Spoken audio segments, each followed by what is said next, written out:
morning, everybody. My name is Andy, and I am going to be your pilot today. Thank you for flying TreatSMA and all that. Um, Seriously, I think I should give you a bit of a heads up as to what's happening today.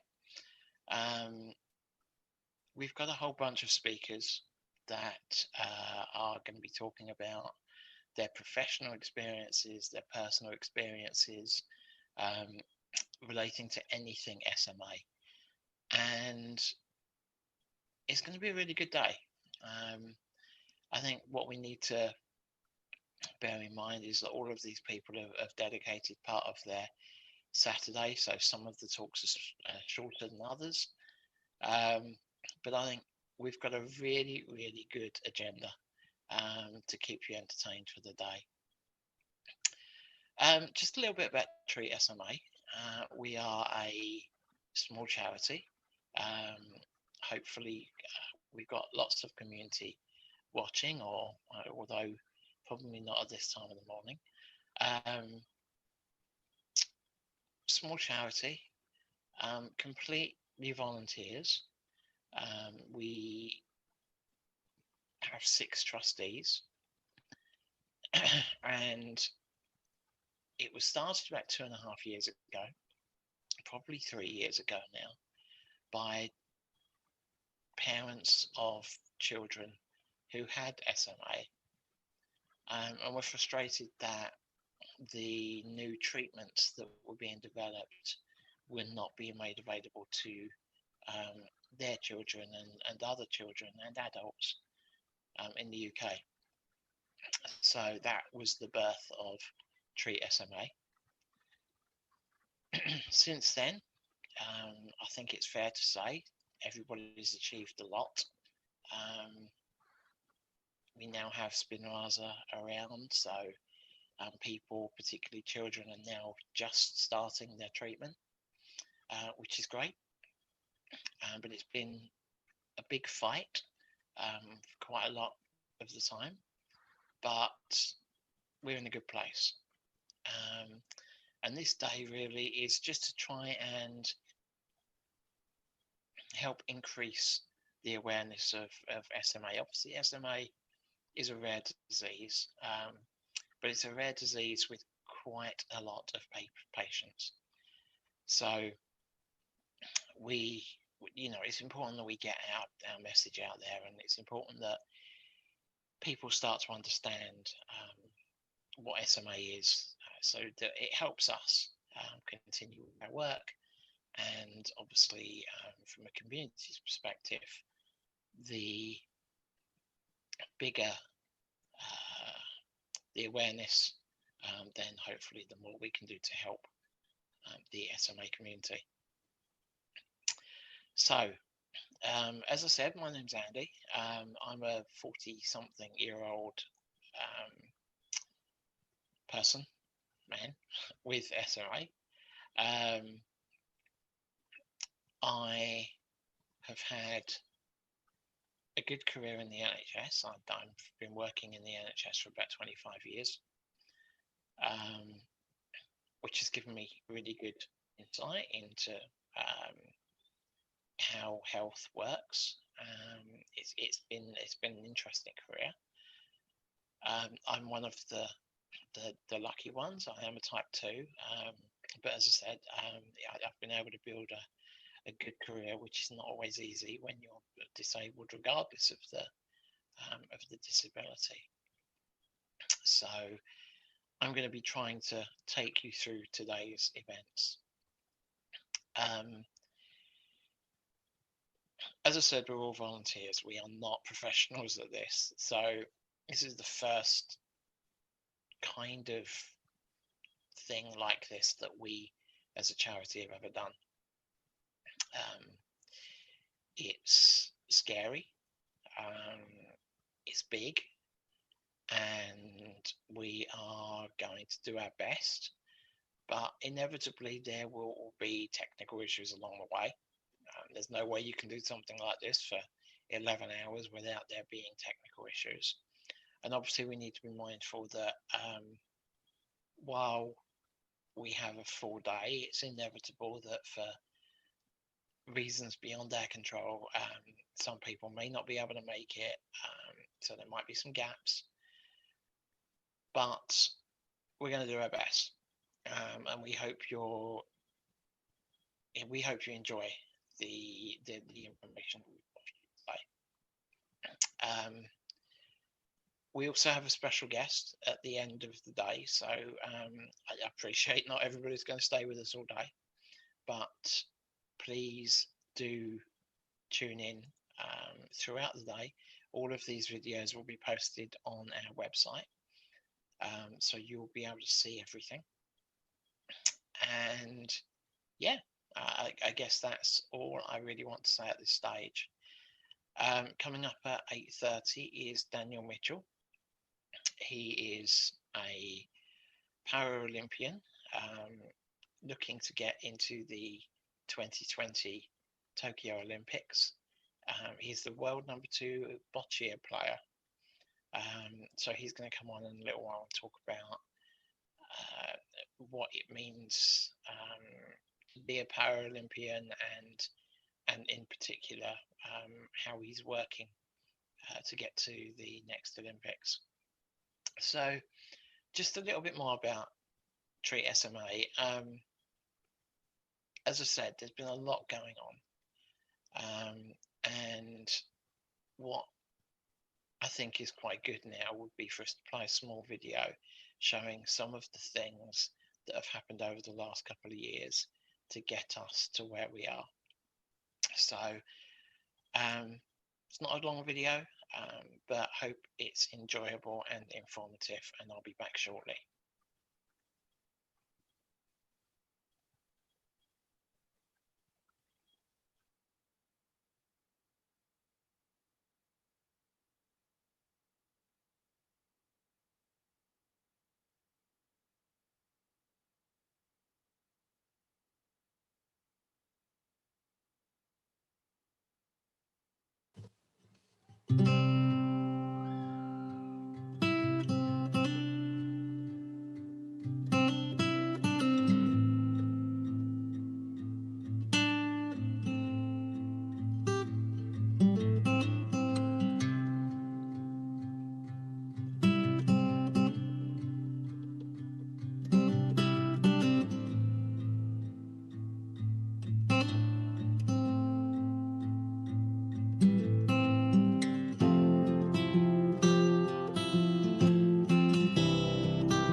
Okay, hope you enjoyed that. That was our first technical issue out of the way, which is always good. Apologies for the odd things moving across the screen.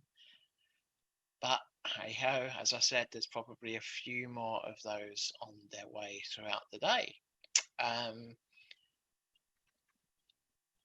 That was a video of obviously a lot of the protests that we've done, a lot of the campaigns, which has ultimately got us to this stage, which is amazing. I don't think anybody thought we would get to this stage with treatment. I certainly didn't. I spent 40 odd years with the condition, and I never dreamed that I would see any kind of treatment. And now we have multiple treatments on their way. Obviously, Spinraza is the first, but as we all know, there are others on the horizon, which is great news for everybody. So what else are we doing today? We do have a few gaps. As I said, obviously, it's inevitable that some people are going to be unable to make it. So apologies for that.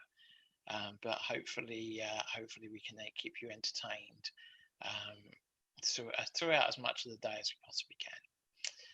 Right, I am going to invite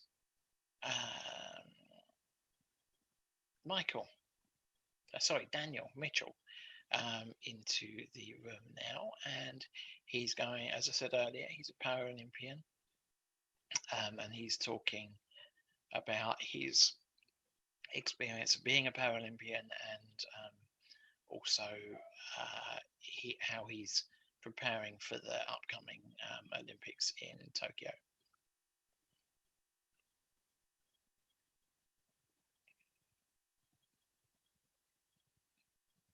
Hi, Daniel, can you hear me?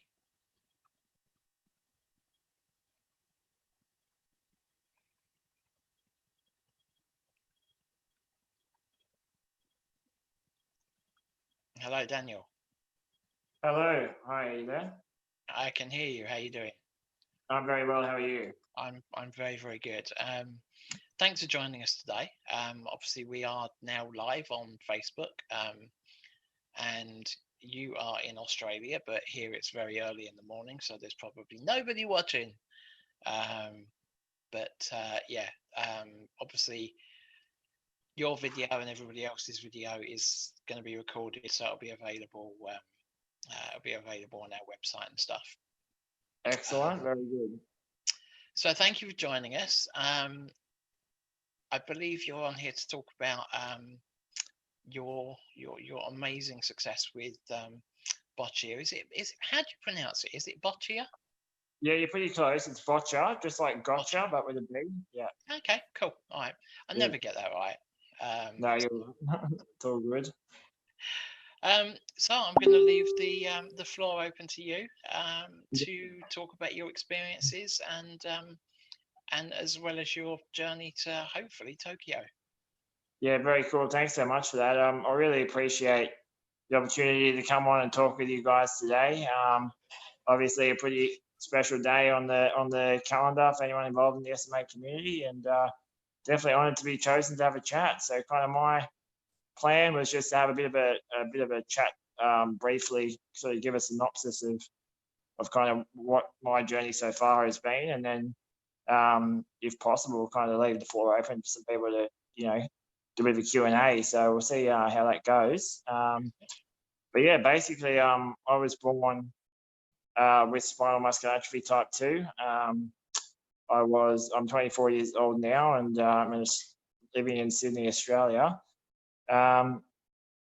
Like probably most people, I was diagnosed fairly young after I failed to reach any sort of motor milestones, and I've got two younger brothers who are unaffected, and I feel very fortunate to be born into a family and to a mother in particular who really didn't make any exceptions for the fact that I was different. I was never treated differently to my brothers. I was never really given any different expectations. I was always treated the same way. And if you asked me when I was young, I probably wouldn't have even been able to tell you that I was different because I was treated so much the same. And that really instilled in me from a pretty young age this this belief and this expectation that I shouldn't set the bar any lower for myself for what I want to achieve in my life, just purely based on the fact that I have a disability. And that really allowed me to kind of go out there and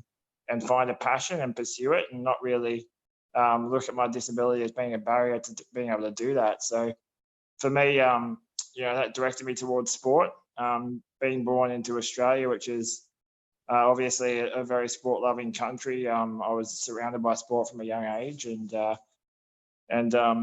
a long period of time there, it was kind of tough for me because I thought, based on the fact that I had a disability, I never really thought that sport was going to be available as an option for me to pursue, even recreationally, let alone as a career.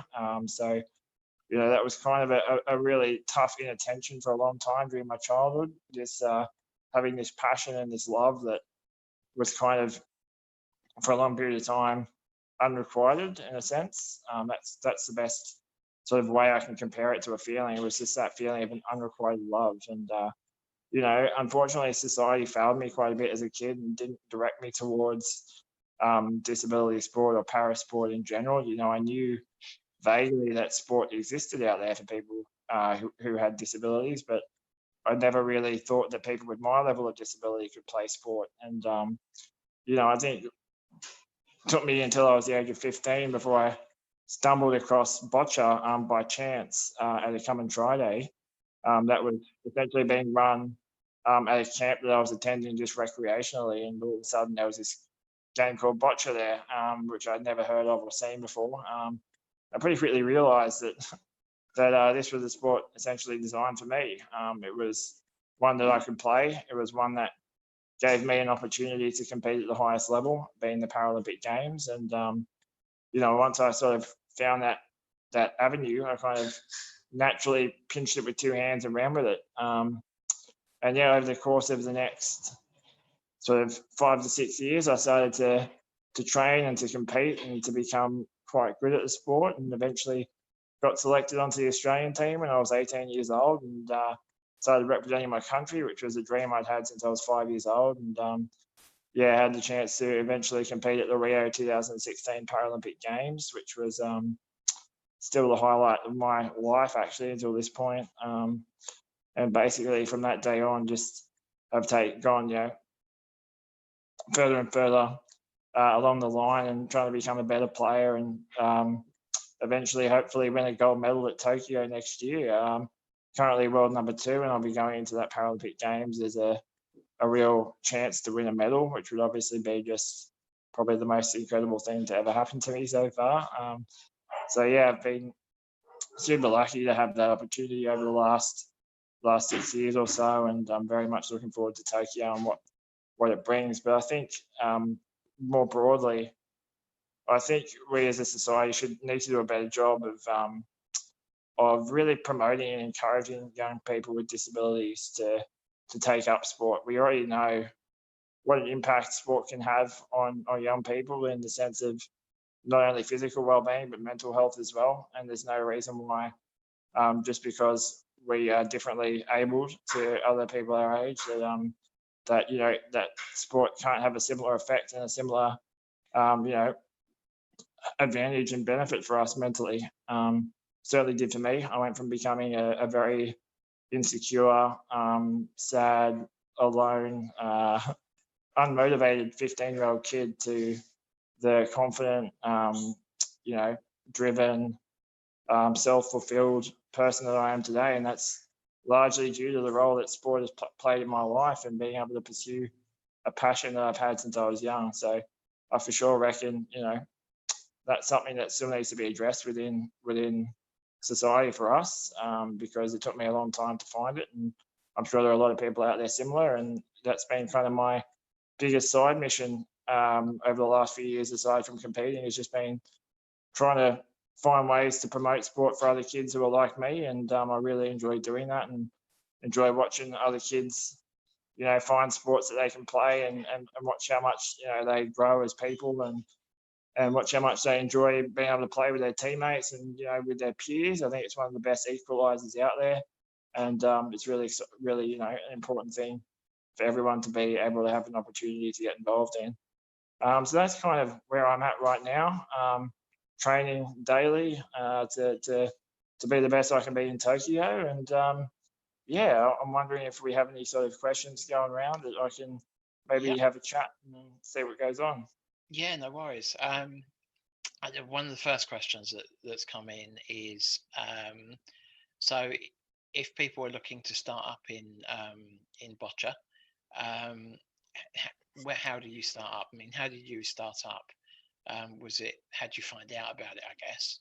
Yeah, for sure. So I mean, I'm not really familiar with the framework, obviously, in Yeah. places like the UK and stuff, but here in Australia, and I'd suggest probably it'd be a similar way to do it over there. Would be get in touch with your local organisation, or it might be a state body, something like Boccia UK would probably be a good starting point. They'd probably be able to direct you somewhere locally. For me in Australia, it's going to Boccia Australia or Boccia New South Wales. I'm from New South Wales, so I've gone through them.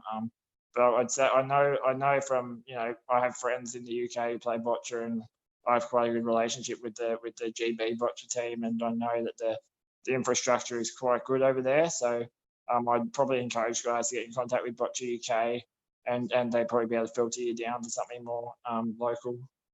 Okay, and do they have a website or? I'm sure they probably do. Yeah, if you jump on Google and just type in Boccia UK, Okay. I'd say you get a website, you get an email address, you get someone to get in contact with, and as I say, everyone involved in boccia is generally very, very, very well intended. They want to help people. They want to really, they really are passionate about getting people with disability involved in sport, and they'd be able to help you for sure. Okay, awesome. Another question that's coming in, is the equipment expensive?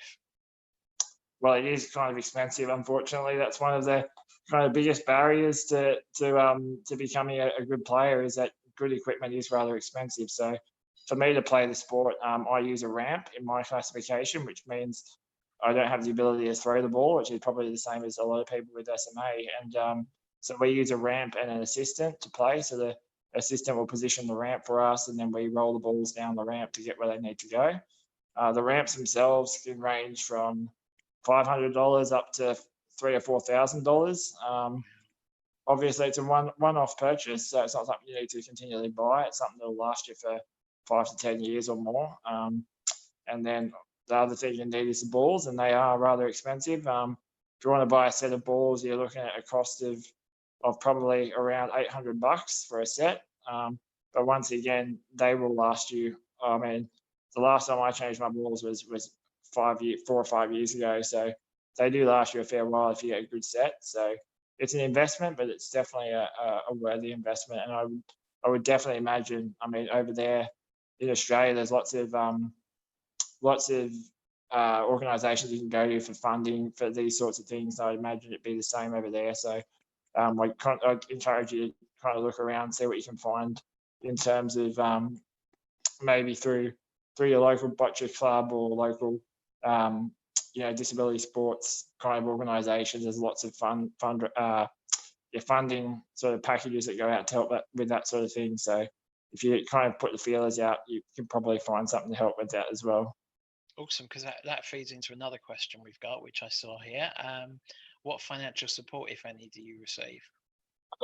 So myself, basically, it took me quite a while to really reap any sort of financial benefit, but obviously the community around boccia is really strong and really, really helpful. So they definitely direct you as best they can to financially beneficial options. For me, early in my career, it was trying to access funding to purchase equipment, and that was done through ironically, in Australia, Cerebral Palsy Alliance is quite a big company, and they offer a lot of funding for disability sporting equipment. So that was something that I had to access early in my career, and now through the Australian Paralympic Committee, we've recently announced a disability sports funding program, which is designed to help young people with disabilities who are getting involved in sport to allow them to access equipment. So that's something that we've just started, and there's a lot of money being poured into that. So that was obviously a massive step forward to help with those grassroots kind of problems around equipment. So that was kind of for me where I started, and nowadays I'm fortunate enough to actually being receiving an athlete income from the Australian Sports Commission. It's not a lot of money, but it's enough to allow me to keep competing at a high level and to make it my primary job essentially. So I'm at that level now, which is really exciting, and so it's a good time at the moment. Excellent. I've got to ask, what's the difference between a $500 ramp and a $4,000 ramp? Look, it's a lot of stuff, really. I mean, on the surface of it, if you look at it as a beginner, the $500 ramp is going to allow you to play recreational boccia to a good level, but it lacks some of the things that you need to play at a high level, namely being able to generate a lot of power. That's one thing that more expensive, more bespoke ramps allow you to do, is generate more power behind your shots, which allow you to move balls easier and get into the game a bit better. But your $500 ramp is nothing to be sniffed at for a person who just wants to get out there and have some fun with their friends at the local boccia club, and it would do them fine for sure. But I'd say if you're definitely looking to go to a higher level and play more competitive and to try and become better at the sport, you probably have to make it a slightly larger investment. Yeah, no, that's fair enough. Right, we've got some more questions coming in. Let's have a look. So, I mean, obviously, you're Australia. Did you say you're the world number two? Correct. Yeah, world number 2 at the moment. Excellent. And is bocce becoming more of a mainstream sport? Is it getting? Yeah, yeah, most definitely. I mean, the sport when I started playing, it was very very small. I didn't really, I personally had never heard of the game, as most people haven't when I mentioned it to them. I was very much in that basket and very much didn't really know. When I started playing, even at local level, there was hardly anyone playing, and then once I got to international level, I realised it was quite a big sport internationally, and lots of countries around the world played. It was being played in around 50 countries at that stage, and now, just in the sort of 7 years that I've been playing, it's now being played in, I think, something like 80 or 90 countries around the world from every continent, obviously barring Antarctica, but everywhere else it's being played. So it's um, it's definitely growing as in profile as well as numbers. You look back at the World Championships that were held last year in Liverpool, actually, over there in England. And just the professionalism that was poured into that event, and the way that it was run, the way that it was filmed, everything about it just felt really like a mainstream sport, and we're trending in that direction more and more. I think Tokyo is going to once again raise that bar, and yeah, the future looks really bright for the sport, which is really encouraging. Excellent.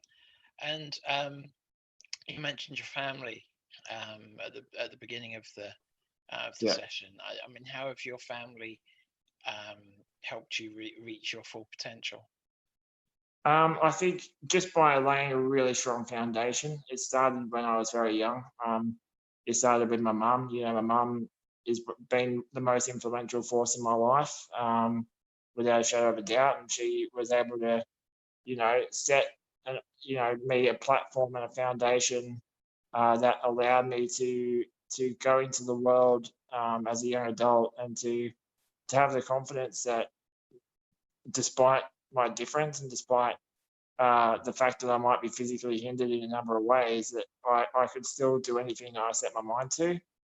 So that was obviously probably the most fundamental thing for me. When I look around and I see other people in similar positions to myself, and I see kind of their attitude and stuff to life, and I really start to feel very fortunate for the way that I was brought up and the way that I was, really given that strong foundation to go out there and pursue what you want to do, and don't let anything hold you back. So I'd say that was definitely the biggest thing for me.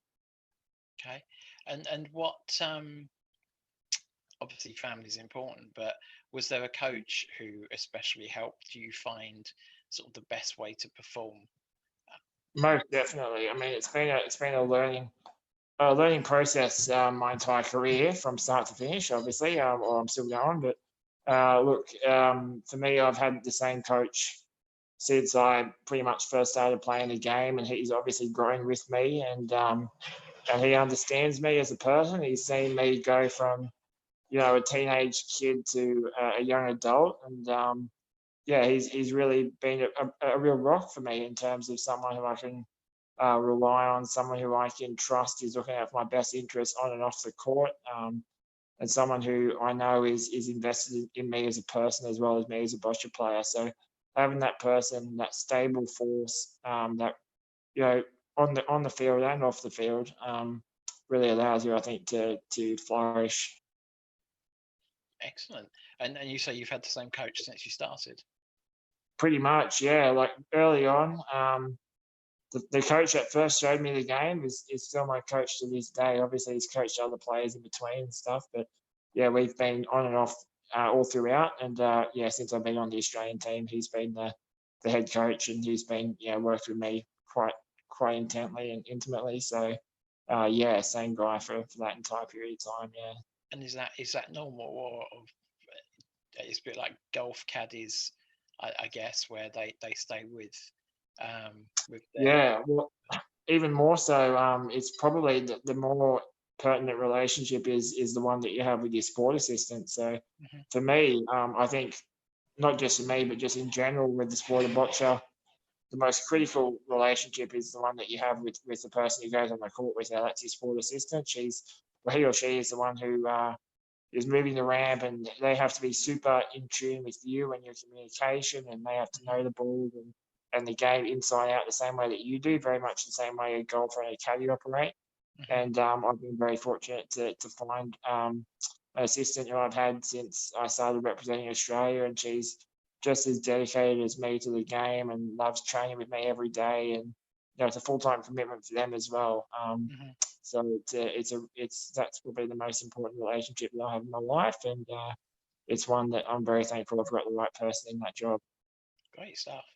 And there's another question coming in. Are you supported with travel? Obviously, you're traveling all over the place with the game. Yeah, look, supported in terms of, I'm not sure, I'll go both ways. So financially, I am supported. We do get funded to compete overseas, which is really cool. So I don't have to dip into the bank account for that one. And then supported in terms of, I guess, comfort level on the plane and having people with me. Yes, most definitely. So we travel with a team. So me, my assistant, my coach, usually a couple of other players or their assistants, and then we usually have a team manager as well. So there's a lot of people there to, help out. And obviously, usually the sport assistant doubles as a carer as well. So me and Ashley's my sport assistant. We work together every day, and she's basically, my full-time, almost full-time carer, as well as sport assistant, barring overnight stuff. But when we travel, we do pretty much everything together. She's with me on the plane. She helps me eat. She helps me overnight. So it's a pretty full-on thing. But yeah, we're definitely supported. Definitely very comfortable. And definitely, feel really happy when I'm away for sure. Okay, good stuff. Right, we've got some more questions. This one's always going to be fun because I've got SMA too as well. Cool. And I'm quite guilty of not having a healthy lifestyle and diet. So the next question is, what tips do you have on a diet and lifestyle to keep you at your best? Yeah, it's a good one. I'm probably not the most diligent as far as diet goes as well. I know it's a bit ironic being, an internationally competing athlete, but I definitely take pride in keeping myself healthy and keeping myself playing at a level that, physically being able to be at my peak is important. Although I probably don't need to be the most, athletic athlete that there is going around. I definitely need to eat right to ensure I'm able to perform the way I need to and have my mind right as well. So for me, it's just a matter of getting good balance, the same as anyone else would.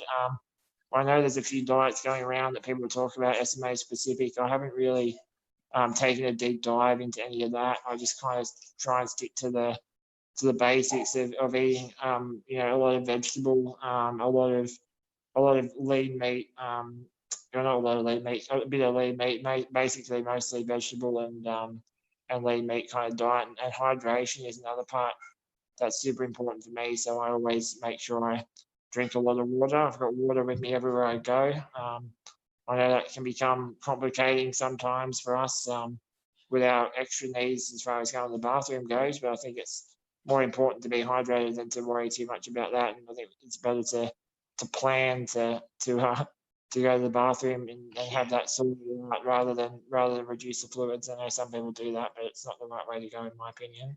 No. So yeah, I think it's important to just eat. Try not to go overboard with it and just eat healthy and drink plenty of water, and that's the way I tend to go. Awesome. Okay, we've got a good question here. If you win gold in 2020, what's your next goal? So yeah, I mean, my goal always from the time I started was just to become the best that I could be, really. And for me, that journey doesn't stop after Tokyo. That journey continues. I feel like I've got a lot left to achieve in the sport in terms of trying to become, a guy that people in years to come will be able to look back at and say, yeah, he really did change the sport. He really did do some special things. And, I'm looking forward to continuing that, going down and taking on that challenge after Tokyo. And when will you know whether you've qualified for Tokyo? So I know officially in December, but unofficially it's a lock. Nothing's going to change between now and then, so it's definitely something we're going to be going to, and yeah. Congratulations and good luck. Thank you very much. Much appreciated. Claire has a question. Did you try other sports out before settling on this one? So yeah, I tried a couple of sports. Mainly, the only main other one that I tried was power chair football, power chair soccer. We call it in Australia, but power chair football for you guys over there. Basically, I had to go at that. It was a very very small sport when I started playing it, and while I enjoyed the game, it didn't have an opportunity to play at the Paralympic Games, and for me, that was kind of something I always wanted to do. If I was going to play a sport, I was going to want to do it at the highest level possible. So, not having that avenue to kind of take it to that top level and only being able to play at a recreational level was not something that really appealed to me that much. So, when I heard that Boccia had that Paralympic avenue, I was all aboard, and yeah, didn't really look at anything else after that. Okay. And got a couple more coming in. So what are the other countries that you would consider are sort of the most developed, the biggest competition outside of Australia? In Boccia, yeah, so the powerhouses of the sport have always been Korea. In my classification, in particular, Greece as well. And GB is actually a very strong team in their own right as well, much stronger than we were when I first started. We've obviously come a long way in the last few years, but there's tons of countries around the world that are tremendous. But mainly, I'd say for sure it'd be Korea would be number one. Hong Kong is also pretty good. Japan, the Japanese, obviously with Tokyo coming up, they've poured a lot of resources into all of their Paralympic programs, and they've become a real strength as well. But yeah, the talent is really spread around quite a lot. So Okay. when you take to the court, it doesn't matter really who you're playing. You know you're in for a tough game nowadays. Interesting. And interesting that Korea is one of the strongest. Yeah, it is a bit. I guess, the sport being very tactically oriented and stuff, it plays into, I guess, yeah, the way that they go, the kind of the sports they excel at are very similar to boccia. So it's kind of in that vein, really. Okay, cool. I think we've got just a couple more questions. What is accessibility like at venues? It's obviously always very good. Everybody who plays boccia is as physically impaired as I am. So it's very well geared for people in wheelchairs and electric wheelchairs and all that sort of stuff. So yeah, it's kind of a real microcosm, a real safe environment essentially, where everything's accessible, everything is planned to people in wheelchairs. It's kind of the way the rest of society look a lot of the time. So yeah, it's obviously very good. Good. And the last question I've got here is, so obviously people with SMA suffer from fatigue quite often. How does that impact you when you're traveling and competing? Yeah, look, I reckon I've been kind of fortunate in the sense that I don't so much suffer from fatigue as much as I know other people do. I'm not sure why that is. I just seem to have a decent energy source coming from somewhere. And obviously, I do get tired and stuff, but I think I manage to sleep fairly well, which I know is kind of another anomaly with a lot of people with SMA. I feel like I'm well supported respiratory wise, and that does help for sure. So for me, obviously, getting my breathing sorted from as young an age as possible and making sure I'm being supported overnight in particular to allow me to get the best rest possible does a lot of help during the day. And yeah, I kind of just push on and always end up doing all right. Excellent. Well, I think that's all the questions that we have for now. So thank you very much for that, Daniel. Yeah. Any last words for any budding? I know one of our trustee one of the trustees, Gary Mackay, his son Sam, is very sporting, and George, Yeah, who is also the son of Lucy, one of our trustees, yeah, has tried boccia recently. Sorry, boccia recently. yeah. Any last words or tips? Most definitely. I mean, for mine, I think it's just a matter of if you really love something, go after it, and don't let anyone, and especially don't let yourself hold you back. Get out there and do what you love to do. Pursue it as far as you want to pursue it. And yeah, just enjoy it. That's what I've done. That's kind of the route that I've taken, is just based off of doing what I really love to do. And it means that every morning I wake up, I'm excited for the day that I've got ahead. I know that I'm doing something that I love doing, and preparing for events that I love to compete at. And yeah, and if you're all that way inclined, then just get after it, and don't let anything hold you back. Great stuff. Because I know I know George watches you compete from England, so you'll definitely have a fan in It's really cool. 2020. That's cool to know. Yeah, I'm excited for everyone to be able to see me on the stage, and hopefully I can spread the word more and more for people like us to get out there and kick some ass in sport for sure. Brilliant. All right, mate. Well, Yeah, look, thank you very, very much for your time this morning. I don't know what time it is there. yeah, we're into the evening here, but that's all right. It's been a pleasure to be involved, and I know you've got a long line of speakers coming up that all sound really, really exciting, and yeah, I'm keen to catch what I can from the rest of the day, and best of luck with it all. Thanks a lot for your time, Daniel. No problem. Thank you. Bye bye. Bye.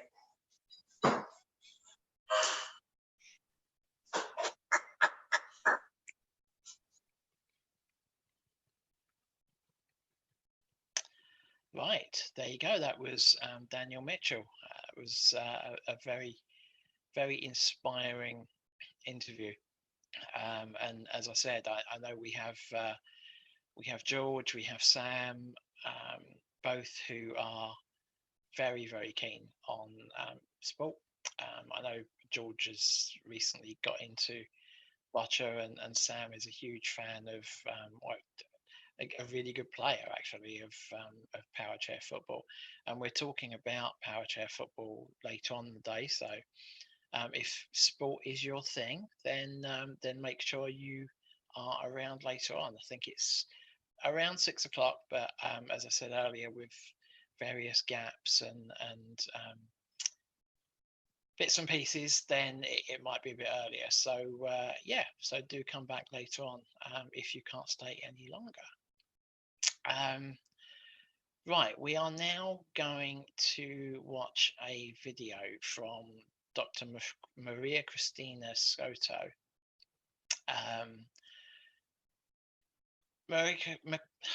Maria Cristina is a senior clinical research associate at the Double Ritz Neuromuscular Centre at UCL, Great Ormond Street Institute of Child Health.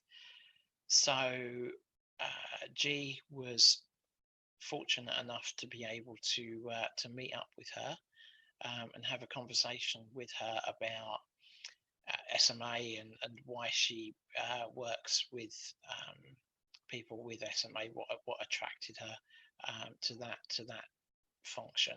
So hopefully I am going to switch over to the video now, and I will see you after the video.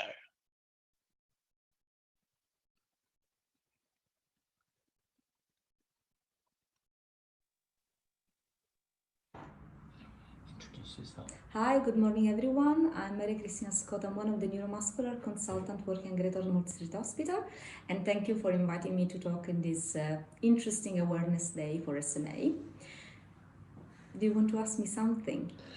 So I guess the best question is, why do you work with SMA? I think if you don't mind, I want to just say one brief thing.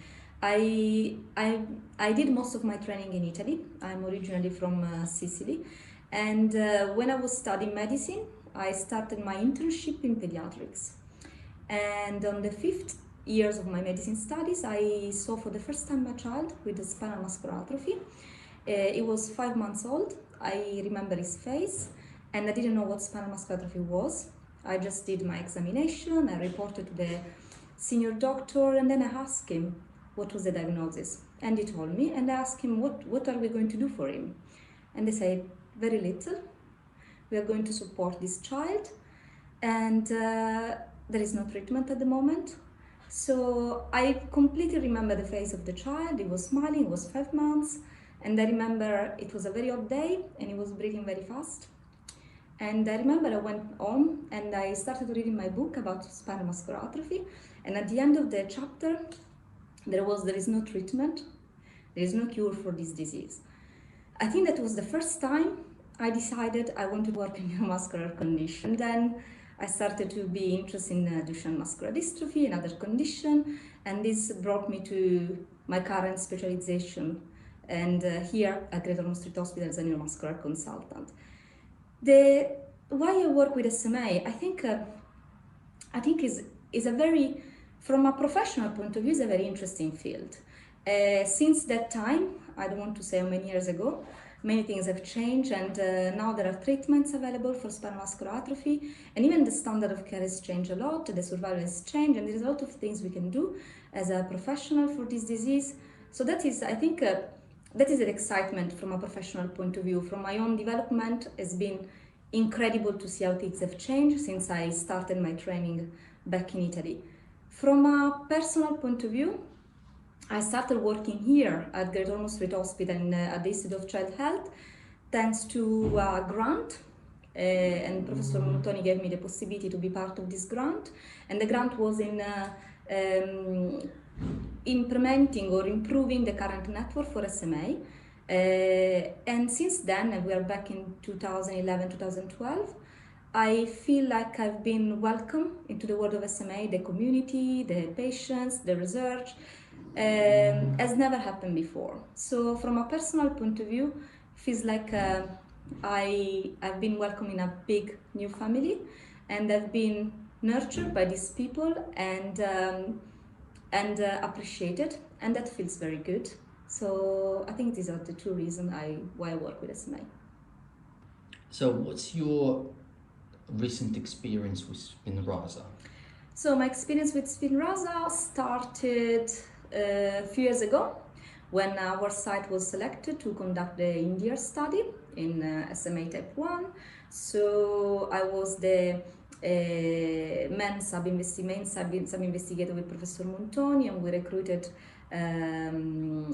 our patients. So I think my experience started there, and I do remember that after a few months, patients were treated with the drug.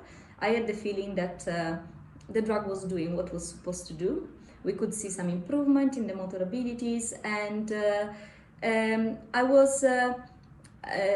I think Spinraza actually, the results of the study were much higher than what was our expectation when we originally started. And when the study was stopped and they decided to do an open label, offer an expanded access program, we were all surprised that so quickly there was such a dramatic difference between the treated patients and the placebo. And since then, my experience has been in trying to build and help other colleagues at GOSH to build a system to be sure we could treat other patients in the expanded access program. And actually now we treat 27 patients at GOSH with SMA type 1. And we can see that the experience that you get in the clinical trials always can be more dramatic sometimes. You recruit patients that are younger, they all follow the standard of care, you see them very often more than what you do generally in clinic. So to see how this can replicate in the real world is really interesting to me.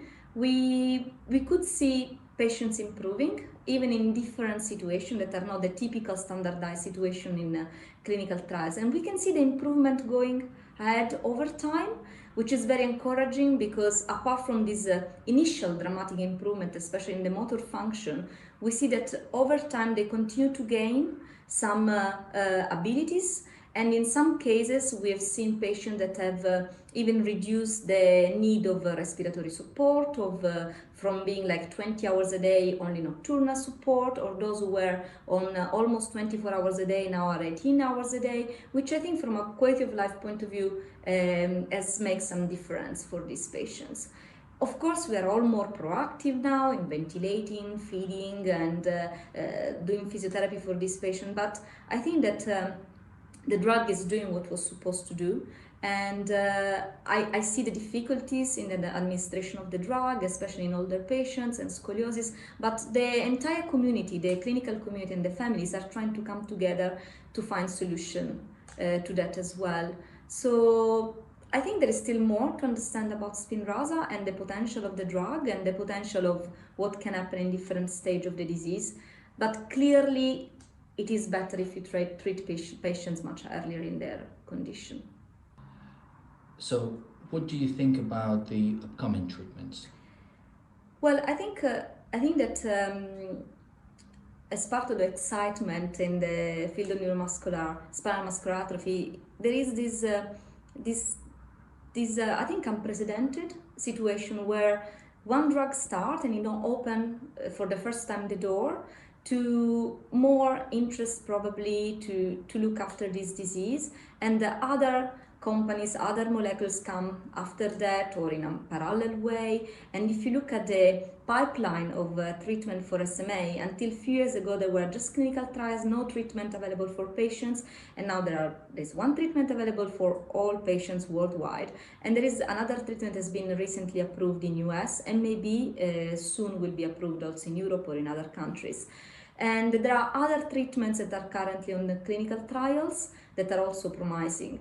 I think that it is just interesting to see how we might have in few years' time the possibility of a choice, of a multiple approach. Will be interesting to see how all these treatments work, what is the maximum potential, and if a combination of treatment could be of better outcome compared to just one treatment at a time. I have a lot of hope for SMA at this point. And I can see the interest in investing in looking for treatment for the condition. So I think we are on a very good slope at the moment for spinal muscular atrophy, and I believe there will be treatment for younger patients and older patients. It will take time. We need to adjust, different trusts need to adjust as well, but I see some light at the end of the tunnel. What would you like to say to the SMA families? So, as a personal thing, I would like to say thank you, because the last 5-6 years of my life, including my job, of course, has been the most exciting and also pushing, but definitely rewarding years in my career. The second thing I want to say to just be sure that the clinicians are all committed. We all see the potentials of new treatment. We all see how this might change the life of patients and families, and we are all committed to help to get this treatment to families. And please talk to us and reach to us, and please talk anyway to authorities. Continue to do the job you have done so far, because I think that many things that have happened in the last few years in the field of SMA would have not happened without the advocacy groups and the charities helping and raising their voice as well. So that's my message.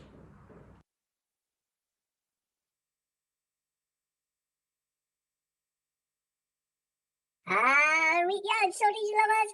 I'll tell you what, there's nothing better than the sausage loves, right? There's a bit of old-time music, right? I'm a bit of a fan of the Four Tops, you know, like, it's the same old song.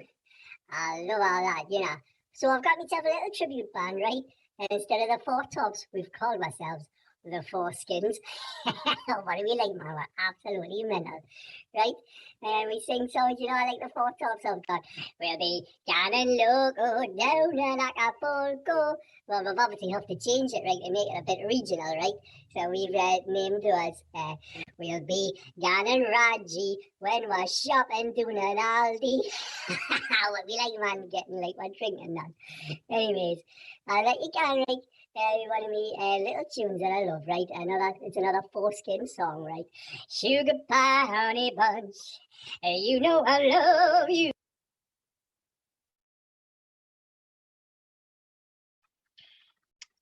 Well, I'm back. A quick interlude there with Geordie Sausage, our own resident hot dog. No doubt he'll be cropping up numerous times throughout the day.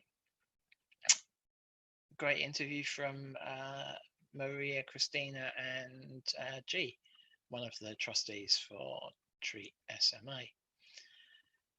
We are now going to move on to our next video, which is our very own Joseph. He's talking about risdiplam, and yeah, I'll leave you in his more than capable hands. Back shortly.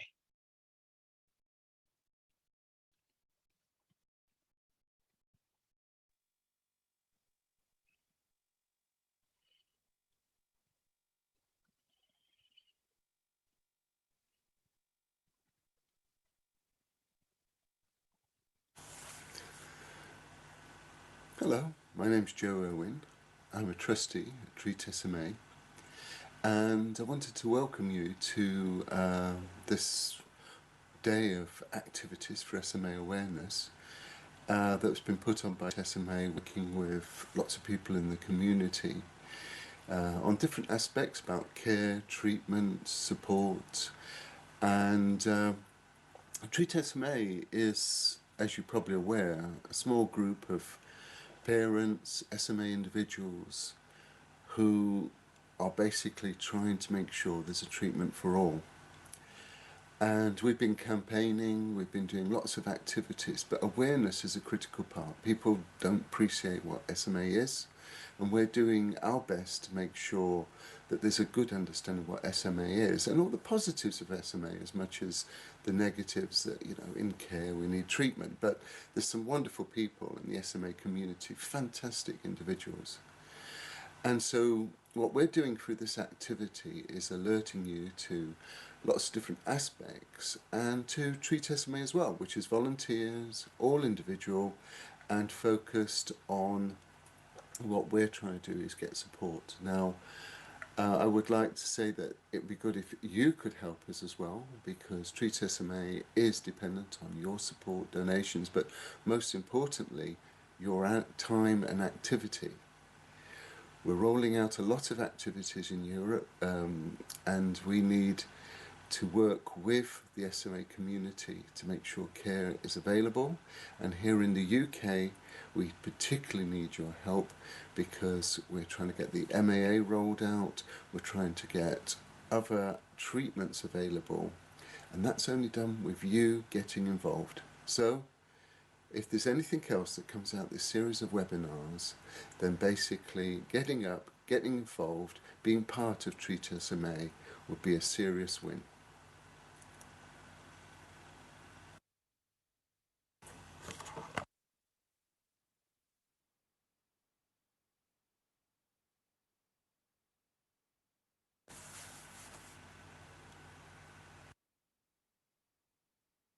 Today I'm going to talk about risdiplam. This is a Roche product, but I think it's very important to emphasise that as TreatSMA is funded by donation, it's only SMA individuals and families. We aren't supported by any money grants or any other support in doing this. This is activity for us, and it's a personal opinion, looking at information available, and also based on the fact that I work in the development of medicines. So I'm a pharmacologist, I work on medicines, and I've been asked to look particularly at a variety of different drugs. So today I'm going to be doing aspects about treatment, where we are with the treatment, what does it do, and then basically an update of where they are in the development plan. So that is today's focus, and what I will be hopefully explaining by the end is a number of aspects about this interesting drug.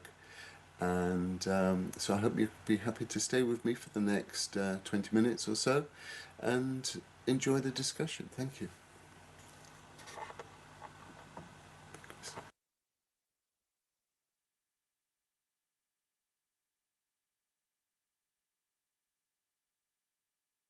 SMA is a rare autosomal recessive disease, so it means that if the two parents have got one weak gene and one strong gene, then in 4 children there's a chance that one will have both of the weak genes showing full SMA, where the others may be carriers, or one may not have any effect. Now obviously each child is different, so each could have SMA or be a carrier or actually have the strong genes.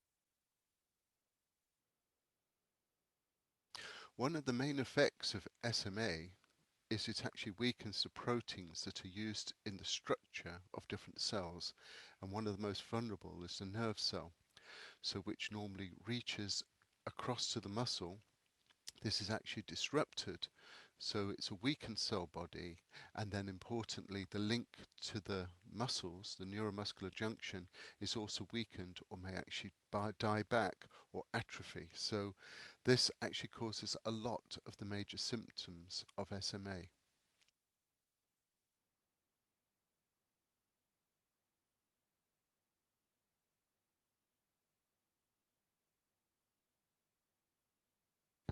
Now, considering the genetics in the human genes, we actually have what is called the SMN1 gene, and that is actually the one that's amended by the genetic condition spinal muscular atrophy. So that has been changed.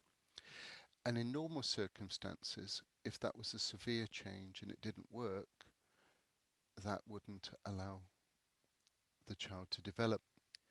So very few species, humans, chimps, very few, actually have what they call a backup gene, one that's retained through time, and that's the SMN2 gene. This is the survival motor neuron gene, and this is why we do survive. And then the number of copies of that gene available give an expression of how well the individual survives as well.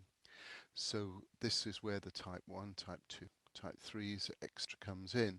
Very much on how much of that backup gene we have available.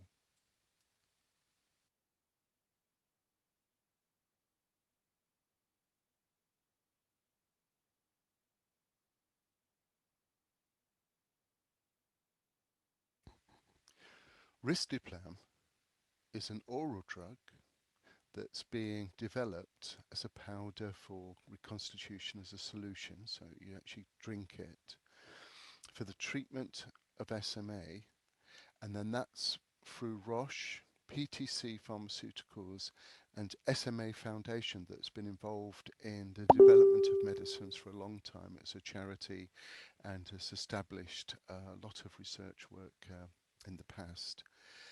And so this molecule actually is an alternative to the splicing mechanism in which the gene is read. And this is rather important because at the moment, the SMN2 gene, though a backup, isn't a full length backup, so it actually has less functionality. It's not as effective in producing the protein that's needed to allow the muscles, the nerves, and everything to develop correctly.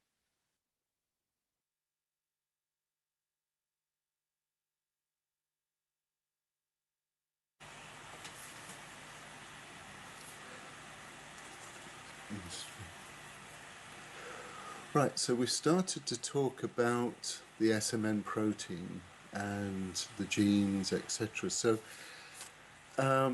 just to try and get a model of this, at the end of the day, little pieces of string, but where the normal, what we call the SMN1 gene, that's what would normally be in children which don't express SMA, and many people will be in that case, you would have the full length, and that has all the full functionality.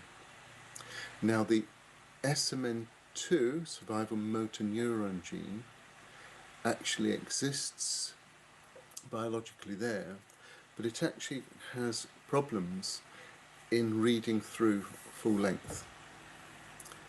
So there are different strategies of how you deal with this, because it's only actually going to produce part of the protein that's needed. And this protein, the survival protein, is actually quite an important one, because it seems to be involved in the structure and design. So you imagine how long a nerve is in relative terms to the body, especially something reaching from your spinal cord to your limbs. And within that is tubes and structures which molecules are moving up and down. If that structure isn't built correctly, if there isn't the proper functionality, then the nerve doesn't work. And so what seems to happen is the protein, the SMN protein, is involved with other proteins actually making the full structure and maintaining the structure. And that is why you do get the effect in patients, because once it starts to fail, then where you would normally have the neuromuscular junction, where you'd have connection of the nerve to the muscle, this is actually failing. That starts to break away, you get atrophy, there's falling away, and depending on the severity, that can be life-threatening, severe disability, longer-term disabilities in life in the type 3s and others. So you're actually seeing a grade of illness due to the severity of that destruction. And if you actually have the backup gene working, then its number of copies means how much of the protein being generated. But in the same way, if you can find a strategy to maintain or get the SMN2 gene to be as good as the full length, then you're actually getting a full protein, and that has the functionality. And what's also quite interesting, and this wasn't known when the research was already being worked on, is there's a level of deterioration, and for all the drugs, Spinraza, gene therapy, the variety of drugs being developed, the question was, when you take the drug, does it keep you in the state that you're in and maintains it and stops the deterioration, or does it actually help enrich or strengthen in some way the person? And what seems to be happening is some form of enrichment, some sort of level of mechanisms, and one suggestion is extra neuromuscular junctions formed from the one nerve that's still there, because you're not going to grow a new nerve again, but that nerve that's there, the functionality is increasing.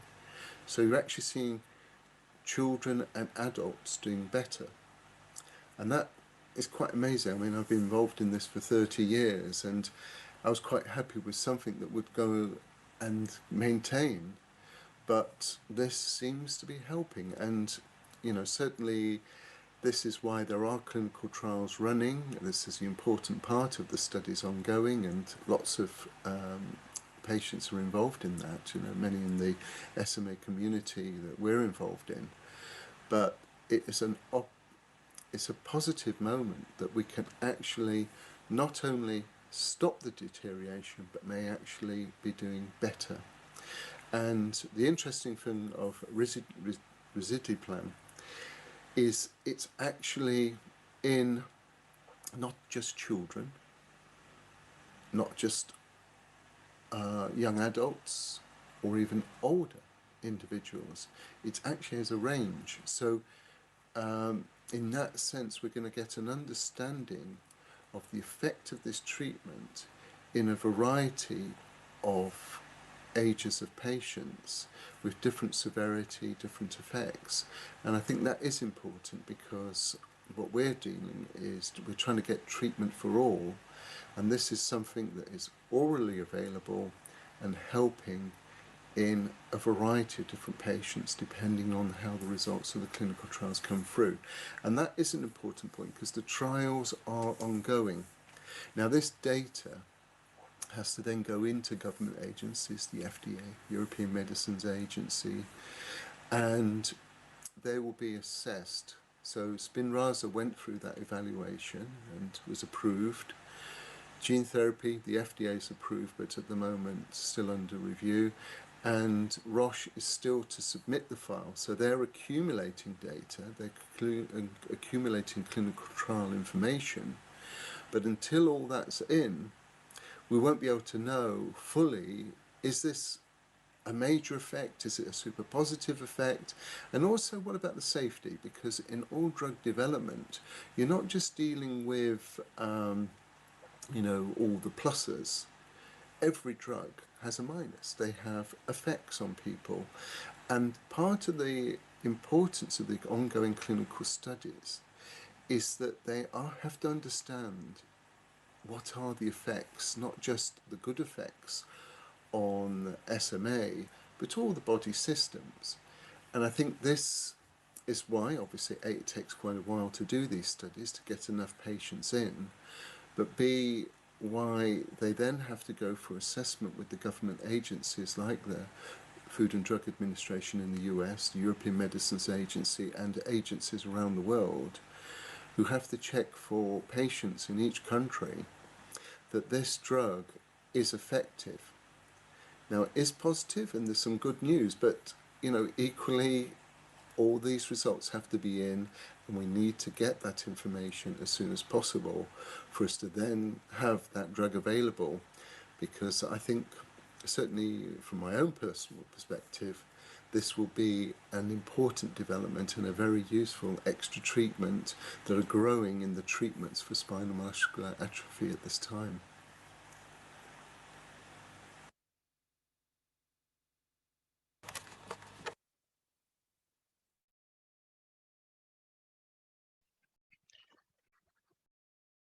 There we go, an awesome presentation by our very own Joseph. And Joseph will be back later on in the day to talk about gene therapy, which obviously is another major advancement in the treatment of SMA. So we're a little bit ahead of time at the moment, so we are going to take a break, and I think our next session will be Vicky Crouch, where we will be talking about aquatic therapy. And we have poor old George Frost basically being tortured in a hydrotherapy pool. No, joking aside, hydrotherapy is really, really important, and even more so once people are receiving treatment. It's really, really vital, because treatment is not something that is going to help you unless you put the money in. The effort in. No, there's no magic pill out there. You're not suddenly going to take a pill and everything's going to be great. It takes a lot of work, and we'll see some of that from George shortly. So with that, we are going to take a short break, and we will be back in about an hour.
Hello?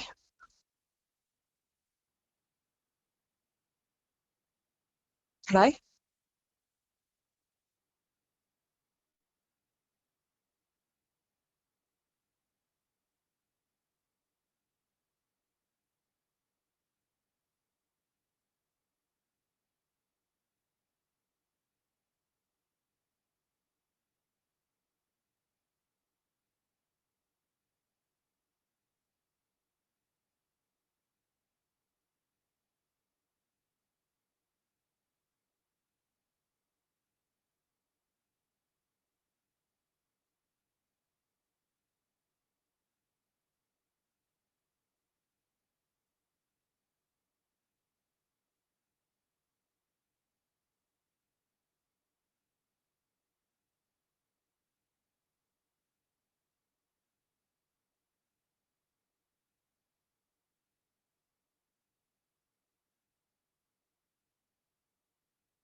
introduce yourself. Hi, good morning everyone. I'm Mary Cristina Scott. I'm one of the neuromuscular consultant working at Greater North Street Hospital.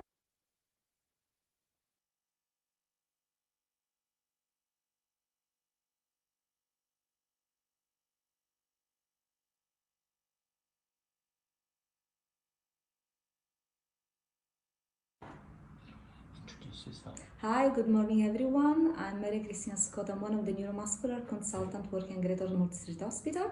And thank you for inviting me to talk in this interesting awareness day for SMA.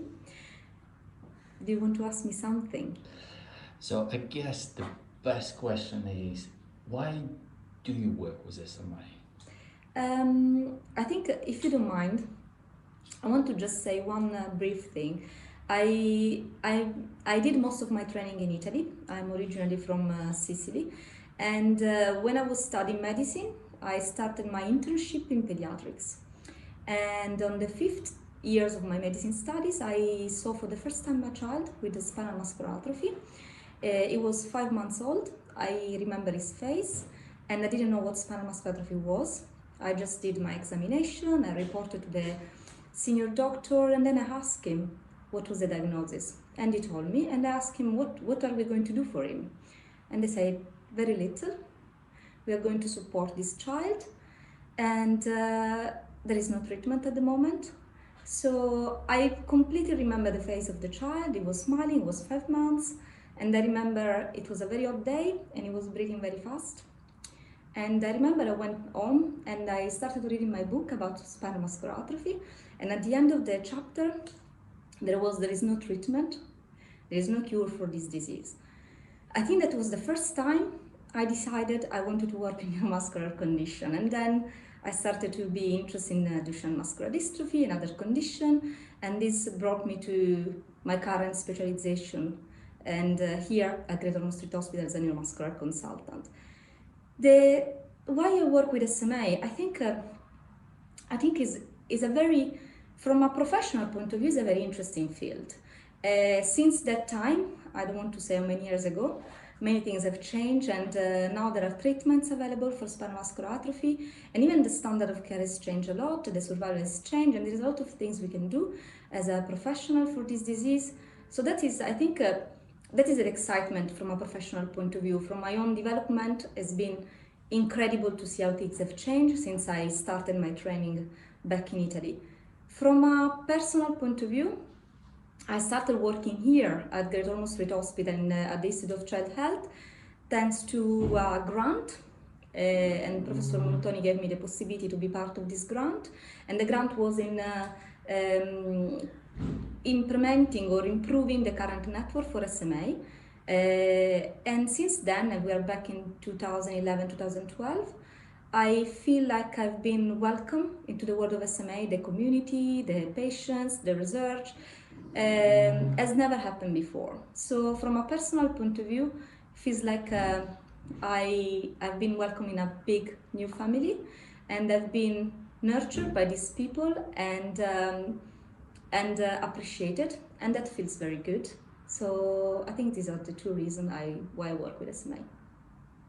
So what's your recent experience with Spinraza? So my experience with Spinraza started a few years ago when our site was selected to conduct the India study in SMA type 1. So I was the main sub-investigator with Professor Montoni, and we recruited our patients. So I think my experience started there, and I do remember that after a few months, patients were treated with the drug. I had the feeling that the drug was doing what it was supposed to do. We could see some improvement in the motor abilities, and I think Spinraza actually, the results of the study were much higher than what was our expectation when we originally started. And when the study was stopped and they decided to do an open label, offer an expanded access program, we were all surprised that so quickly there was such a dramatic difference between the treated patients and the placebo. And since then, my experience has been in trying to build and help other colleagues at GOSH to build a system to be sure we could treat other patients in the expanded access program. And actually now we treat 27 patients at GOSH with SMA type 1. And we can see that the experience that you get in the clinical trials always can be more dramatic sometimes. You recruit patients that are younger, they all follow the standard of care, you see them very often more than what you do generally in clinic. So to see how this can replicate in the real world is really interesting to me.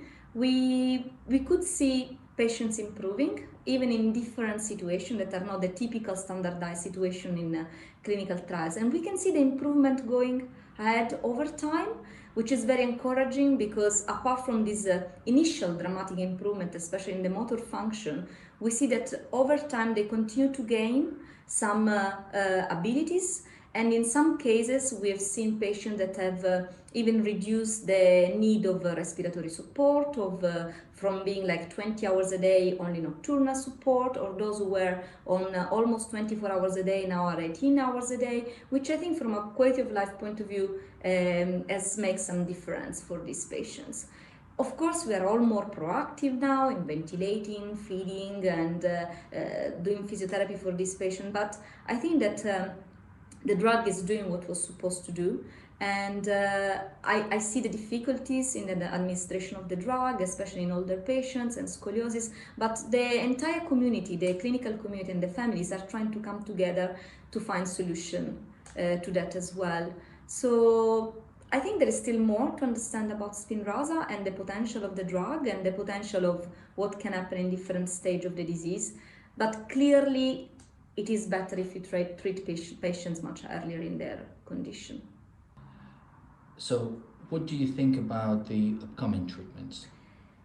Well, I think that as part of the excitement in the field of neuromuscular spinal muscular atrophy, there is this I think unprecedented situation where one drug starts and open for the first time the door to more interest probably to look after this disease, and the other companies, other molecules come after that or in a parallel way. And if you look at the pipeline of treatment for SMA, until a few years ago there were just clinical trials, no treatment available for patients, and now there's one treatment available for all patients worldwide, and there is another treatment has been recently approved in US, and maybe soon will be approved also in Europe or in other countries.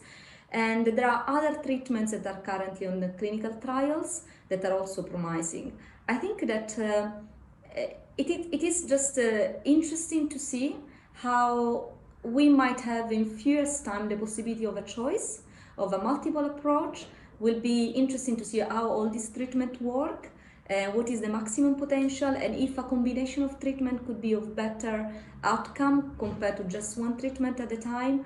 I have a lot of hope for SMA at this point. And I can see the interest in investing in looking for treatment for the condition. So I think we are on a very good slope at the moment for spinal muscular atrophy, and I believe that there will be treatment for younger patients and older patients. It will take time. We need to adjust, different trusts need to adjust as well, but I see some light at the end of the tunnel. What would you like to say to the SMA families?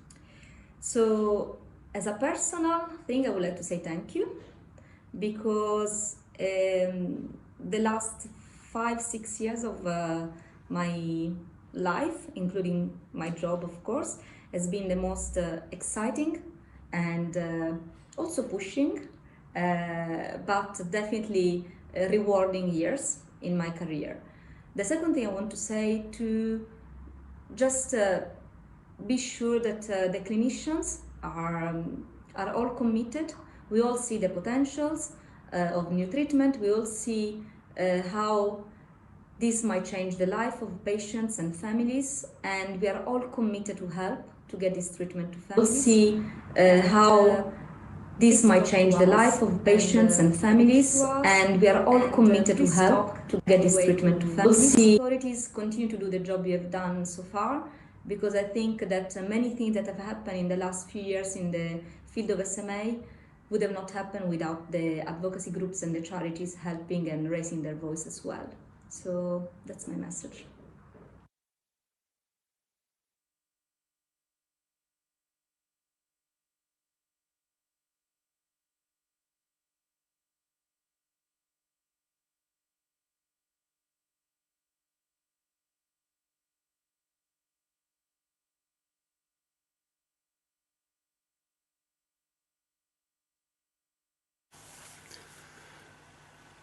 Hello, my name's Joe Irwin.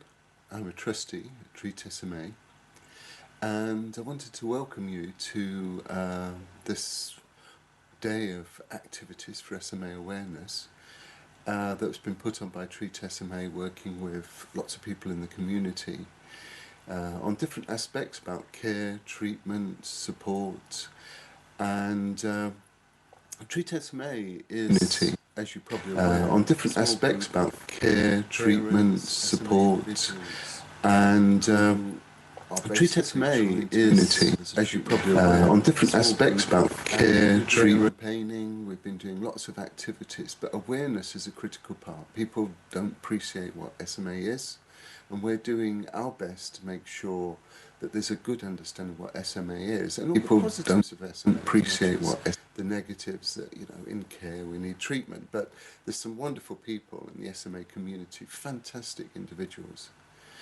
And so what we're doing through this activity is alerting you to lots of different aspects, and to TreatSMA as well, which is volunteers, all individual, and focused on what we're trying to do is get support. Now, I would like to say that it would be good if you could help us as well, because TreatSMA is dependent on your support, donations, but most importantly, your time and activity. We're rolling out a lot of activities in Europe, and we need to work with the SMA community to make sure care is available. And here in the UK, we particularly need your help, because we're trying to get the MAA rolled out, we're trying to get other treatments available, and that's only done with you getting involved. So if there's anything else that comes out this series of webinars, then basically getting up, getting involved, being part of TreatSMA would be a serious win.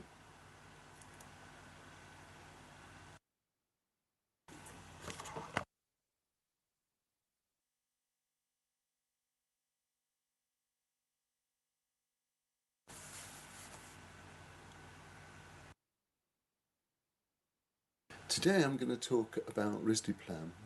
This is a Roche product, but I think it's very important to emphasise that as TreatSMA is funded by donation, it's only SMA individuals and families.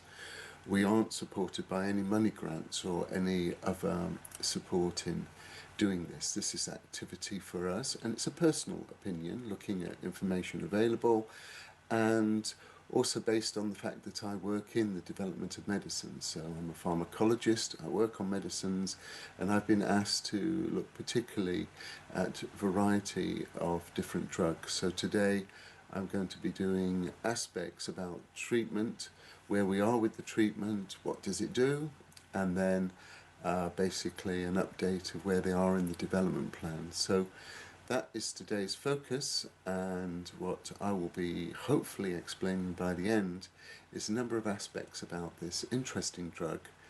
And so I hope you'll be happy to stay with me for the next 20 minutes or so and enjoy the discussion. Thank you.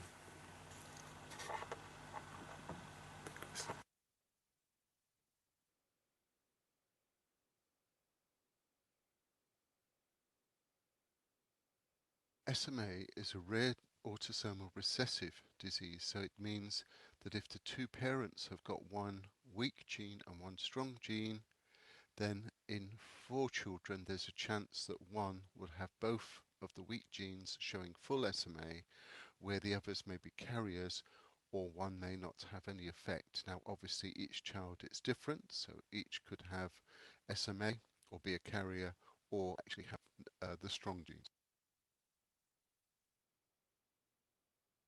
One of the main effects of SMA is it actually weakens the proteins that are used in the structure of different cells, and one of the most vulnerable is the nerve cell, so which normally reaches across to the muscle.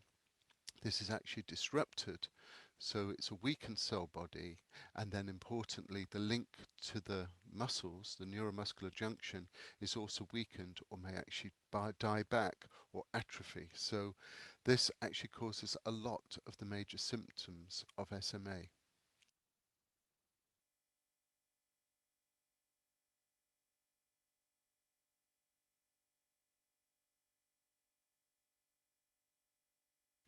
Now, considering the genetics in the human genes, we actually have what is called the SMN1 gene, and that is actually the one that's amended by the genetic condition spinal muscular atrophy. So that has been changed. And in normal circumstances, if that was a severe change and it didn't work, that wouldn't allow the child to develop.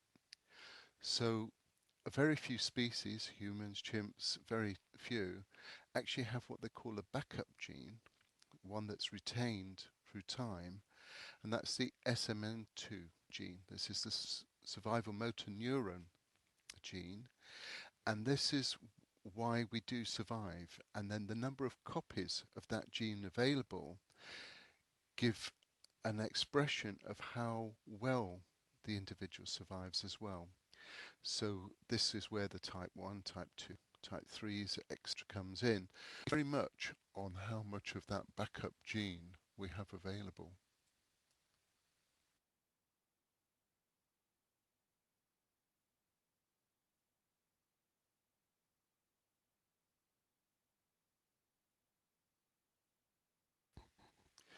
Risdiplam is an oral drug that's being developed as a powder for reconstitution as a solution, so you actually drink it for the treatment of SMA, and then that's through Roche, PTC Pharmaceuticals, and SMA Foundation that's been involved in the development of medicines for a long time. It's a charity and has established a lot of research work in the past.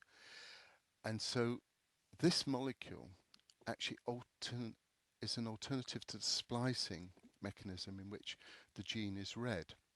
And this is rather important because at the moment, the SMN2 gene, though a backup, isn't a full-length backup, so it actually has less functionality. It's not as effective in producing the protein that's needed to allow the muscles, the nerves, and everything to develop correctly.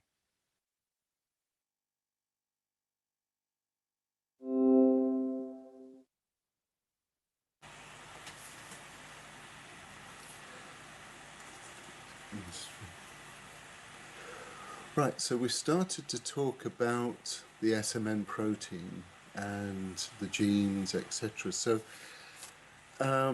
just to try and get a model of this, at the end of the day, little pieces of string, but where the normal, what we call the SMN1 gene, that's what would normally be in children which don't express SMA, and many people will be in that case.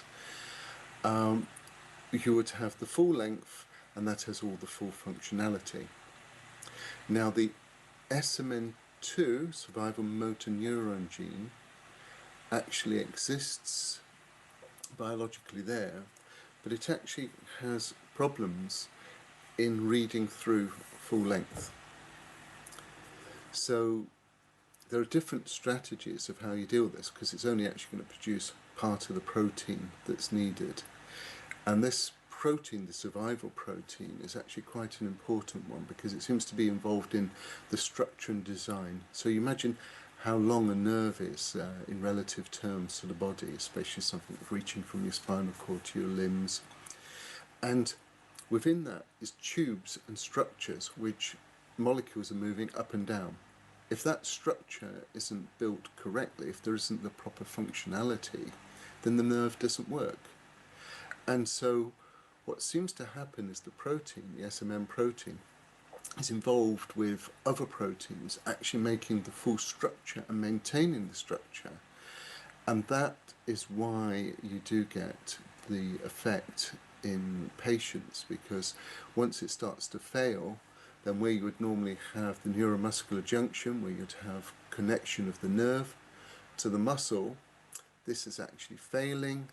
That starts to break away, you get atrophy, there's falling away, and depending on the severity, that can be life-threatening, severe disability, longer-term disabilities in life in the type 3s and others. So you're actually seeing a grade of illness due to the severity of that destruction. And if you actually have the backup gene working, then its number of copies means how much of the protein being generated. But in the same way, if you can find a strategy to maintain or get the SMN2 gene to be as good as the full length, then you're actually getting a full protein, and that has the functionality. And what's also quite interesting, and this wasn't known when the research was already being worked on, is there's a level of deterioration, and for all the drugs, Spinraza, gene therapy, the variety of drugs being developed, the question was, when you take the drug, does it keep you in the state that you're in and maintains it and stops the deterioration, or does it actually help enrich or strengthen in some way the person? And what seems to be happening is some form of enrichment, some sort of level of mechanisms, and one suggestion is extra neuromuscular junctions formed from the one nerve that's still there, because you're not going to grow a new nerve again, but that nerve that's there, the functionality is increasing. So you're actually seeing children and adults doing better.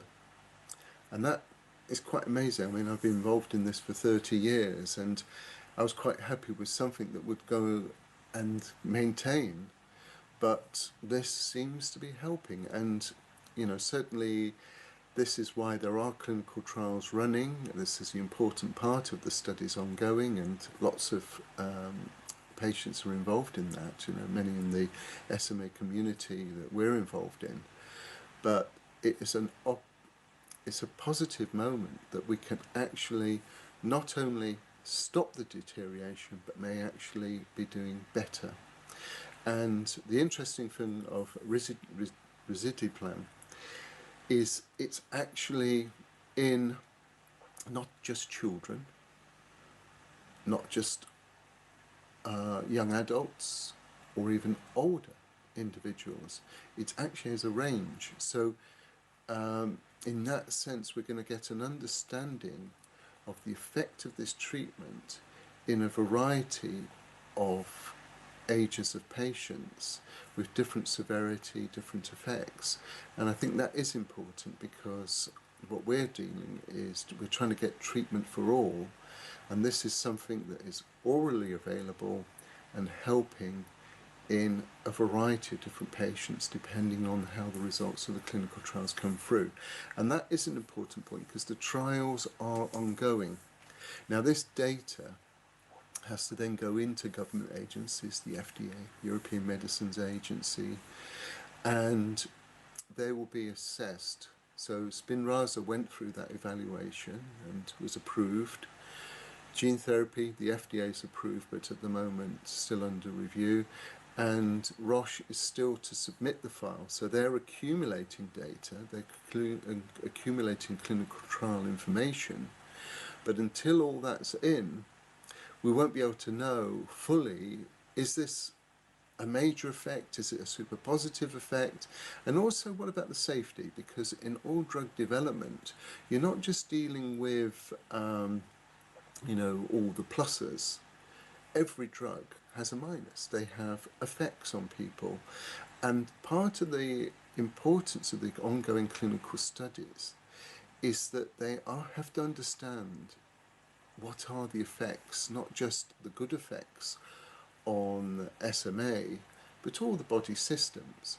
And I think this is why, obviously, A, it takes quite a while to do these studies, to get enough patients in, but B, why they then have to go for assessment with the government agencies like the Food and Drug Administration in the US, the European Medicines Agency, and agencies around the world, who have to check for patients in each country that this drug is effective.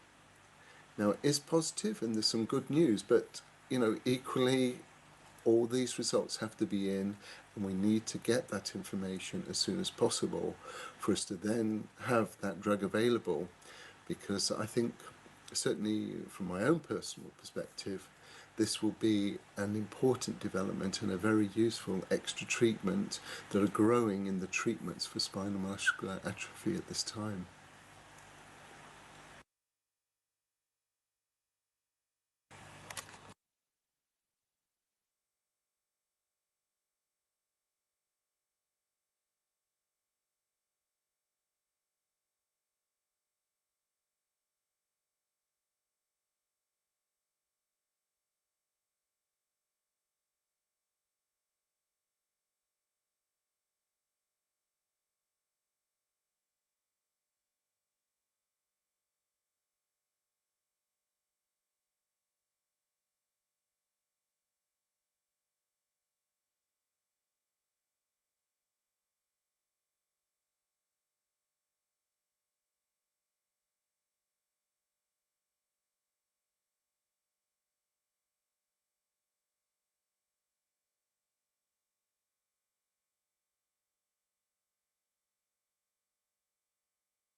Hello, we are back. Hopefully you enjoyed the interviews with Maria Christina and Joseph again. We also just showed you some merchandise which is available. Obviously, everything that we sell goes directly into supporting the charity and the communities. As I've mentioned before, we're purely volunteers. There are no salaries. There is no offices. There's no actual infrastructure that we pay for. All the money goes back into ploughing support back into the community. Good. Now we have a video from a aquatherapist called Vicky Crouch. This was from Lucy and is Lucy's son George, doing a very good demonstration of how to do aquatherapy. So he had the pleasure of being tortured during this video. I am going to start the video up in a second. And here we go.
Sorry, slight technical glitch there.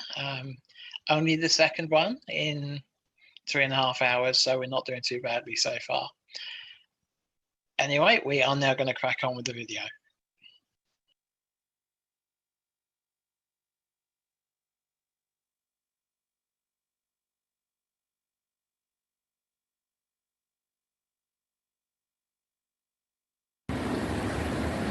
Okay, so George and I are going to start today by looking at his head.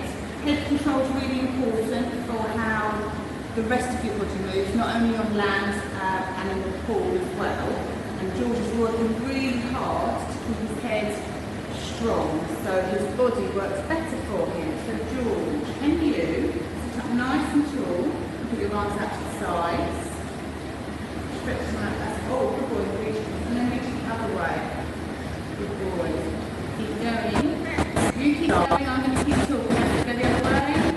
Stretch them out, that's, oh, good boy. Try and keep going. You keep going, I'm going to keep talking. Go the other way. Stretch them out, that's, oh, good boy. Try and keep going.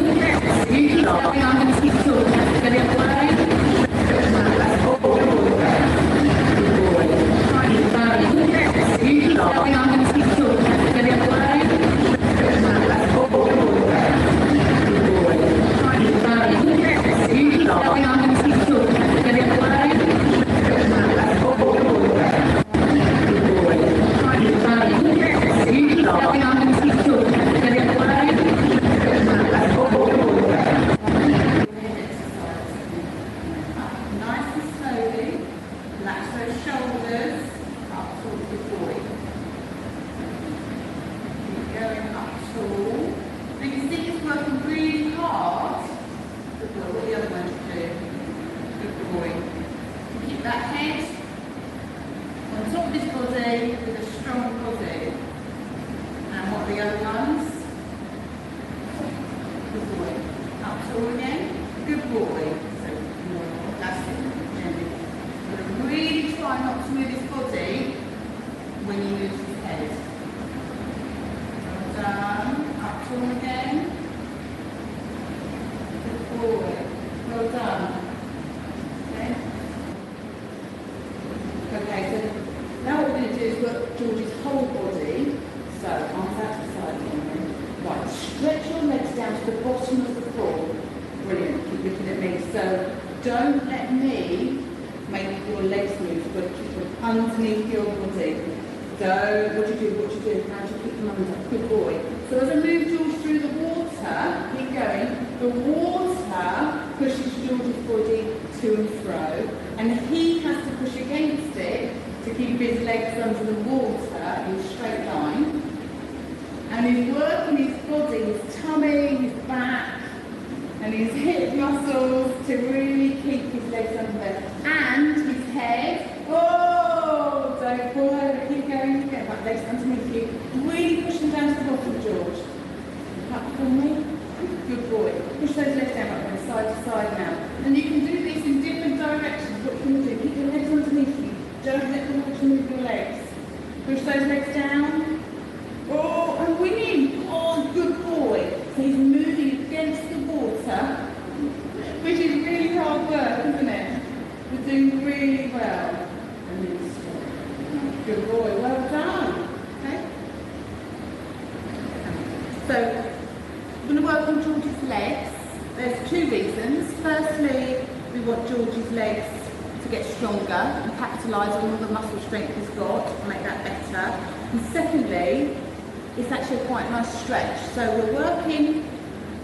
we're stretching out his hamstrings by him straightening his knee. And with this exercise, you can see George is bending and straightening his knee. The floats around his lower leg are pulling his leg up, so he gets a bit of a stretch, but at the same time George is having to balance and he's sitting, and he's having to control the legs. I'm actually holding his thighs down, because otherwise his whole legs will pop up. So this is mainly for stretching hamstrings, but without the floats on, we can use it to help strengthen his quads. So this is really nice. Can you, this time, hold this leg as straight as you can. And when it comes up, hold it there, hold it. Can you straighten it as much as you can? Cheek, not with your hands. Good boy. And then bend it. And then straighten this one. Straighten, straighten, straighten, straighten. Go on, really straighten it. Good boy. It's nice. And this one. Straighten, go on, straighten, straighten, straighten. Good boy. And bend. And last one. Straighten, straighten, straighten. And bend. And then have a relax. What's important to remember is working in the pool is more tiring. So we've got to make sure George doesn't get too tired before we finish the session. Okay, so this time what we're going to do is work George's hip extensors.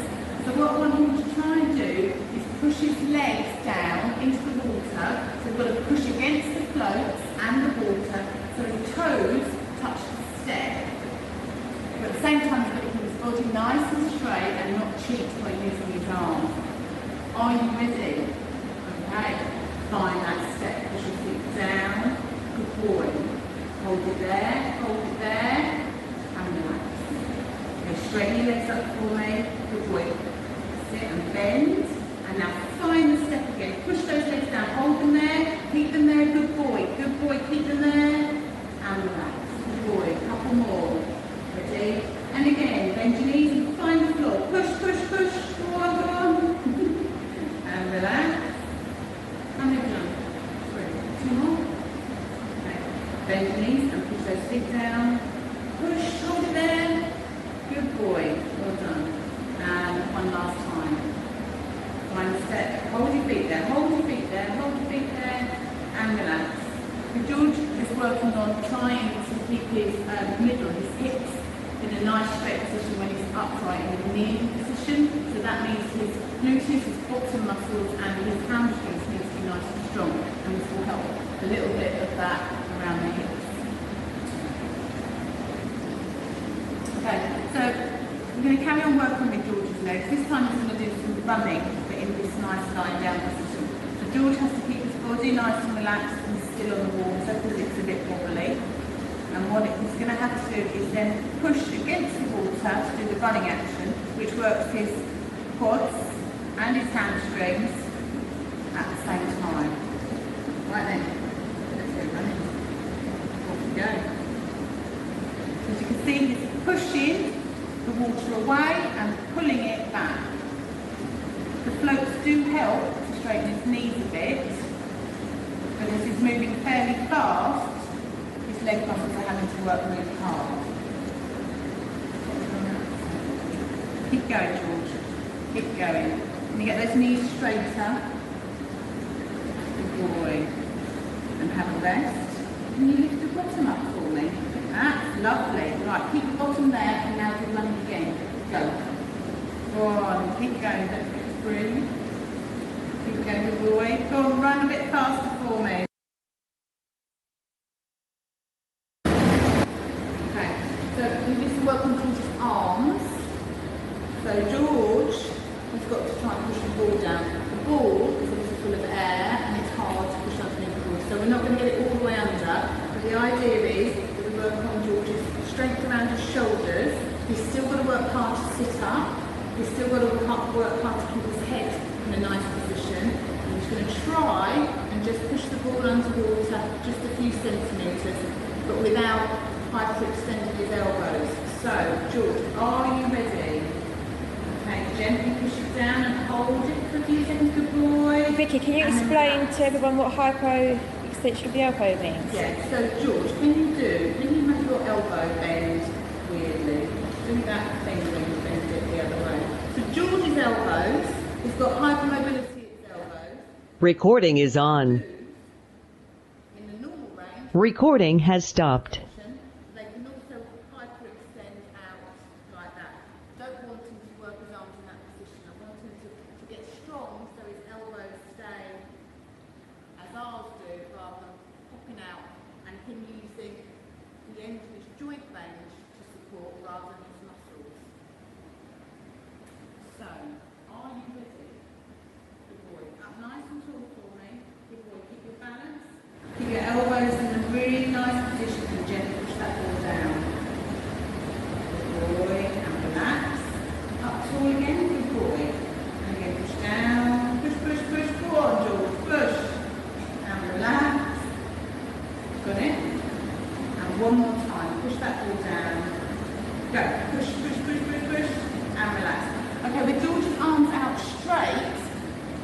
very long lever, which means actually that's hard to do. So if we bring it nearer us now, George, and keep your elbows nice and bent, this is going to be a little bit easier for you to do, and you should be able to push it down a little bit further. And then relax, good boy, well done, relax. Ready? And again, up nice and tall. Push that ball down, forward, and relax. Okay, so George is using a lot of muscles for that. So I want him to try and keep his shoulders down this time. So you're not allowed to lift your shoulders, just try and push down. Try and keep those elbows down and those shoulders down. Got it? Oh, reach. And then back again, got it? Okay, hold on to it. Are you ready? Up nice and tall, elbows in, shoulders down, elbows down, elbows down. And push that ball down. Go push. Cheek. Good boy, good try. Get it in. Reach to the ball. Okay. Alright? Well done. That's hard. Okay. Hard around the shoulders.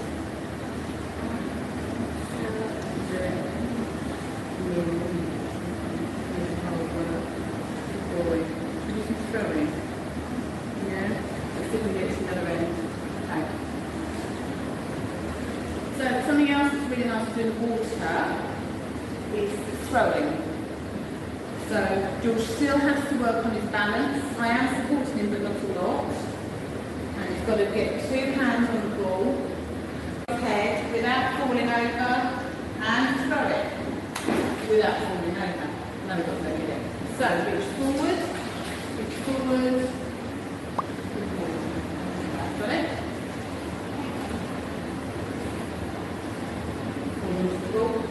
Don't lean back this time though, okay? That's it, good boy. Arms, above your head, and throw. Good boy. You get it? Reach that on, reach. And all the time we're going to get the ball, George has to control his head so he doesn't get face full of water. So he's working his head, his body, and his arms for the throwing. Another go, one more go, so we can get to the end. Okay, up nice and tall, great big throw, go! Oh, brilliant. Well done. Okay, so we're going to carry on doing some leg work with George.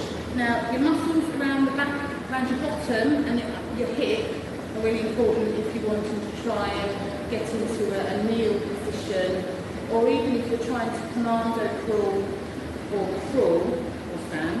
So this exercise, we're going to work the outside of George's hips, so his abductors, so the muscles that make his legs go out.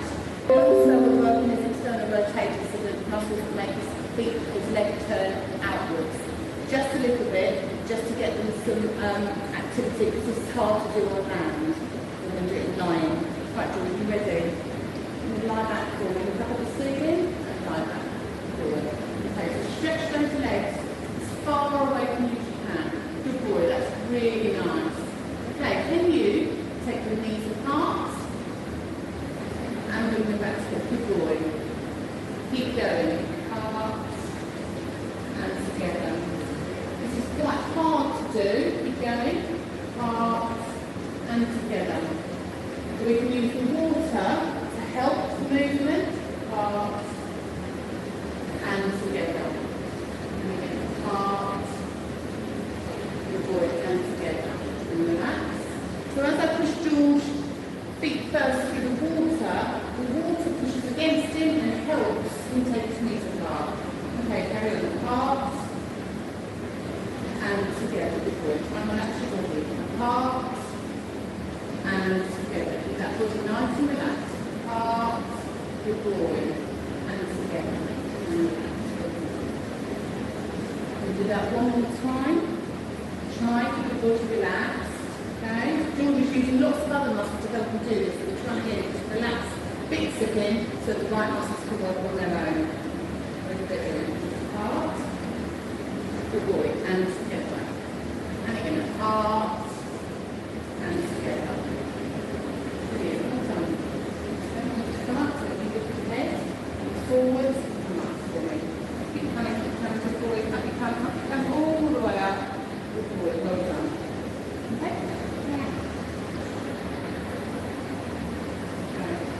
we also want to make sure George's whole body has a workout in the water. So he's going to lie back in the water. Good boy.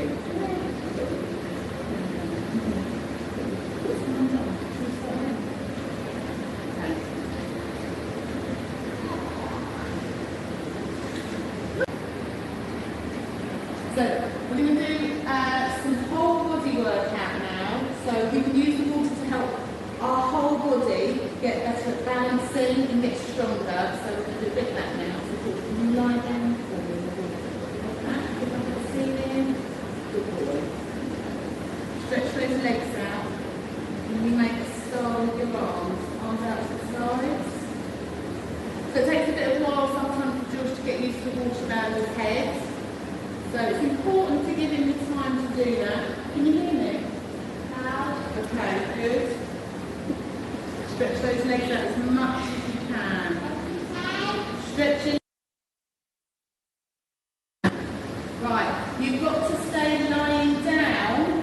Whatever happens, don't roll over. Keep your arms and legs where they are. So even if I do this, so I'm trying to challenge him and rock him, we've got to keep still. So it's got to work his body to keep still in the water. Don't let me move you. Ooh, good boy. Keep that body nice and straight. Whatever happens, don't let it bend. Don't let that body bend. Keep your legs nice and straight. Oh, don't let me move you. Whatever happens, do not let me move you. Keep still, keep still. Ooh, don't let me move you. Good boy, don't let me move you. Very good. Can you bring your arms out to the side a bit more? What? Keep your arms there. Perfect. Don't move your arms. Don't let the water move your arms at all. Keep them strong. Push them against the water. He's got to work hard because the water's pushing him. Don't let the water move you. Don't let the water move you. Don't. Good boy. Keep breathing. Keep breathing and relax. Good boy, well done. So we're going to go straight on to a bit of rotation. Coming up, guys. Here we come. Good boy. Alright? Good boy. Can you hear me? Not that much. I'll shout louder.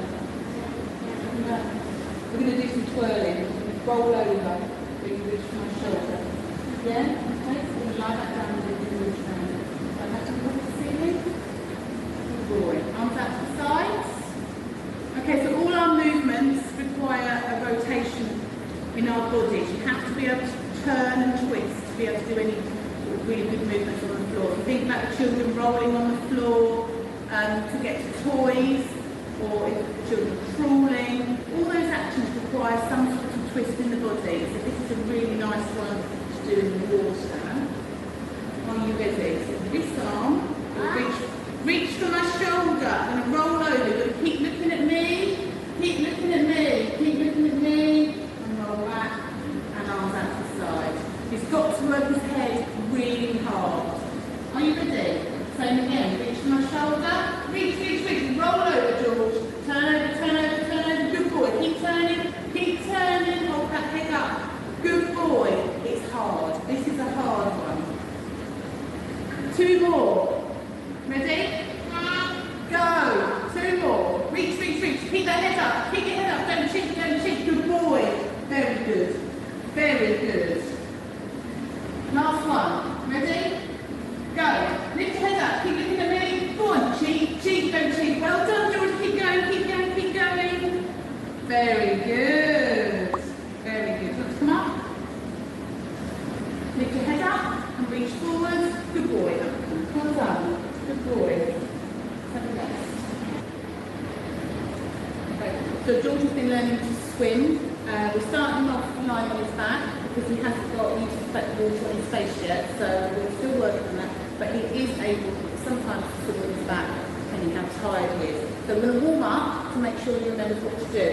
So George, do you remember what you do with your arms when you're swimming on your back, when you're sculling?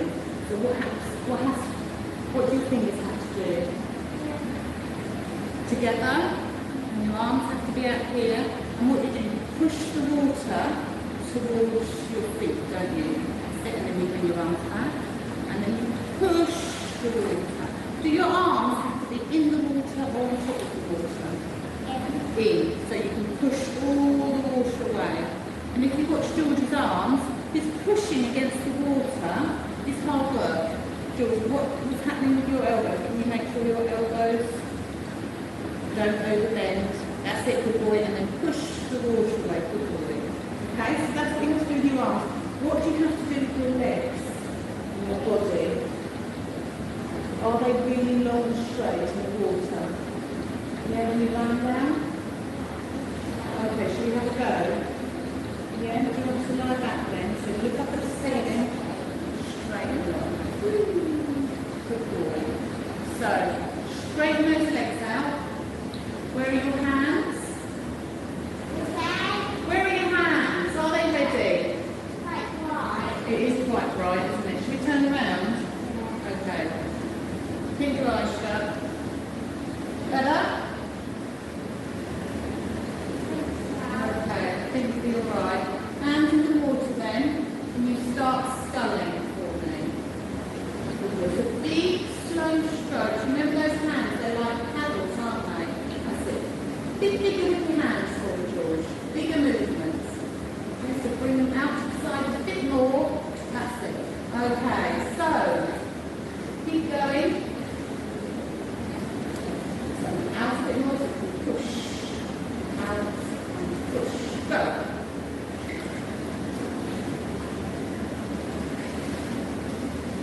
Keep going. Keep going. Looking up at the ceiling. Looking up at the ceiling. Looking up at the ceiling. Looking up at the ceiling. Nice strong body. You're on your own. Good boy. Good swimming. Well done. Do that again. No, thank you. You sure? Okay, brilliant. We've finished off with one more swim, yeah? Good boy. Remember, if you keep your arms, if your strokes, and you keep your legs out straight, you'll stay on top of the water much more easily. Ready? So, long legs, big, slow arm movements. Keep going. Just keep swimming. You're doing very well. Keep swimming. Keep swimming. You're on your own. Keep swimming. Good boy. Nice.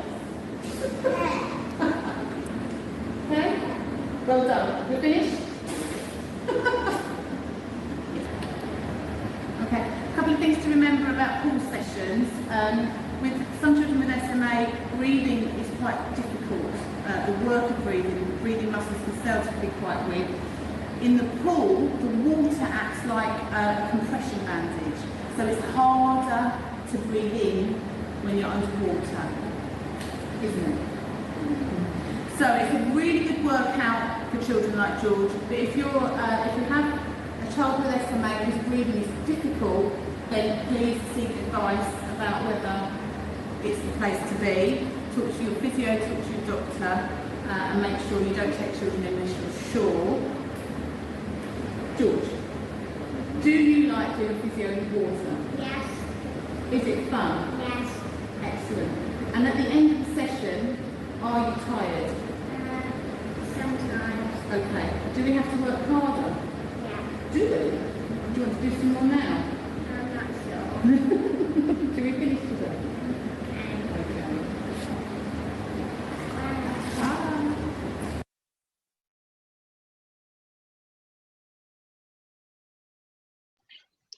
Brilliant performance there by George and Vicky. Right, now we have our next speaker, who is Gemma. And I can see Gemma. Hi, Gemma. How you doing? Hi, Andy. I'm doing well, thank you. Good stuff. So we're live on Facebook. So I'll let you introduce yourself and maybe go through a bit of your background. And yeah, over to you, really. So what's the best, how do I get about, let me just figure out how to share my screen. So it should be an option at the bottom of the screen that says share. I see that now. So let's do that.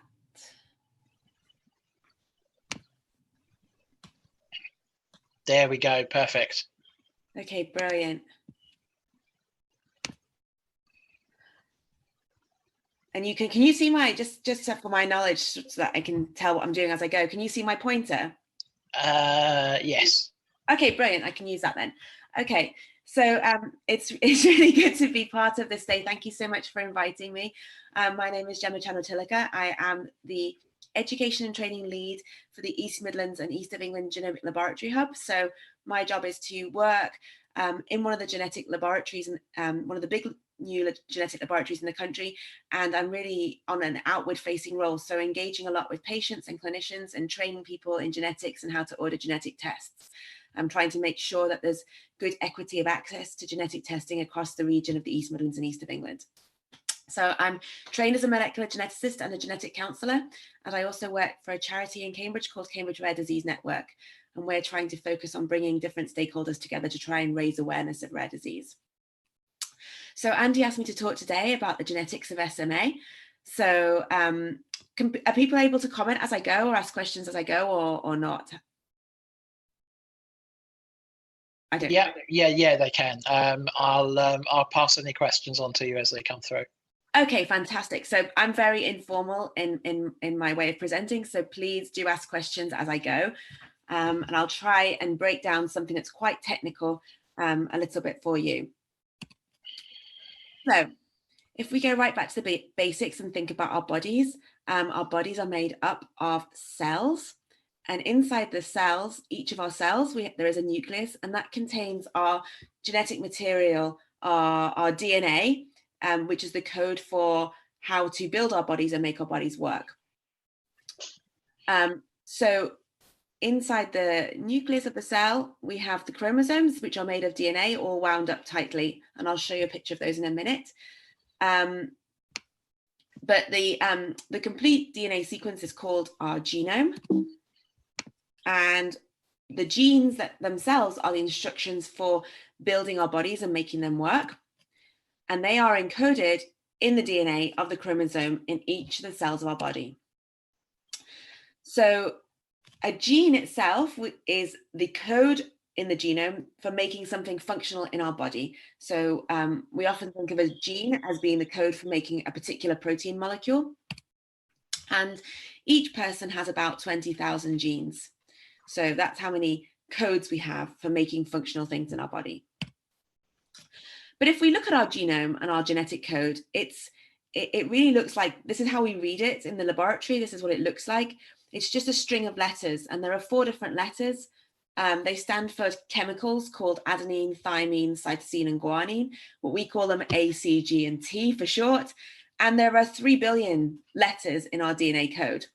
And it just looks like this on a computer screen, but it goes on for 3 billion letters. So you can't really read this, a human can't really read this and make sense of it, but we use computers to do that, to help us make sense of our code.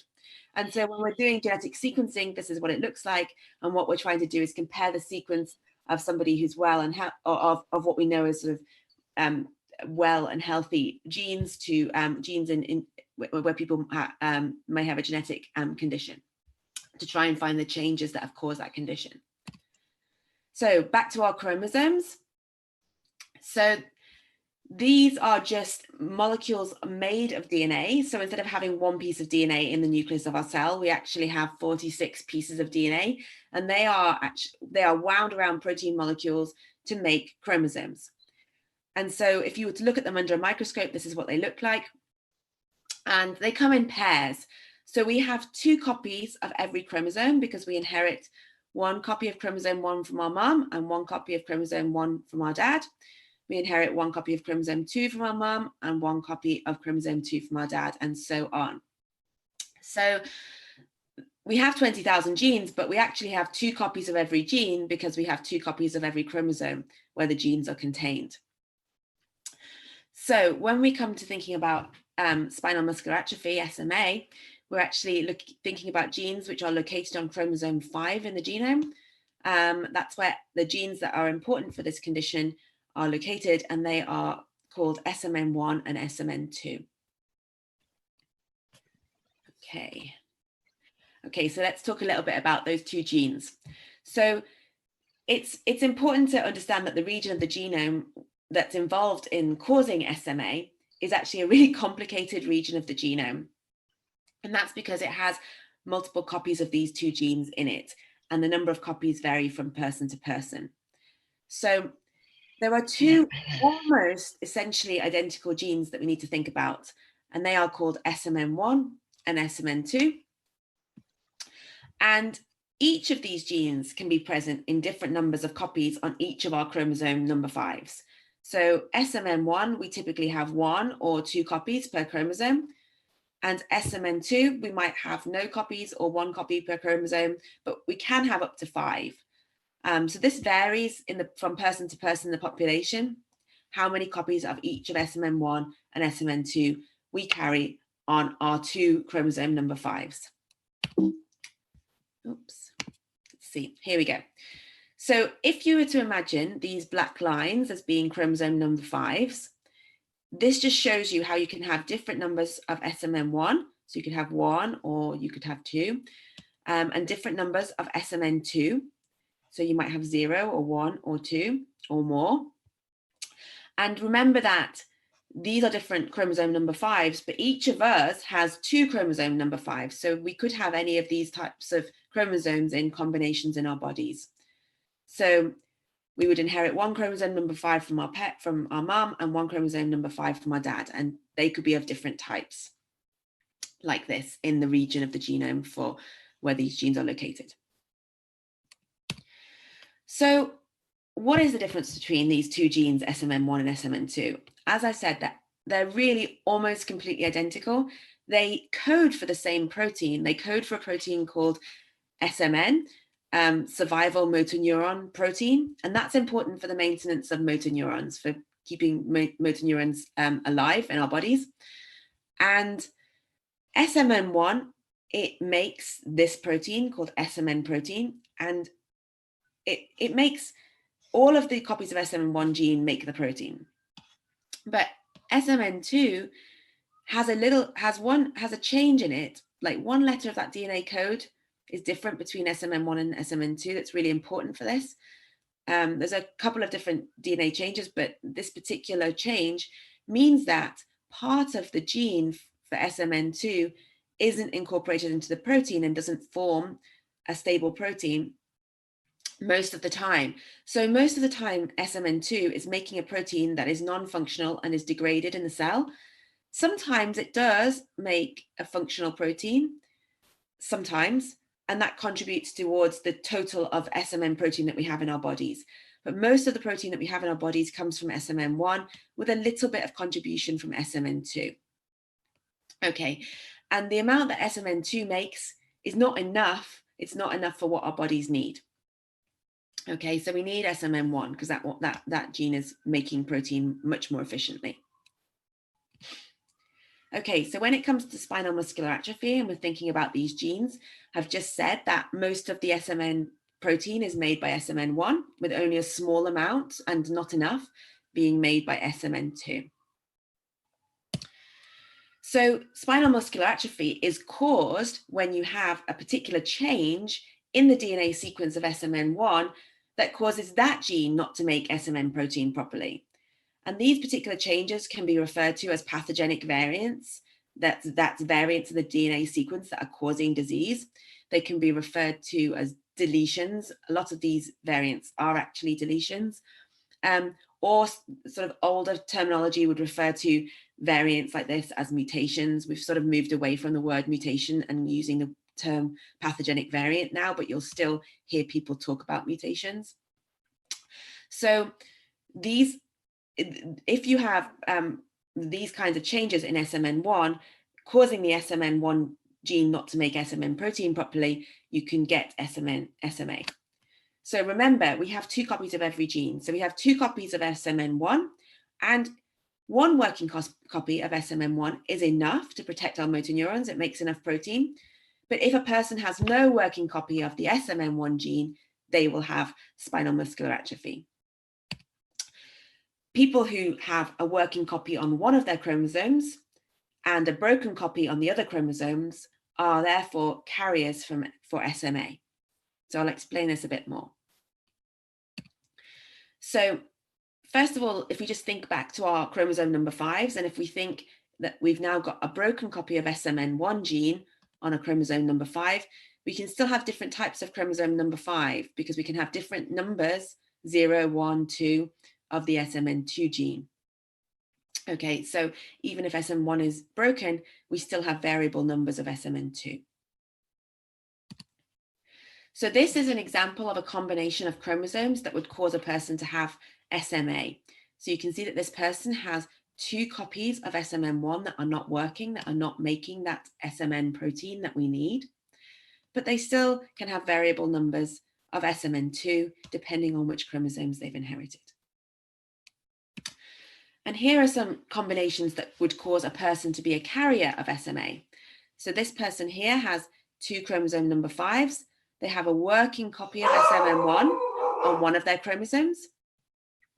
So that means that they don't have SMA, but they have a broken copy on their other chromosome number 5, which means that they can pass that broken copy onto children. So that means that they are a carrier of SMA. Here is another example of some of the chromosome combination for someone who's a carrier. So again, this person actually has 2 working copies of SMN1, but they're on the same copy of chromosome number 5. And they have a broken copy on their other chromosome number 5. So because they have a broken copy on that chromosome, they could pass this chromosome onto children. So that makes this person a carrier of SMA. Okay, so SMA is caused by having broken copies of SMN1 on both of your chromosome number 5s. But SMA, as you know, is very variable in its presentation. It can be very severe or it can be milder in terms of the of how the disease manifests itself in an individual person. And we know that people with fewer copies of SMN2 tend to have an earlier onset, more severe form of SMA. And remember that SMN2 is able to make a little bit of that SMN protein. So if you only have 1 or 0 copies of SMN2, you're not making very much SMN protein at all because your SMN1 gene isn't working. So you have an earlier onset, more severe form of the disease. When it comes to, but there are other individuals who may have different chromosome number 5s with more copies of SMN2 on them. And each of these copies is making a little bit of that SMN2 protein. So the more copies you have, the better. And people who have more copies of SMN2, even though their SMN1 genes aren't working, they tend to have a later onset and less severe form of spinal muscular atrophy. So that hopefully that sort of is clear about how SMN1 and SMN2 both contribute to spinal muscular atrophy. So when we think about the inheritance of SMA, the inheritance pattern for SMA is called autosomal recessive. The word autosomal just means that because the genes are on chromosome number 5 and not on the X chromosome or the Y chromosome, not on the sex chromosomes that determine whether we're male or female. So if you're on any of the chromosomes that have a number, then it's called an autosome. So autosomal, and recessive means that you only manifest the symptoms of the disease if you have both copies of the gene broken, not working properly.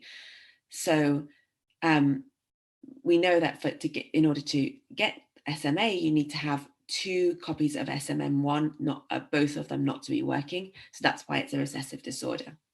So how does this work? If we have a father here who is a carrier for SMA, he has, in blue, he has a broken copy of the SMN1 gene, and in orange, he has a working copy of the SMN1 gene. So he does not have SMA, but he is a carrier because he has this broken copy on one chromosome number 5. The same with this mother here. She has 1 broken copy of SMN1 and she has 1 working copy of SMN1. Now, we each have 2 of each chromosome in our cells. in our bodies, and that's except for our egg cells and our sperm cells. And the reason for this is because when a sperm meets an egg, we're making a new embryo, a new individual, and we want that individual has to have 2 copies of every chromosome. So that means that sperm and eggs, they only have 1 copy of a chromosome. So that means that this man can make 2 types of sperm. He can make sperm that includes a broken copy of SMN1, and also sperm that includes a working copy of SMN1. And the same over here for this woman's eggs.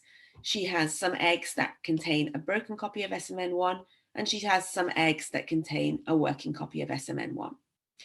And so it all boils down to chance which sperm fertilizes which egg. And there are different, so this sperm could fertilize this egg, or it could fertilize this egg, or this sperm could fertilize this egg, or this sperm could fertilize that egg. And that's really just sort of a random chance thing, but there are 4 combinations of sperm and egg that can come together to make an embryo. And because of that, there are 4 possible types of outcomes for each pregnancy. So you could, from 2 carriers having children, you could have a child that's affected by SMA if they inherit both chromosomes, one from mum, one from dad, both of which have a broken copy of SMN1. Or you could have children who are carriers of SMA, and those children have inherited a broken copy of SMN1 from one parent and a working copy from the other. Or you could have a child who has inherited working copies of SMN1 from both parents. And this is just random chance. And you can see that this means that there is a 1 in 4 chance that a child would be affected by SMA if in each pregnancy from 2 carrier parents. So this is what you see if you look at a family tree of a recessive condition like SMA. So this is what genetic counselors do. They draw pedigrees or family trees, and they use squares to represent men, and they use circles to represent women. And then what they do is they shade in any of the individuals in the family who are affected by a particular disorder. So here you could imagine that these 2 siblings, this daughter and this son, both have SMA, and they have another brother who is unaffected and 2 sisters who are unaffected.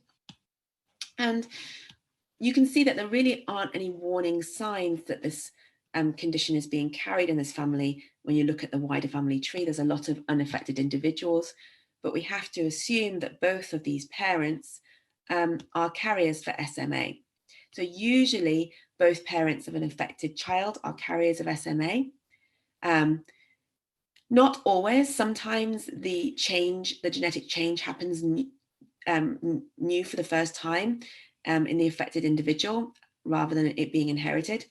But once it's happened, it can then be passed on to future generations. So we would assume that these 2 individuals would be carriers for SMA, and that means that several other relatives, so the brother and sister of this woman here, could also be carriers of SMA, and so could their children. And over on this side of the family, you know, this man here has a sister, another sister, and a brother, and so any of them could be carriers. We know they're not affected, but they might be carriers, and so could their children. So this is what genetic counselling will try and help you figure out in your families who else might be interested in having carrier testing for SMA for their information, for their help them plan their families. Okay.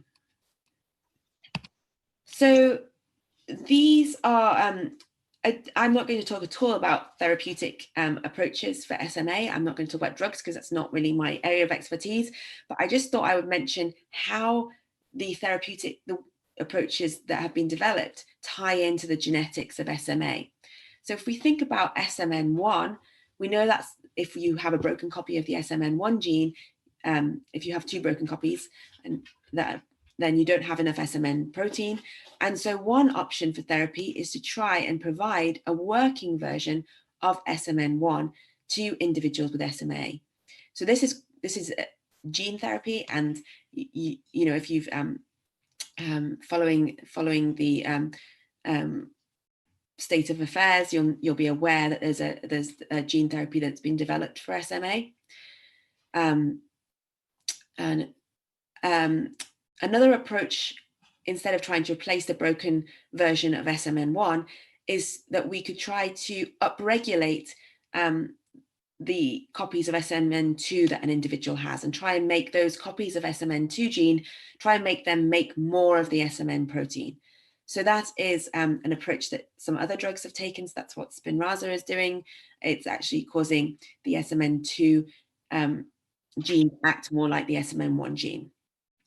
So those are the sort of two types of approaches that are targeting these two genes that are both involved in SMA, and that's why they are designed the way that they are designed.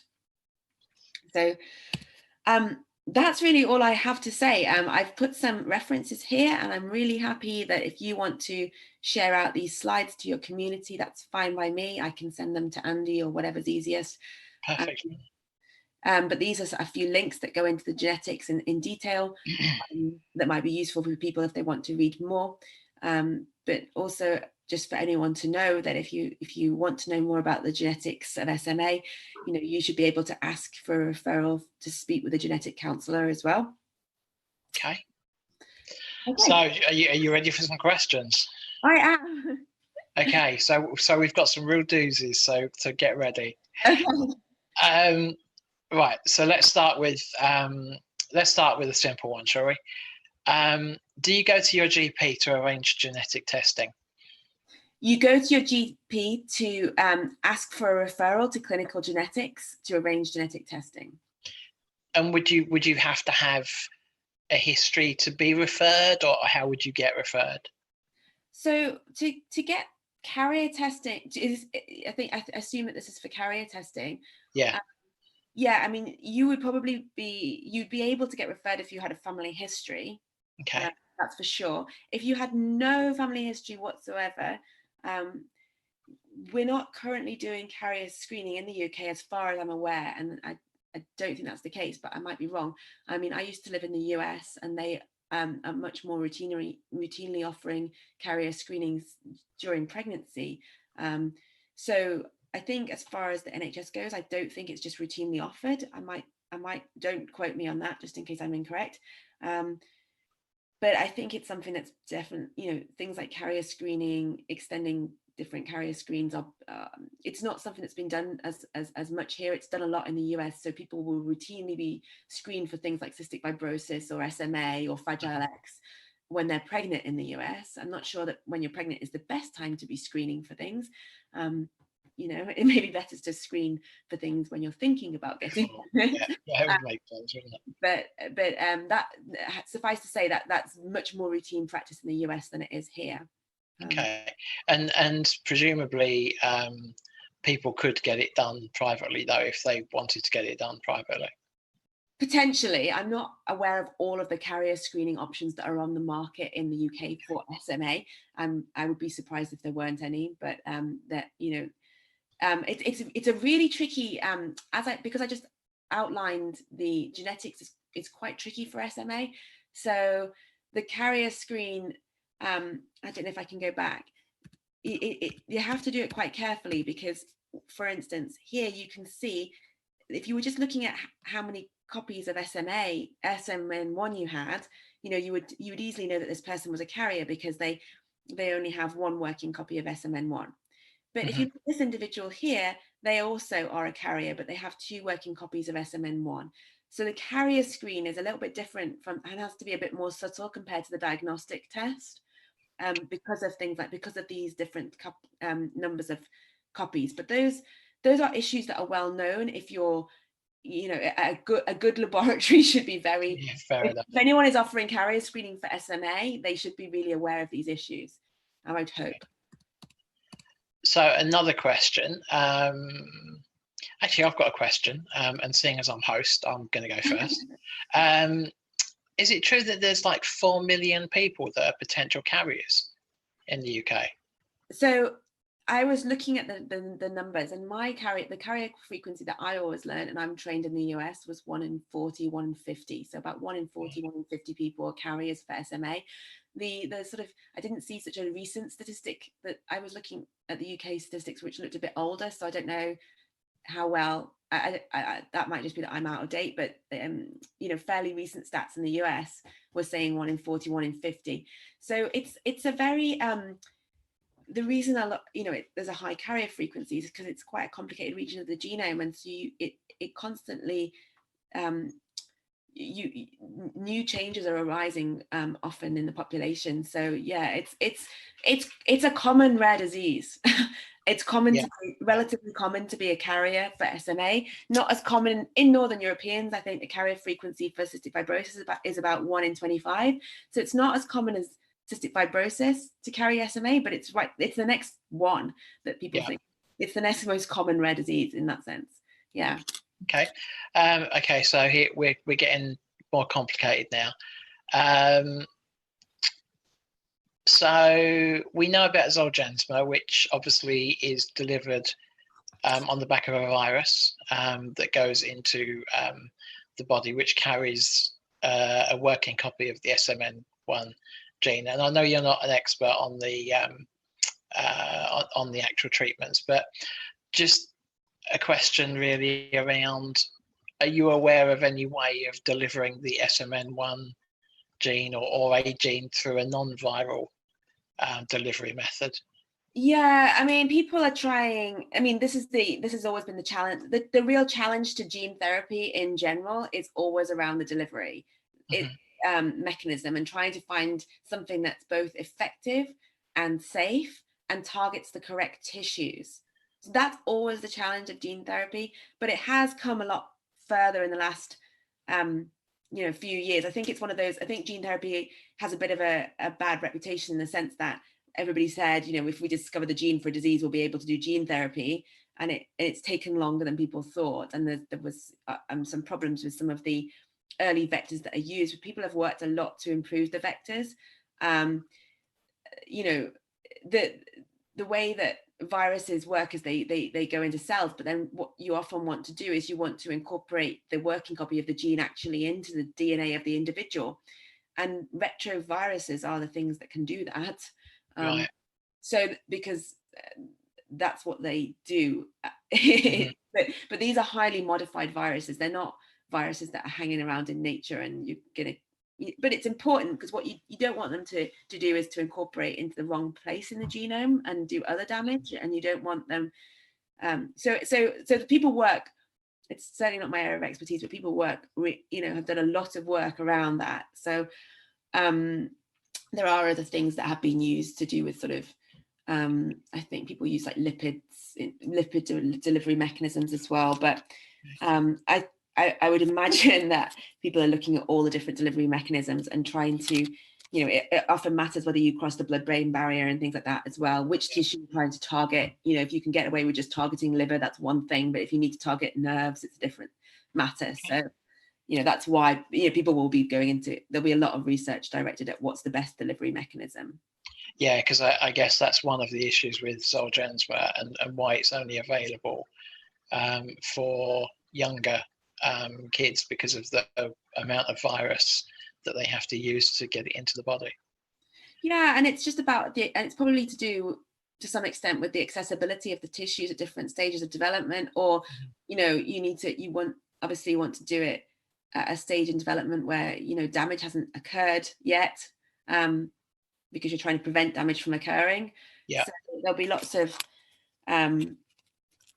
sort of rationales around that, and as I say, it's not my area of specialism. There will be people who will just be thinking purely about the best way to target gene therapy and SMA as their everyday, day in, day out jobs, and that's not me. Yeah, no, that's fair enough. So I'm going to ask you, I'm going to read this question out. This is from G, and this is one of those dodgy ethical questions. Yeah. So, would modifications of people's genes make them genetically modified organisms? And if so, how would that work in society? Yeah, that's a really, really big question. And I think you know, the rare disease community are the ones to really talk about this, because I think, you know, there was some very sort of damaging work that emerged from China last year around December 20. I remember it really well because it was right when we were having our Rare Disease Festival at the beginning of December last year. There was a Chinese scientist who had claimed to genetically modify some babies had been born who'd apparently been genetically modified. And there wasn't really a reason for him to have done it. He inserted a gene that he claims makes them more immune to HIV. Well, you know, there's other ways of protecting yourself from HIV than genetically modifying yourself to be more immune.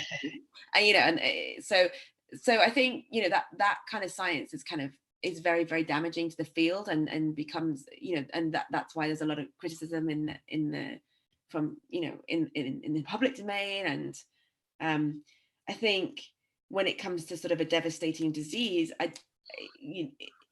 there's a question, and you know, depending on whether there's treatments available, this becomes more complicated. If there's no treatment available, you know, if you can change one gene in the genome to not be damaged, I don't know how, you know, different people feel differently about that, but I think that, you know, there's lots of ethics involved in sort of, you know, remove the idea of removing this disability from society as well, and that's a bad thing, and that, you know, we try and make everybody perfect.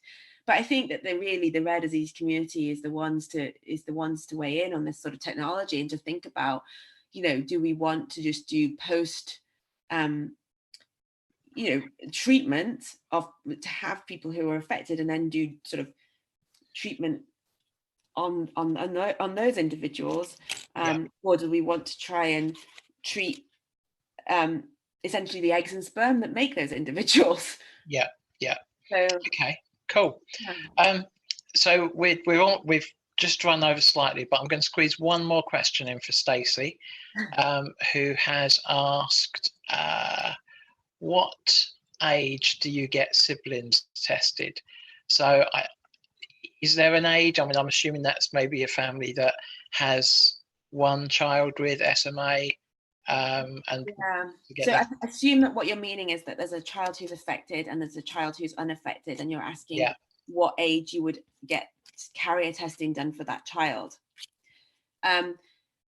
You know, so the kind of classical way people have approached this is that you would wait until that child is an adult and they can make the decision to have carrier testing themselves. Mm-hmm. That's the sort of classic way. But I think, you know, people are sort of, rather than putting a you must be 18 or you must be 16 kind of hard number on it, I think people are, you know, working a lot more with families to find out when that's the right decision in various different situations. And is there like a youngest age that SMA can be detected in? So for example, if you've got a child who's 4 years old who has got SMA, and then you have another child and you want to see whether or not that new child has got SMA, is there I mean, I would imagine, I mean, that's the sort of testing for that, especially when you can start to treat pre-symptomatically. As treatments are becoming available, I would expect people to be doing diagnostic testing at an earlier age. You know, in the past, you would have had more of a philosophy of wait and see if symptoms emerge. Whereas I think when treatments are available, especially pre-symptomatic treatments, that becomes very indefensible. So, you know, people are now talking about the need for newborn screening, et cetera, et cetera. So I think, you know, work with your doctors and your genetic counselors to figure out the best way to approach that situation. But, you know, I'd be very surprised that people wouldn't want to rule out somebody actually having SMA. Yeah. If there's a treatment available for them. Yeah, no, it's fair. Brilliant. Thank you, Gemma. I could literally sit here and talk to you for hours, but that's been really great. So thank you for taking the time to teach us today. That's great. No worries. Thank you so much for having me, and do let me know. If you want slides and things, let me know. Brilliant. Thanks a lot. Okay, thank you. Bye-bye. Bye.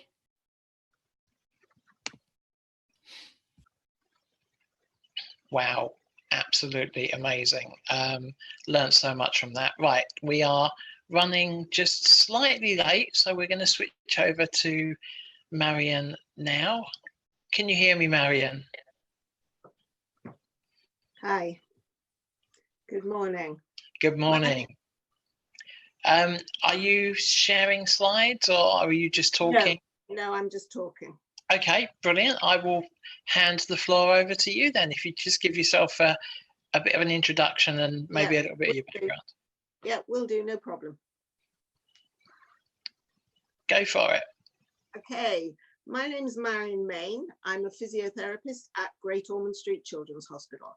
I'm part of a clinical physiotherapy team, but I'm also part of the wider Dobovitz Neuromuscular Service, which is a research team.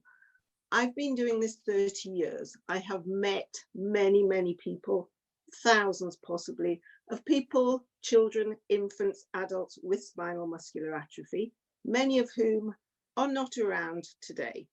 And I cannot do this without mentioning the lady who inspired me, Anita Macaulay, because I really do not think that many of us would know as much as we do about SMA if it wasn't for her. I also have to thank Lucy Frost, who set all this up. But as a parent, Lucy has been inspirational, as so many of my parents and children have. I haven't learned from textbooks or from people out there because there aren't that many experienced physios out there. I have learned from parents and children themselves. So if what I'm saying is rubbish, you lot have taught me what I know. Ultimately, there are not a lot of experienced physios out there. Your physio might be saying something different from me. If that's the case, they have to justify to you why they are saying what they are saying. And if they can't justify it to you, they need to justify it to me. There is not one size fits all. Sometimes there's no right and wrong, there's just different, but sometimes there is wrong. There is definitely wrong. And in that case, people need to learn and they need to be open to learning. It's no good just saying, I'm not listening to her because. So we have quite a lot to get through in physiotherapy. I can speak all day, as most of you who know me will know. So half an hour is going to be very short. We can only touch on the most important subjects. That's absolutely fine. We'll keep an eye out for questions as well. So we'll probably keep questions to the end and I'll pass them on to you. No problem at all. I will try and leave some time for questions. Great. Okay, now I have a couple of beliefs as a physiotherapist. And my first belief is that children and humans are moving creatures. We are not built, we are not designed to keep still, whether it's sitting, whether it's lying. Life is about movement, and that is movement for everybody, be it on two legs, four wheels, on crutches, on walking frames. Life is about moving, exploring, getting about from place to place. And part of our job as physiotherapists is to make sure that people move. There is no such thing as no pain, no gain. So that pain means something is wrong. I do not believe that pain helps and that things should hurt. Pain needs to be managed. It is really, really important that nobody says no pain, no gain. The other thing I believe is there is no such thing as a lazy child. The biggest culprits in this tend to be grandparents. So if you're listening, grandparents, your child, grandchild, whoever is not lazy. Lazy is a teenage problem. Up until teenage, children are demotivated, frustrated, angry, have tried and it doesn't work. If they appear lazy, make it fun, change things. Do not just expect children to want to do something if they've tried before and failed. None of us do. So let's get down to some of the basics about SMA. We know that children are weak. There are very severely weak and there are a little weak. And that is a spectrum from beginning to end. And your child, you, whoever, may be somewhere on that spectrum. And it really doesn't matter if you're type 1, type 2, or type 3, As physiotherapists, we should be treating what we see, helping to achieve the maximum you can achieve with the power, contractures and scoliosis you've got. It is not about, oh, he's a type 1, we should be doing this. If I have a borderline type 2 who's just about walking and a borderline 3 who's just about losing it, they're pretty much the same. It really doesn't matter if one's a 2 and one's a 3. I have to treat the child in front of me, not a number, because the numbers are arbitrary. Okay, you can or you cannot sit, but it may be that you used to be able to and can no longer. You're not suddenly a type 1. One of the things that people talk about is laxity. They will say, oh, bendy joints, hypermobile, lax.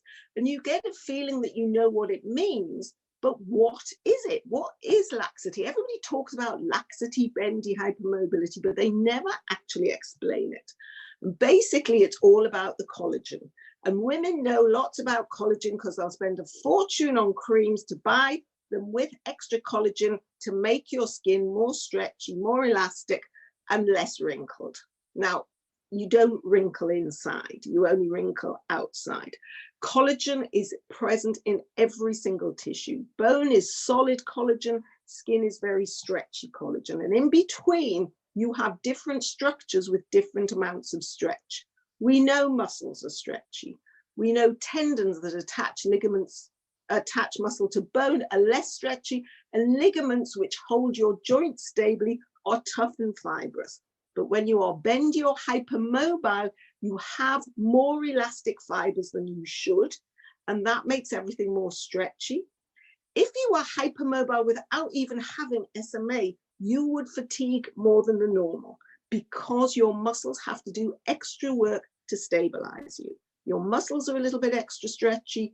Your ligaments are not holding your joints as well as they should, so your muscles do double work. So when you are lax, you get fatigue. When you have SMA, you get fatigue, so that when you are lax with SMA, you have that double whammy that makes things harder. Weakness is the problem. This is not about low tone. Tone is a brain issue. We know in cerebral palsy, most of the children have high tone, or what most people would know of as spasticity. Low tone is the opposite of that. Yes, it's floppy, but it comes from the brain, not from muscle weakness. These children are weak. Now, we all have some weakness somewhere. We're not all as strong in every muscle group, so that you will have stronger and weaker groups. But we, if we don't have SMA, are not imbalanced. In other words, we don't end up with contractures because the muscles that bend our arm are stronger than the muscles that straighten our arm. The body is in balance.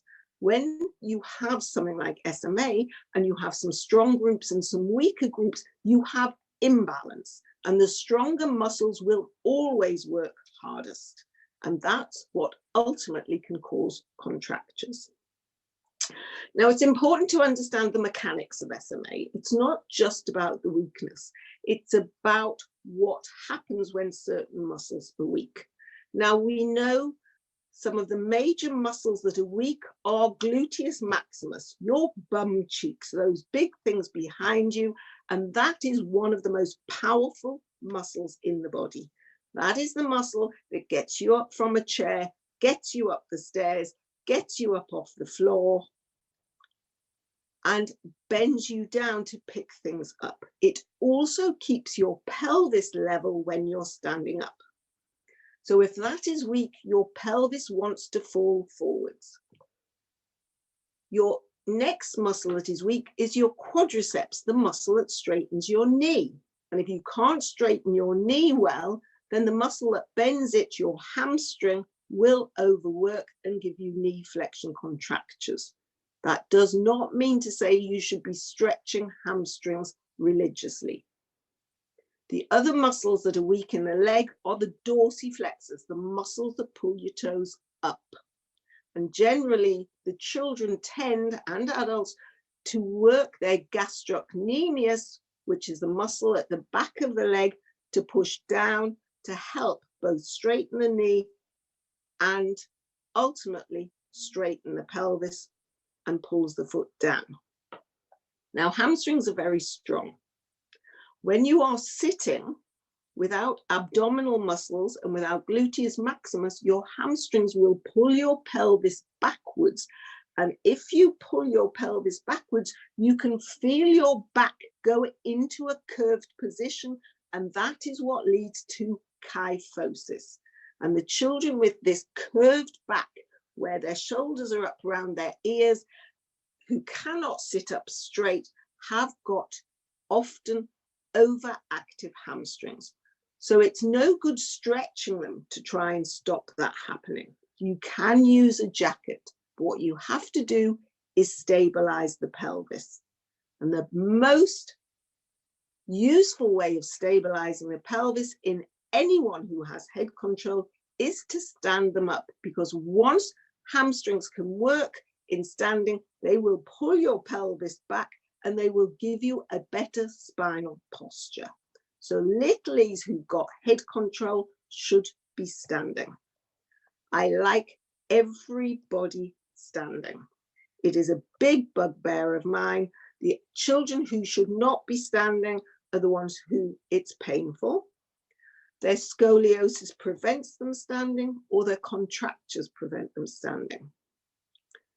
But one of the things I said is that life is about movement. Static standing frames are fine for short periods, but a standing child who has arm power should be in a dynamic stander, a stander with wheels so they can push themselves around and get some arm exercise.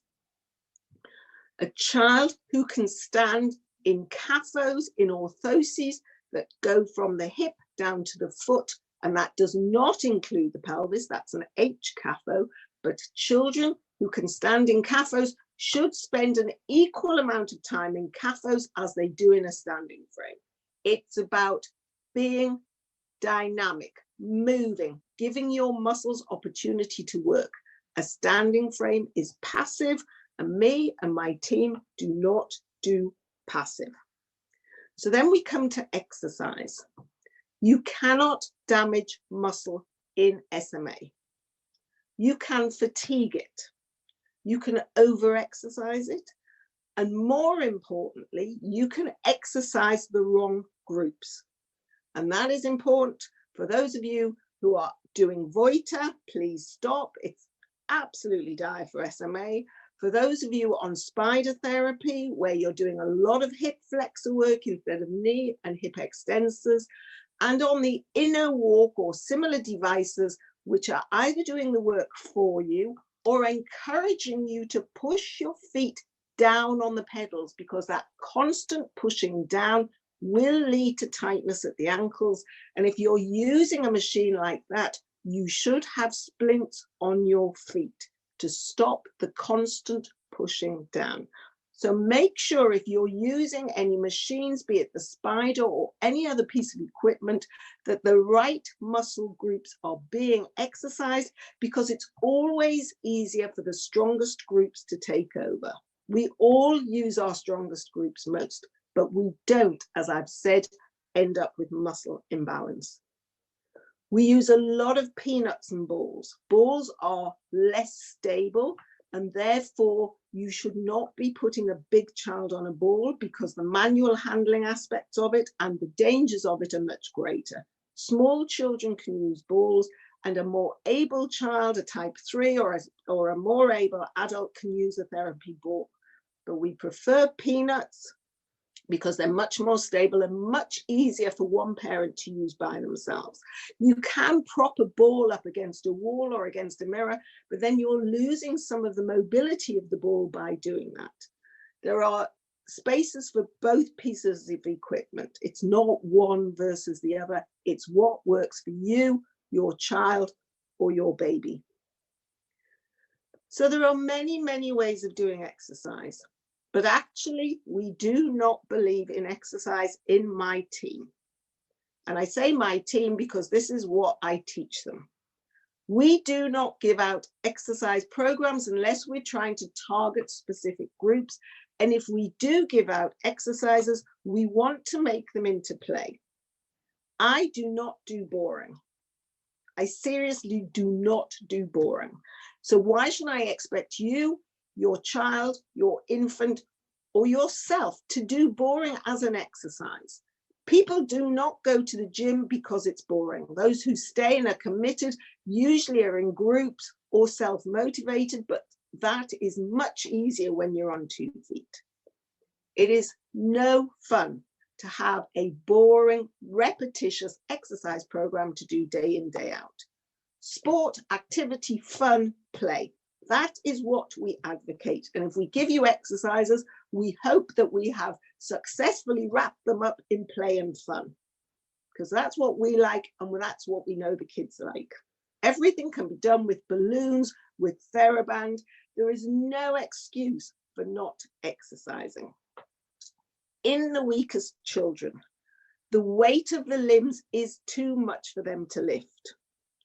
Whether you are on Spinraza or any other drug, it does not matter. If the weight of the limbs are too much for the child to lift, you must take the weight of the limbs, be it in slings or in exercise bands, and allow more movement. And that is where hydrotherapy works.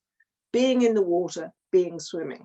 And I know there is a hydrotherapy session coming up, but one of the dangers of hydrotherapy is that you spend your time with the child only on their back, and therefore, again, only exercising certain muscle groups. They've got to keep changing position in the water.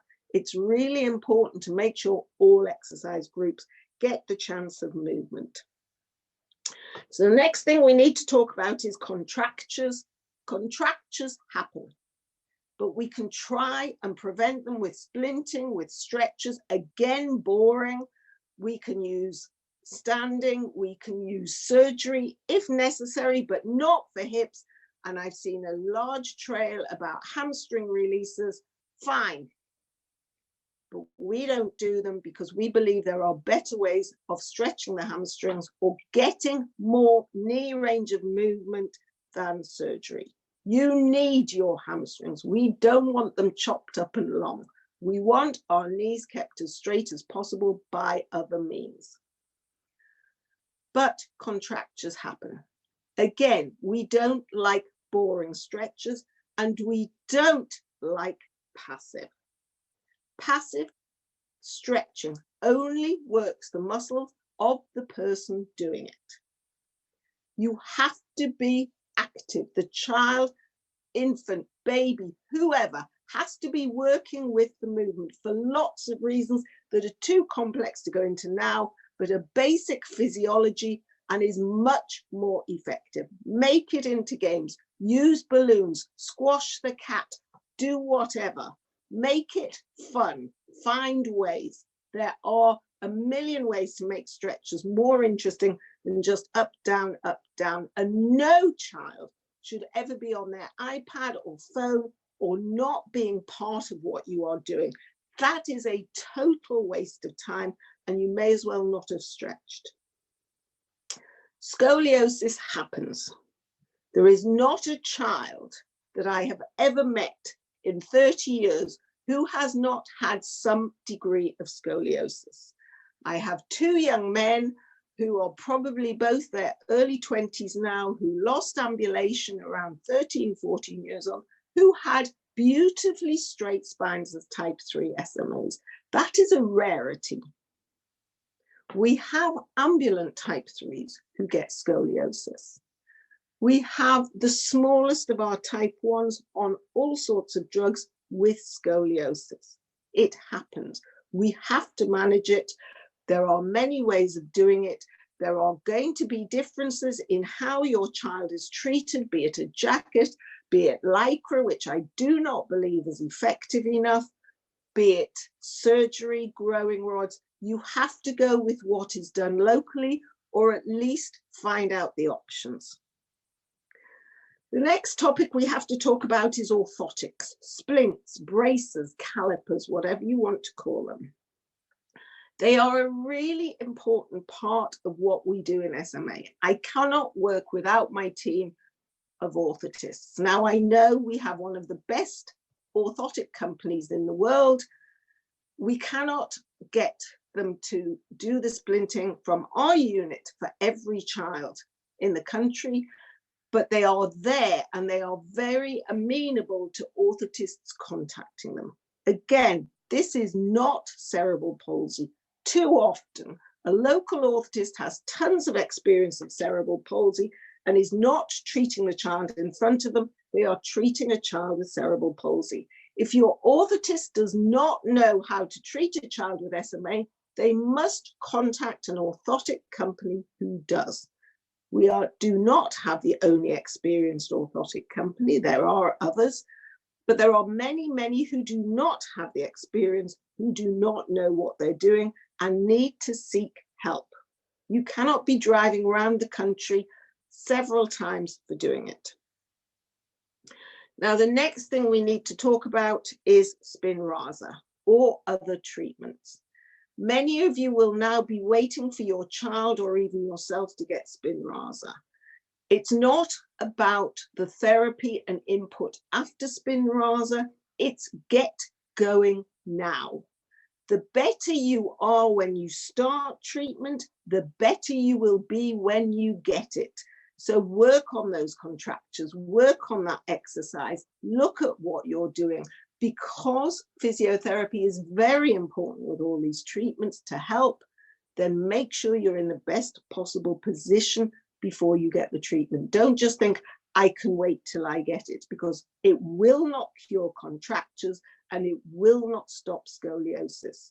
It's really important that you have good management in place before you start it. There are two more things I need to say. The first is that the therapists at the specialist neuromuscular services up and down the country cannot tell community physiotherapists how often they should be treating the children. We have no authority, and it is not justifiable for us to say, you must treat this child XYZ times a week, a month, a year. They have to understand the importance of doing it, and you have to accept that their caseload is very large. They may have only 1 or 2 SMA children on it. They may only have 1, which is worse, but they must go and get the experience. They must ask the questions from their local muscle service, but they must also understand why it is important that these children need input. But there are many, many service cuts in the community. It is probably the poorest funded of all the services. So please, if you really are not happy with your physio input, you need to help your physio get more. And the last thing I will say, and probably have left not a lot of time for questions, is that this is not about treating babies, infants, children, teenagers with SMA. This is about treating families who have a baby, infant, child, or teenager with SMA. We truly believe that our role is to treat the family. If I do not look after my parents, if I do not chastise them for not looking after themselves, then they cannot look after their child properly. We need to be there to physically support you too. I'm not talking about benefits or anything else, but physically, it is also our responsibility to make sure you're safe, you're well looked after, and you too as parents are not in pain, because pain, sleepless nights, all these problems do not make it any easier to treat a child with difficulties.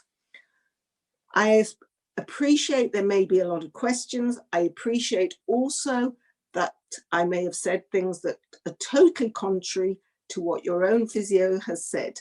I'm not here to be popular. I'm here to give you my experience based on what children and families have taught me for 30 years. It's not a popularity contest. I'm not here to be happy clappy. I'm here to give you the truth. I am happy to take questions now, or for people to PM me if they want more advice. Brilliant, thank you, Marion. Can I just say no cats were harmed during the filming of this video? But there might have been a dog, because there's one scraping at the door to get in. I know that feeling, believe me. So I've got a few questions. So are you happy if we quickly run through them? Absolutely. Okay, Right. So we have a question from Marilyn. Can some of this be adapted for adults? Yes, absolutely. There is everything I say about children does not stop when you get to adults. It's all the same. You need slings, you need movement, you need your contractures working.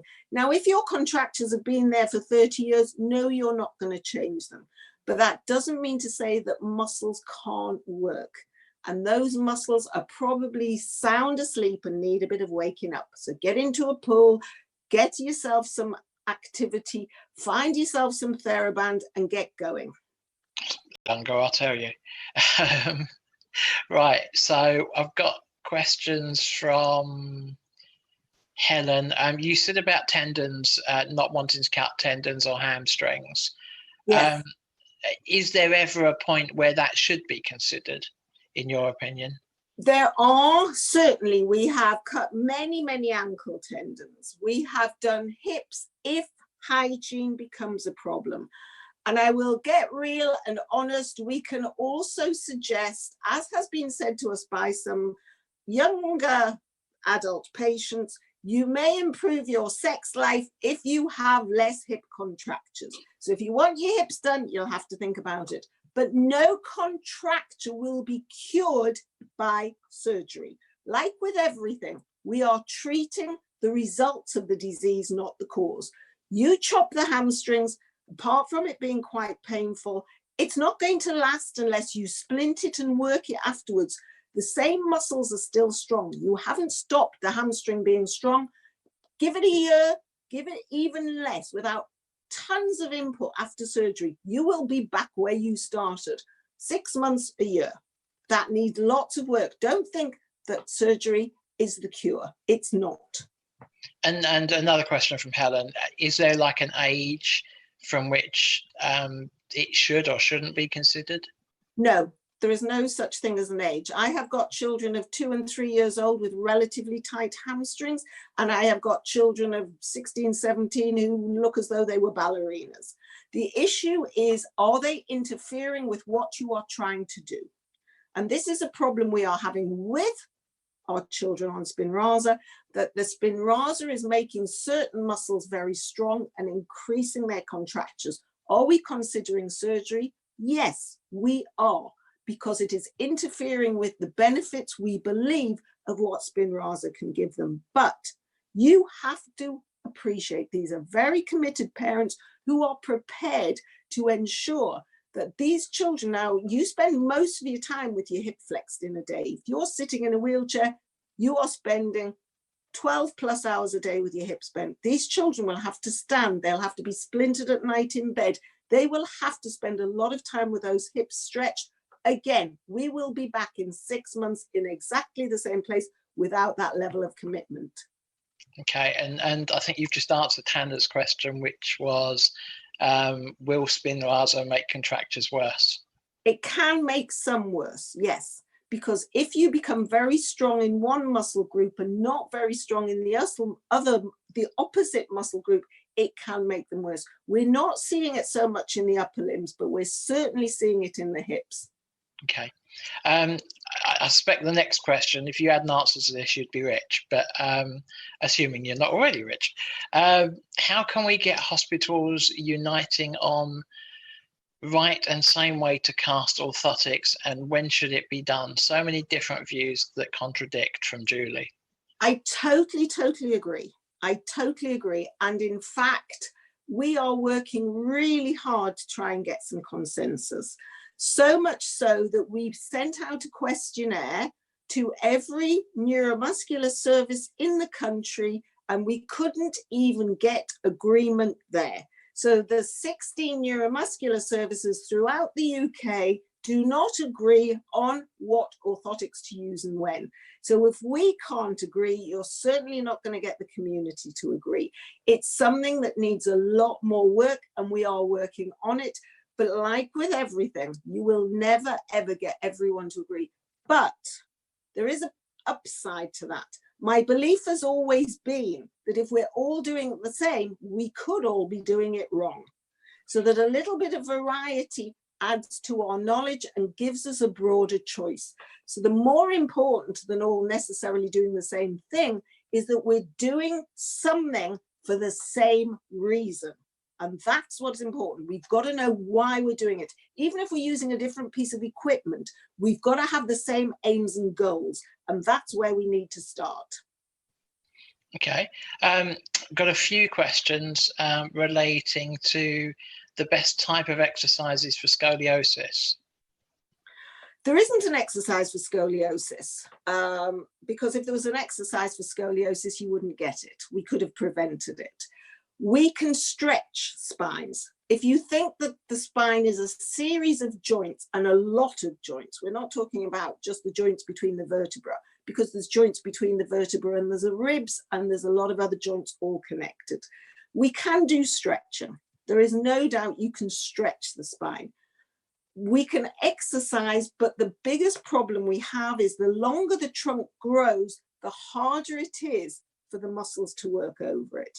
And this is a big problem. The other thing we need to consider is the trunk is not a piece of equipment in isolation. You have a head on the top and a pelvis on the bottom. And what you really need to do is get the head control as good as possible to allow the spine to work as good as possible, but also look at what your spine is doing on top of your pelvis. You cannot separate the two, and you can work and you can do PNF style exercises to help work the right muscle groups, but it's very one-to-one, and it's really something that your physiotherapist needs to have some experience of. It can be fun too. Okay, awesome. Abdominal binder, are they good for type 1s from Celine? Sorry, can you repeat the question? Sorry, abdominal binder, is it good for type 1s from Celine? It's passive, and I don't do passive. It's no different from any of us wearing a corset. It'll hold our belly in, but what's it doing for our belly? If our belly's muscles aren't working, then no, it's temporary, and the minute you take it off, out will drop those belly muscles again. Work is always better. You can use them for support if there's discomfort, or for short periods if it's useful to help posture and to help the pelvis, but ultimately it shouldn't be used for long periods without active work as well. Okay, awesome. And then the last question, and obviously if anybody else has any questions, then please either contact us or Marion. The question about tummy muscles, are there muscles in the tummy that can help with speech? Speech is really about breath flow and breath control. Yes, your abdominal muscles can help. If you really want to do work that will help speech, go karaoke, go sing, get singing lessons, play a blowing musical instrument. It is undoubtedly true that singing does help. But if you can't make the noise, you can't work. But it's the nearest we can get is trying to sing. Okay, awesome. I'm not going to break into song on that note, just for the record. Thank you very much. Thank you very much for your time, Marion. That's been really, really good. And again, if anybody has any questions, please contact Marion directly or contact us and we will pass them on. Thank you again, Marion. Thanks very much.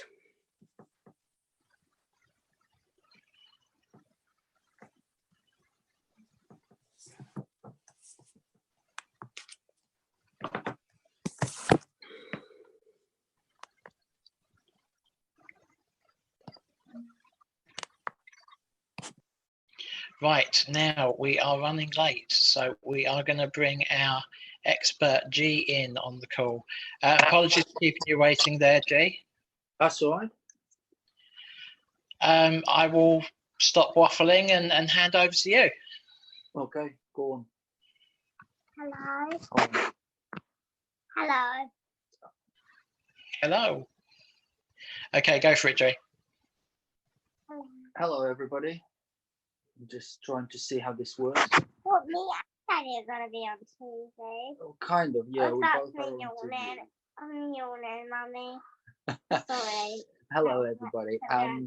I just thought I'll introduce myself first before we go on to the questions and talk a little bit about the MIA in general. So my name is Dr. Gennady Lyashenko. Some people call me Dr. G, some people call me G. She calls me Daddy. My wife calls me shut up. So different sort of nicknames. Sophia is the reason why I got involved in SMA, and she is what drives me to help other people and mainly to help her.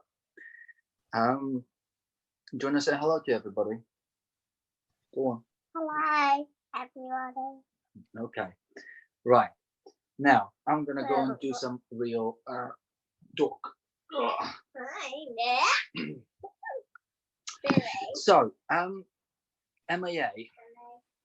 Basically, MAA is the is an agreement.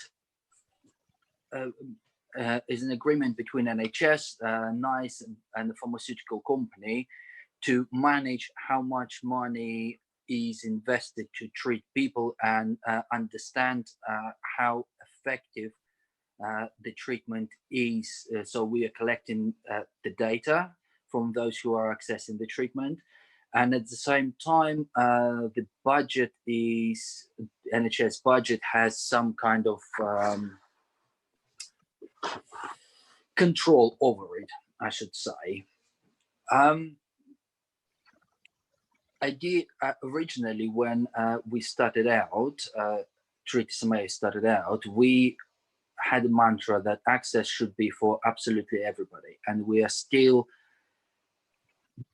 believe that access to Spinraza should be available to absolutely everybody.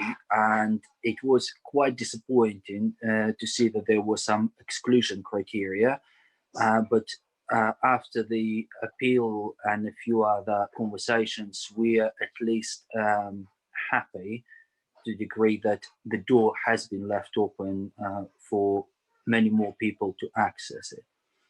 The other problem with Spinraza is administration centers, particularly adults, whereas for children there are already centers of excellence doing Spinraza through EAP, so they kind of know what to expect and how to do it.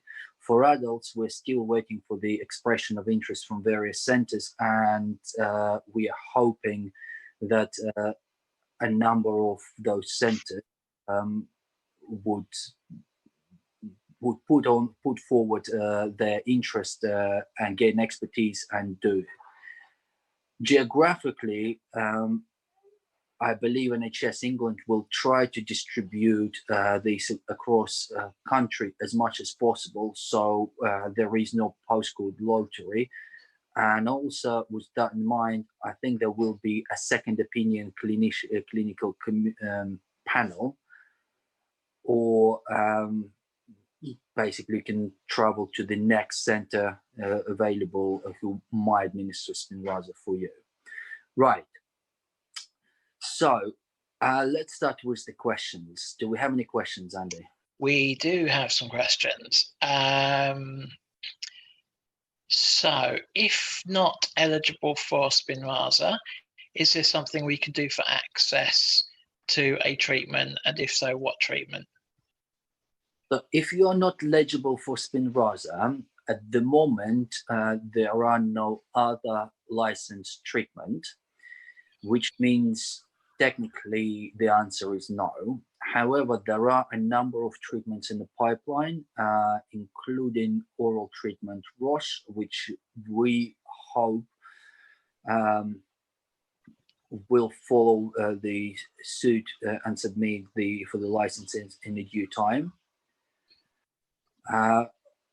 Obviously, when that becomes available, we will contact the community and let who and how and when this becomes a possibility. Okay. For adults, this one, who makes the decision if you are eligible? GP, consultant, and what do you do if you disagree? So the eligibility criteria has been fully established by NHS England.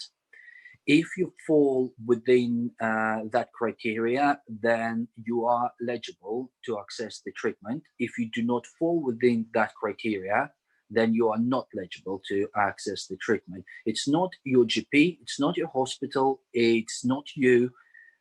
It is the criteria of MAA that says in black and white whether you are or you're not. Now, there might be some nuances and disagreements about, for example, with a spinal fusion. One can say you're not eligible because you have a spinal fusion, whereas another consultant can say, actually, I can use a CT-guided intrathecal injection, or we can do something else. And in fact, in terms of intrathecal injection, Adnan Mansour will be talking a little bit more about what's available a little bit after me. But yes, it is NHS England that made that decision. And if for whatever reason your hospital or your GP or your consultant is not agreeing, then there will be a clinical panel to which we can refer you either via TreatSMA, or you can ask yourself to be referred for a second opinion. Okay, and who's on that clinical panel? Presumably clinicians. So the clinical panel it will be formed, or is formed, I'm not 100% sure, in the last couple of weeks, and it will be made out of leading clinicians from the UK. Mm-hmm. It will be headed by the guys with the most expertise, and if I understand correctly, they will be meeting quite regularly throughout the year. But also, if your adult neuromuscular center of excellence is not doing Spinraza, there should be soon a bit more knowledge who will be doing it closest to you, and then you might be able to get referred to that center and they can review you. Okay. We have some more questions coming in. There's one question. If my hospital doesn't care, what can I do? Presumably, if they contact us, that would be a way for us to get them into the panel. Or so, if your hospital doesn't care, I would like to point out there are different clinicians in this world. There are some clinicians and consultants who would love for you to go and talk to them, even if you think that even if you haven't seen them for years, because you didn't need to. If you go back, they would love to hear from you and they would love to help you. So don't necessarily think that no doctors cares. But if you do come across people who are a little bit negative or plain difficult, get back to us and we will try to help you with moving these things further on individual cases. Okay, so just contact TreatSMA. Okay. And then we will think what's the best way forward. Okay, excellent. What else we got here? Right, we've got a question from Jessica. And this is kind of a question I had to some extent as well. Jessica's asking, what's the safest way to administer the drug? Now, obviously at the moment there is only really intrathecal injections is the only option, but we regularly see other methods on social media, on the internet, of other people having cervical administration or ports. What are the options? Okay. That's a very, very good question, and it should be addressed to clinicians rather than myself. However, there is an answer to this question, which will follow after my talk to Dr. Mansour, because I've asked him the same question, and it will give you, he has explained it really well, and it will give you better understanding than if I try to repeat his words. Okay. Jessica's also asked, she'd like to know the safest way to administer the drug. I don't know if that means using anesthetic or what, but is there a generally accepted safe method for intrathecal injections, or is that something we should save for Dr. Manzur later? You are reading my mind. Absolutely. Dr. Manzur has addressed and described the whole intrathecal procedure, how it is done, whether it's general anesthetic, local anesthetic, small sedation, etc. And again, he done a fantastic job. So I think it would be best to leave it to the specialist. Brilliant, Jessica, and he's on directly after G, so stick around. Gene therapy or Spinraza, what is best? Asks Cedar. Okay. It's a very interesting and difficult question to answer because Spinraza has been fully licensed. Gene therapy have been licensed to type 1 under certain age body weight by FDA in America. It hasn't been licensed in the UK or Europe just yet. Therefore, from safety point of view, from efficacy point of view, it is very difficult for me to comment without getting into hot waters with either of the pharmaceutical companies.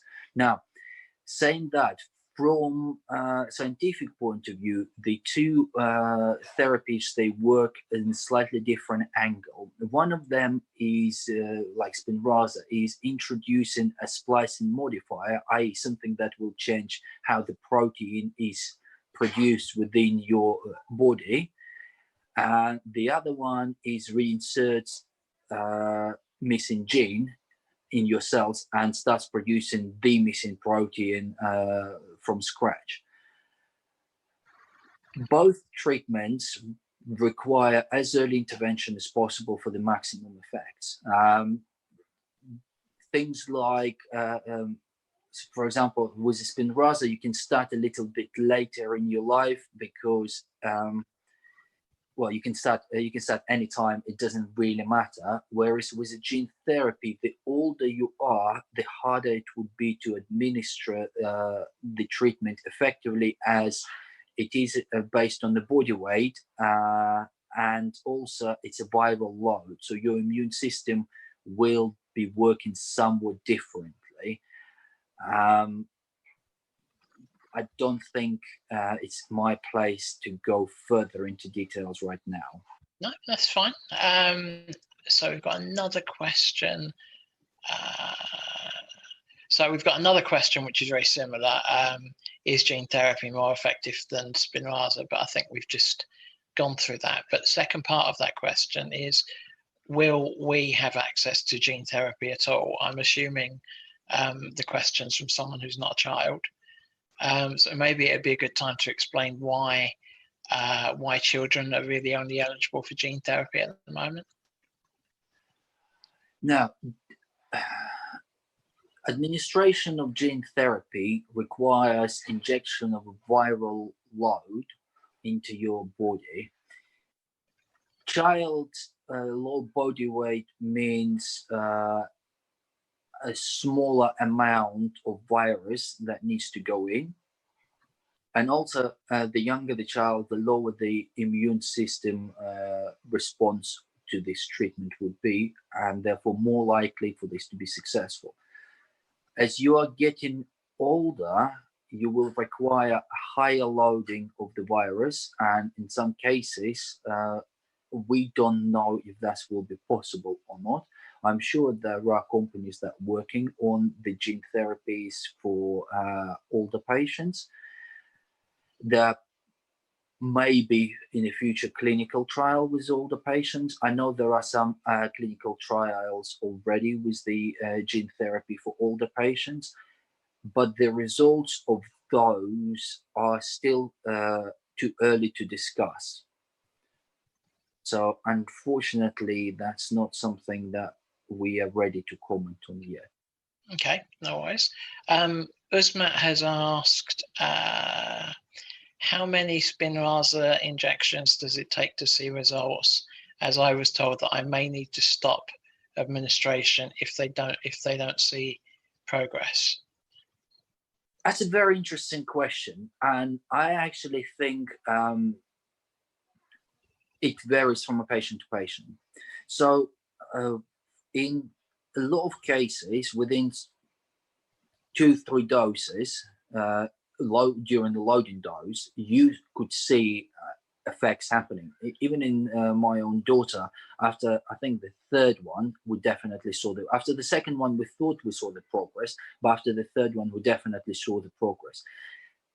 On the other spectrum, I also know a few people whose children did not respond for first 18 to 24 months.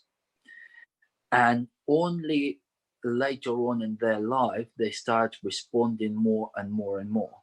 So the real question is how poor your child or adult was on the first place, or to start with, before the administration of Spinraza. The reason that's important is motor neurons, they do not regenerate.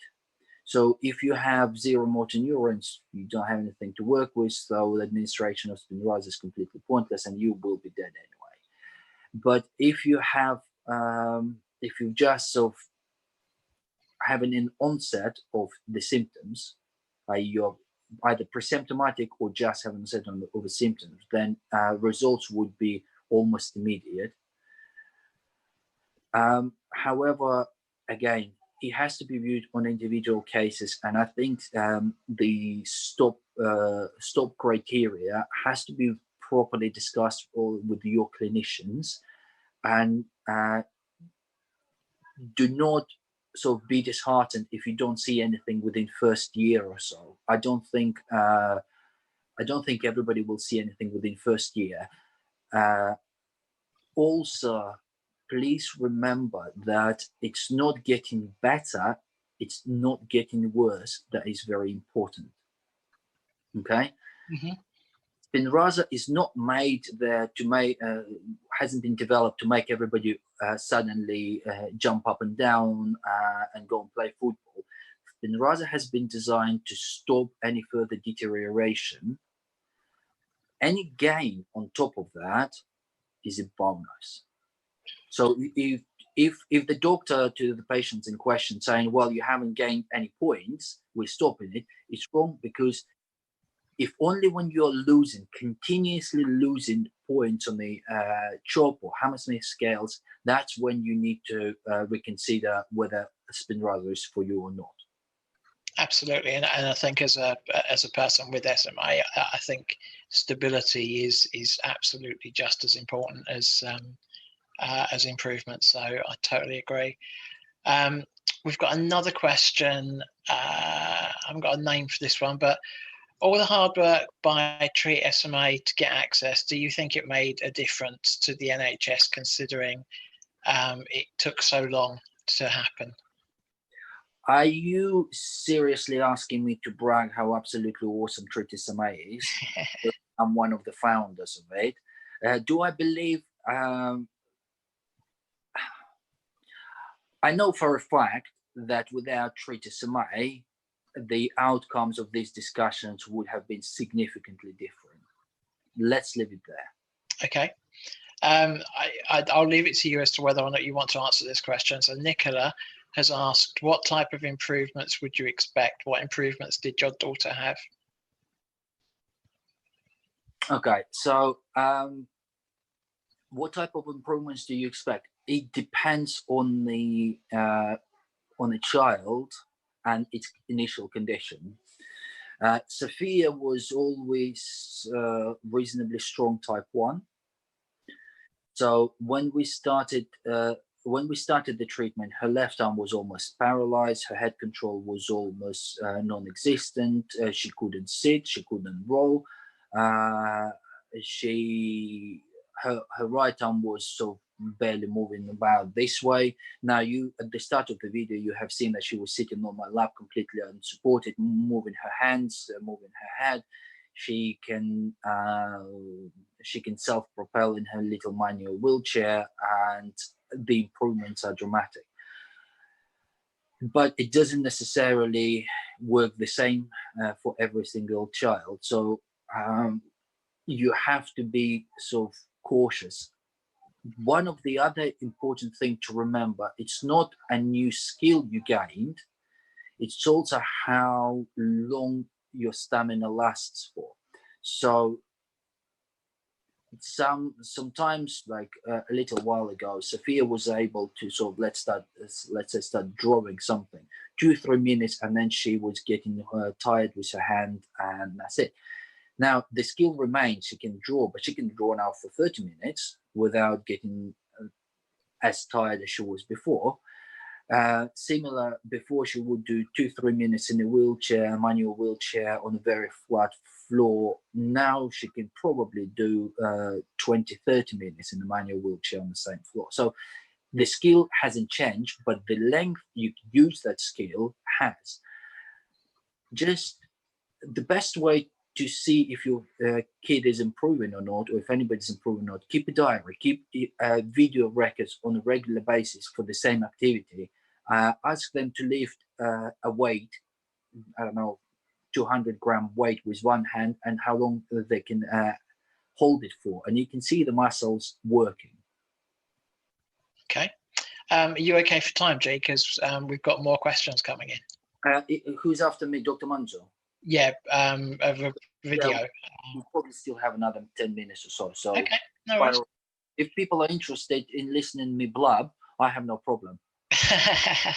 Well, clearly people are, because the questions are coming in thick and fast. So we've got Nicola. No, we've just asked Nicola. So we've got, how can we address well, first part of the question is, why aren't doctors reading the MAA properly? I think we'd all like to answer that. How can we address that consultants are still turning away patients that go under criteria? So again, is that a case of contacting TreatSMA? Go and repeat again. I'm trying to get. I think it's someone asking basically if their consultant turns them away, but under the MAA they are eligible. What do they do? How can they address that? Contact us. Yes. And ask to be referred to the nearest center of excellence. So yeah, just let us know. Just let us know, and we will try to advocate your case specifically. Okay, and I think that's really important, because obviously under the NHS constitution, all patients are entitled to choose where it is that they go to receive treatment.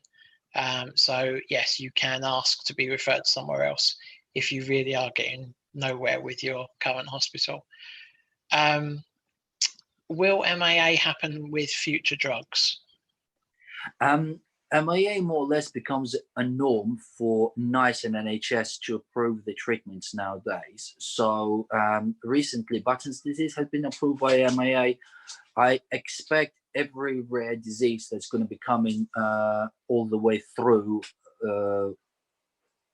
NICE in the near future will be some form of MAA. The processes within NICE are planned to be reviewed, but I do expect MAA is going to be more and more sort of pushing. So that kind of leads us on to our next question: is MAA the way forward, or do you think a new appraisal route will be made at some point? Is MAA the way forward? So are we going to be sticking with an MAA approach, or do you think that a new appraisal route will be made? I think I personally think MAA is actually quite a good way forward, because it balances NHS budget and gives control of funding. I think the tricky bit with any MAA will be to sort of open it up as wide as possible first, and only when the treatment shows that it's not behaving itself as expected, then the people should be taken off that treatment, rather than you select a group of people and saying, oh yeah, we're going to be collecting some data, but what happens to the data of the people who are not on MAA? How do you collect that? And it's uncertainty, most often the uncertainty in the people who, in the data of the people who are missing from MAA that didn't get them on MAA in the first place. So there will be some revisions, there will be some improvement, but I do think MAA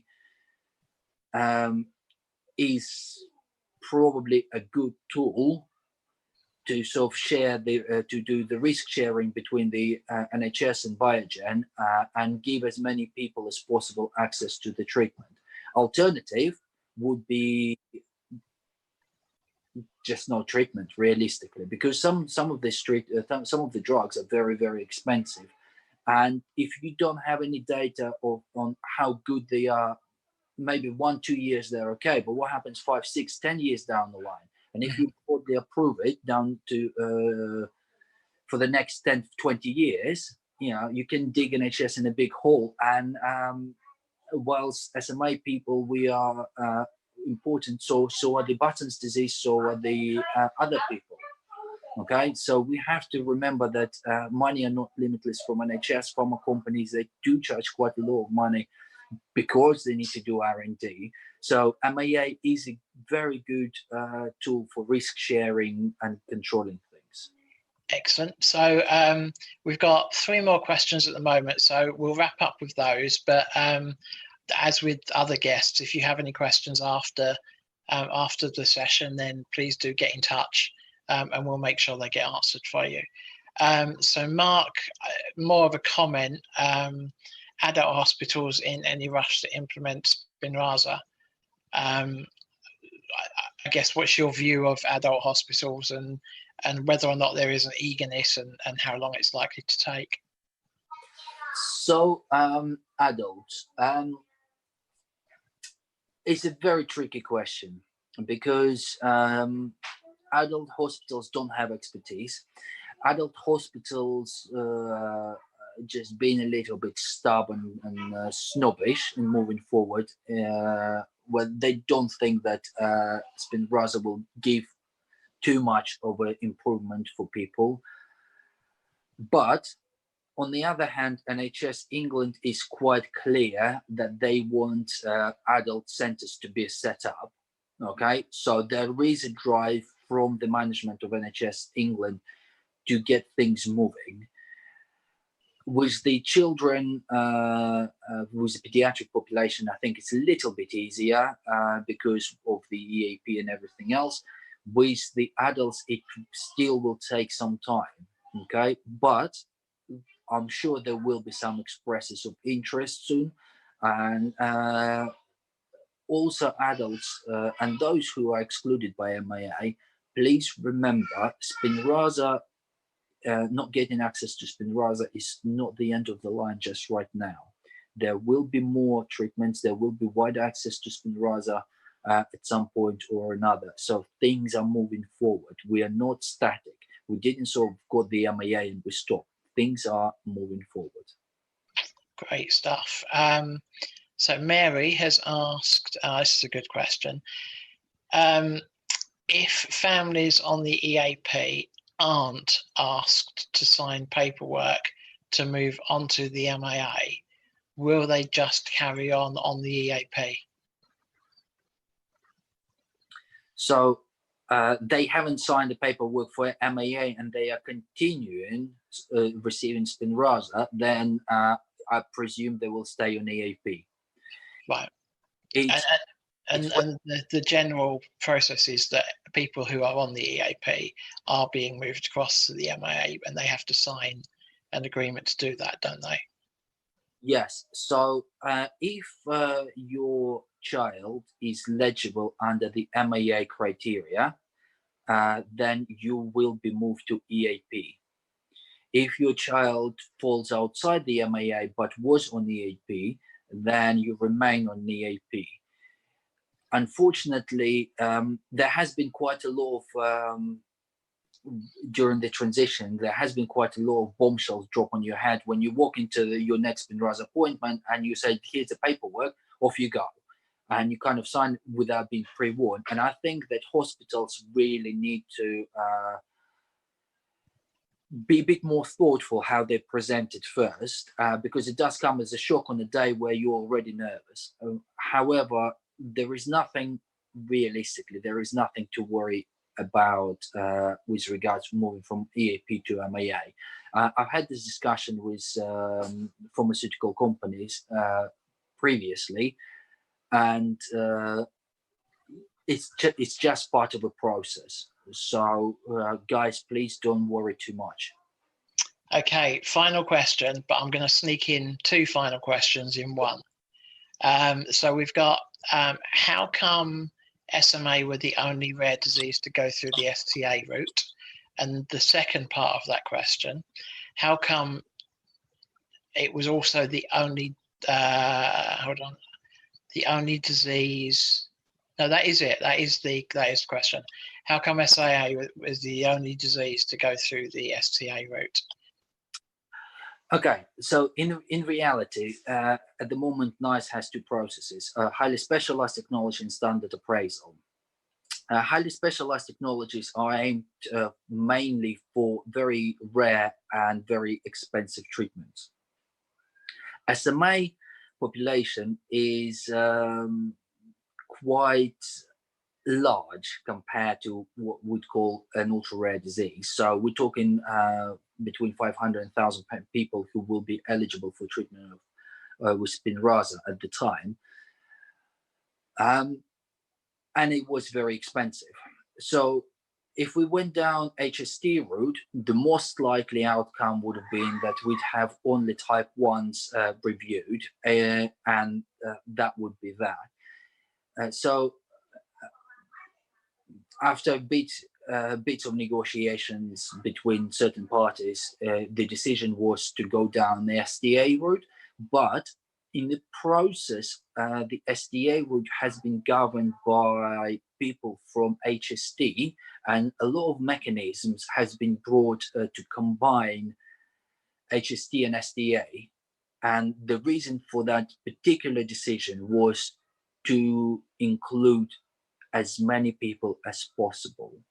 And I think that's probably one of the most important decisions people had to do at the time. And I truly believe it was a success, because now, despite the MAA restrictions, it's not just the type 1s, it's everybody else who can potentially access this treatment in one form or the other. Okay. Absolutely, and yeah, I mean, the work you guys have done at TreatSMA to get us to where we are now is just amazing. So well done. Thank you very much for your time, Jay. You're actually interviewing, or you interviewed Dr. Manzur. So do you want to introduce Dr. Manzur, and then we can move on to his video? Okay. Yes. Let me do the honor. So Dr. Manzur is has been my daughter's consultant from sort of day one. We moved into Great Ormond Street together with Maria Christina, and Dr. Manzur has been, after our trip to Paris to start the EAP there, when we moved to Great Ormond Street, Dr. Manzur was the person doing Sophia's intrathecal injections, and Sophia would not let anybody else to come anywhere near her to do injections. It's Dr. Manzur, I'm not going to the hospital. That's kind of a conversation we are having. And honestly, the guy, I think, is a godfather of intrathecal injections. He is so good at doing those things and explaining those things. And when I went to interview him a few days ago and recorded it for this event, it was such a pleasure to sit and listening to everything he had to say on and off camera, that I'm an absolute awe of how much this guy knows. So it's my absolute great pleasure to introduce one and only Dr. Manzur. Let's rock and roll. Thank you. Thanks, Jay.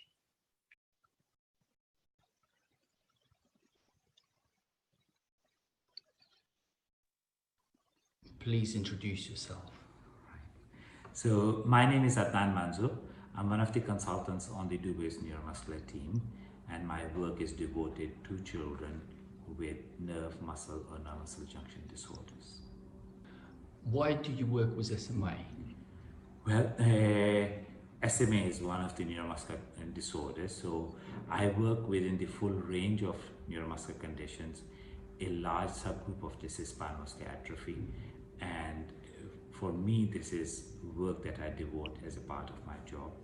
There are additional advantages that children with SMA often are very bright, and there's a lot of feedback that you get, and with recent developments and research there's a lot of improvement that one sees, and that's very gratifying.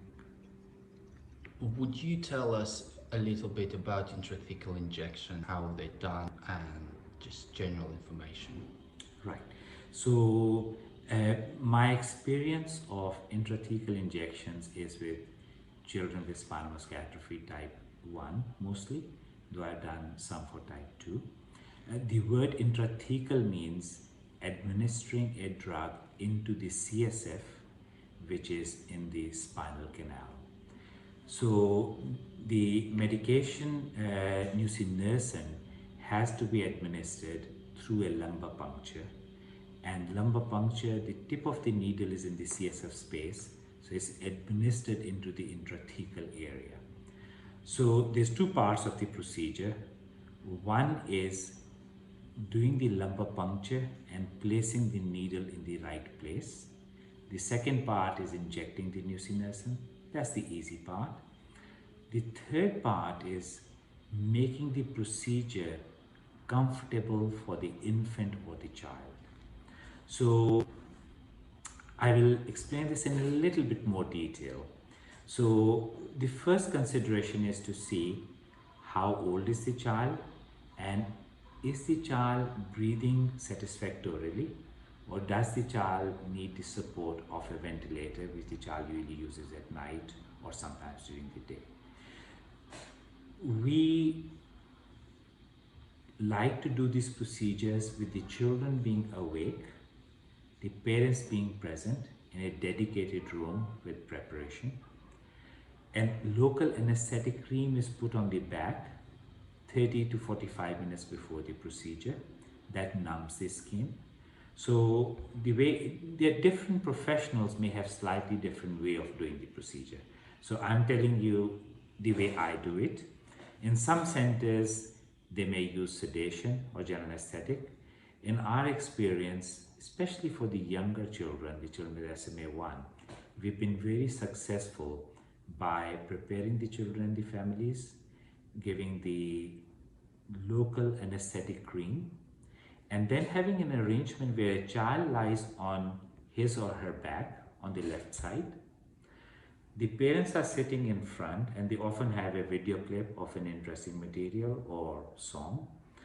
The doctor and nurse at the back. One nurse holds the child in what is called fetal position. So the child is bent over, but we take care that the neck is kept extended and there's no pressure on the neck to interrupt the breathing. Then there's a fine needle which is inserted in the midline of the lower back.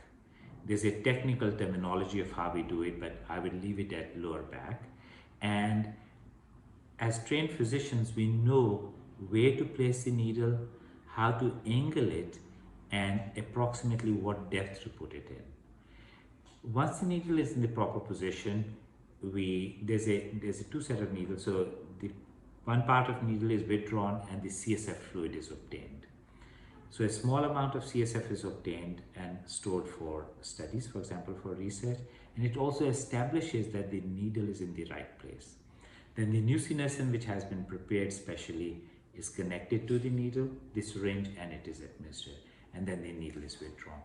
So my experience of this procedure up till now is we've done, or I would have done upwards of 150 procedures, close to 200, that the infants and children have tolerated it very well. I often get the report that some children were more upset by the blood test which was done rather than by the lumbar puncture. And the children that I've described, they have been in the age range from a few weeks till about 6 to 8 years of age. I recognize that there may be some children especially and some older who may be very nervous and with whom we may need to do a lot of work. There may be some children who may require more than local anesthetic, but up till now we've been very successful with upwards of 25 children with this technique. When it comes to introducing the nusinersen intrathecal injection program to children with SMA 2 and 3, we will have, and we actually are, but we will reconsider on a case-by-case basis. And even for SMA 1, as the children get older, on a case-by-case basis, whether doing the way I described it with local anesthetic cream and distraction by parents and reassurance. And for individual children in whom that is not possible, clearly we'll have options of either giving some sedative or giving a general anesthetic. But the current advice that we have received from our anesthetic colleagues is that the safest form, if tolerated, is to do just with the anesthetic cream on the back. So in the view of lots of children developing scoliosis, there will be spinal surgeries, fusion rods, etc. And sometimes there are gaps left for administration of Spinraza. One of the questions I had was, in the young children, can the bone grow over those holes, and what could be ways around it?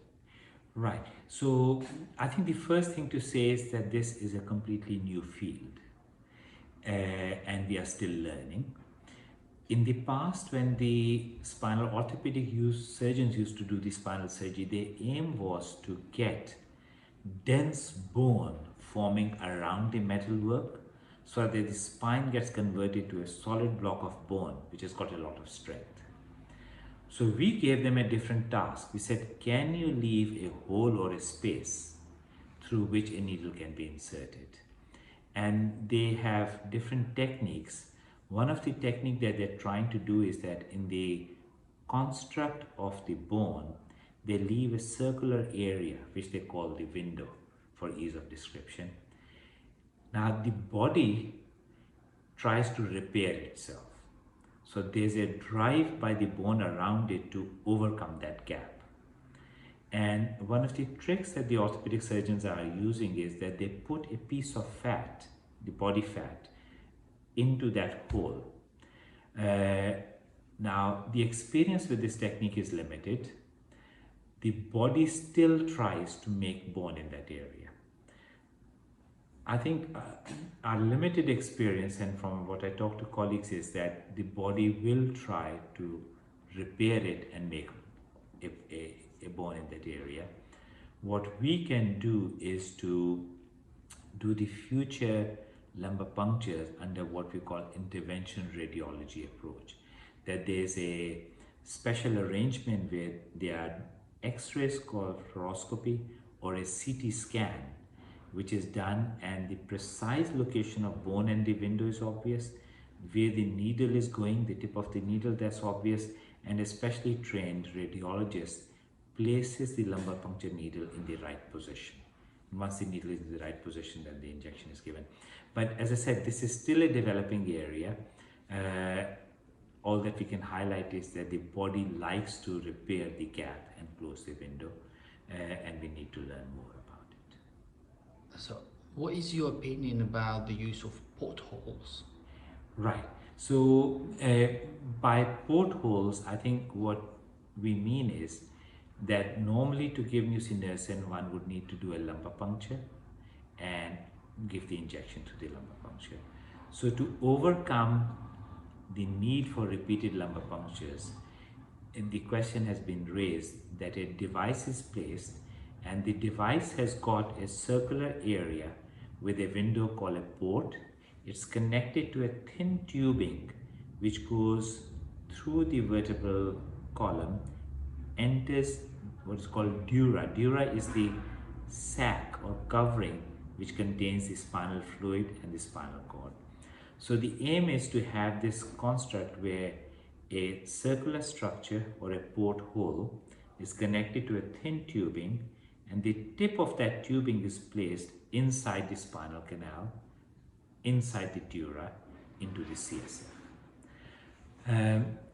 Clearly, the placement of this device, some people call them reservoirs, some people call them pumps because some of these were used to infuse drugs, and some people like to call them portholes, but the principle is the same.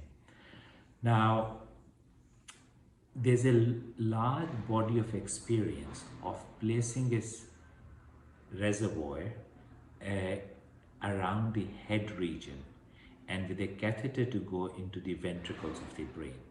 There's this large experience because previously we needed to use infused drugs by that route. The porthole that is required for spinal muscular atrophy for nusinersen is different. This is a porthole in which the catheter tip or the tip of the tubing has to be in the spinal canal at the lumbar or lower chest level. So the porthole would then become visible over the lower part of the chest. And the porthole is positioned in such a way that if you feel the skin, there's a little bump and you can feel it with the hand. So at the time of giving the drug, the nurses or the doctor, they sterilize the skin, they insert a special needle through a rubber or polythene diaphragm, which is elastic. The tip of that needle is now inside the reservoir system. The drug is then injected and it may need to be flushed so that all the drug reaches the spinal fluid space. Now, there are some papers published of initial experience of placement of these reservoirs in the spinal canal, in the thecal sac. So the first thing to say is that we do not feel that it's a good idea to put that reservoir or port and its catheter in the brain level, not in the ventricles, because the drug gets too high a concentration there and may not get effectively into the spinal canal. And there may be side effects of that on the brain. So for this procedure, we are looking at a porthole or reservoir with the catheter in the spinal area. There's a previous experience in literature for something called lumboperitoneal shunts or lumbar shunts.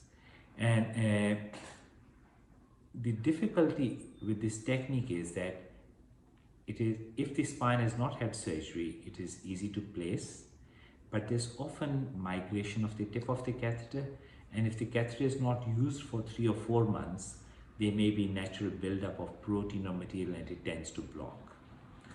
So one has to overcome this hurdle, firstly to place it and then keep it patent.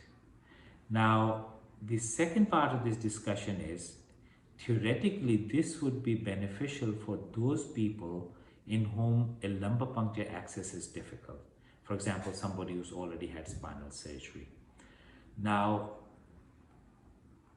placement of the catheter tip and accessing the spine through bone graft, which was put in at the time of spinal surgery, technically is challenging.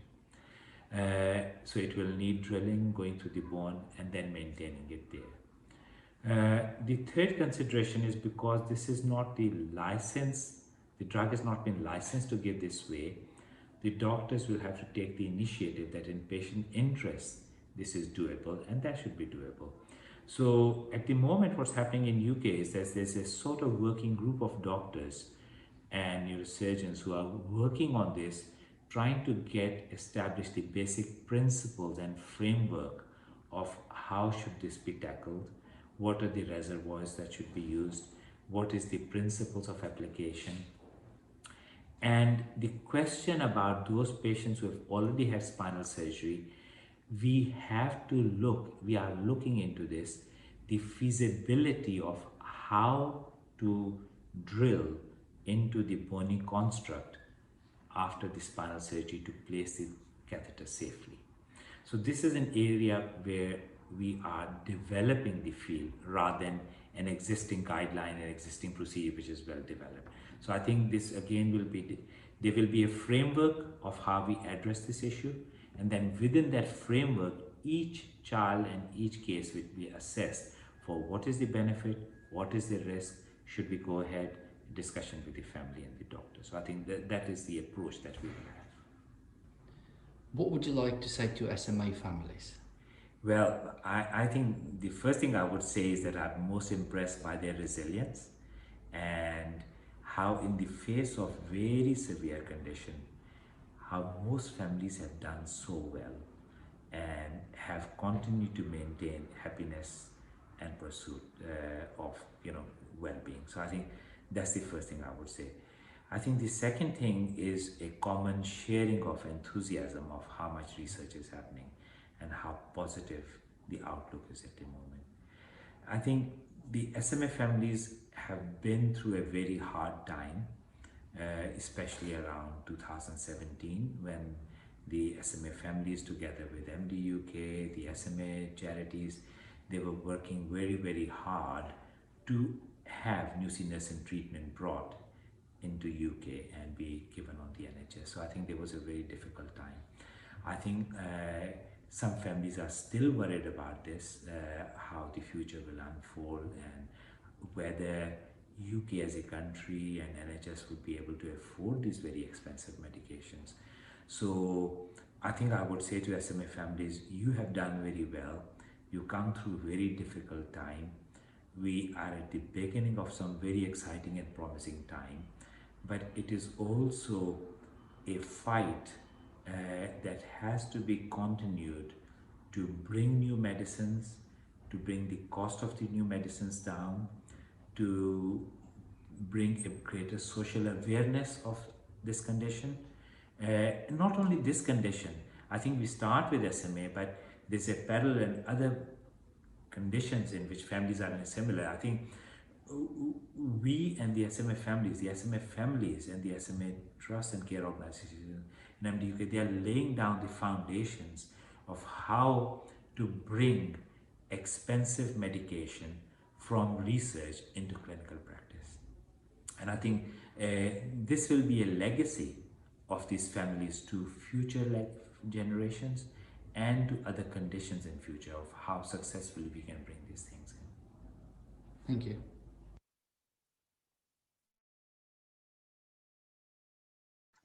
Absolutely fascinating guy. Brilliant interview. Brilliant guy. Yeah, hope you enjoyed that. Right, we are now making a small change to the schedule. Unfortunately, Martin Sibley can't be with us today. So I'm going to introduce you to Andy Rose.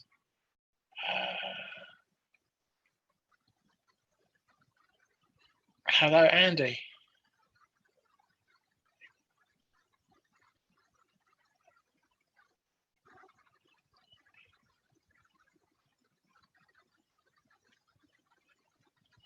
Oh, we might have a bit of a technical issue.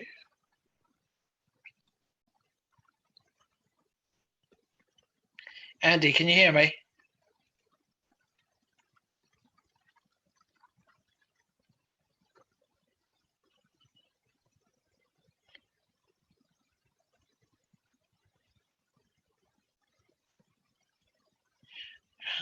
Just going to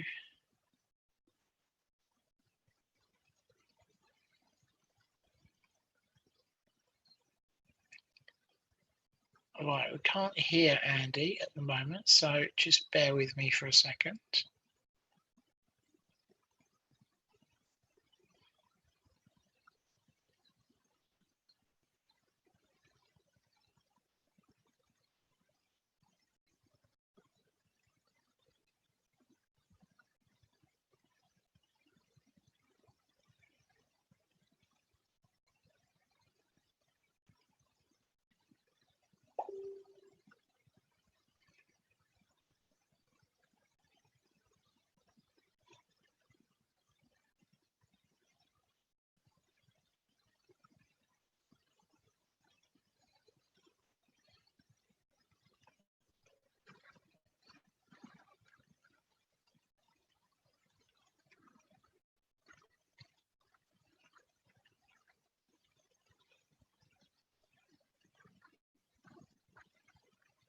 Andy, wave if you can hear me.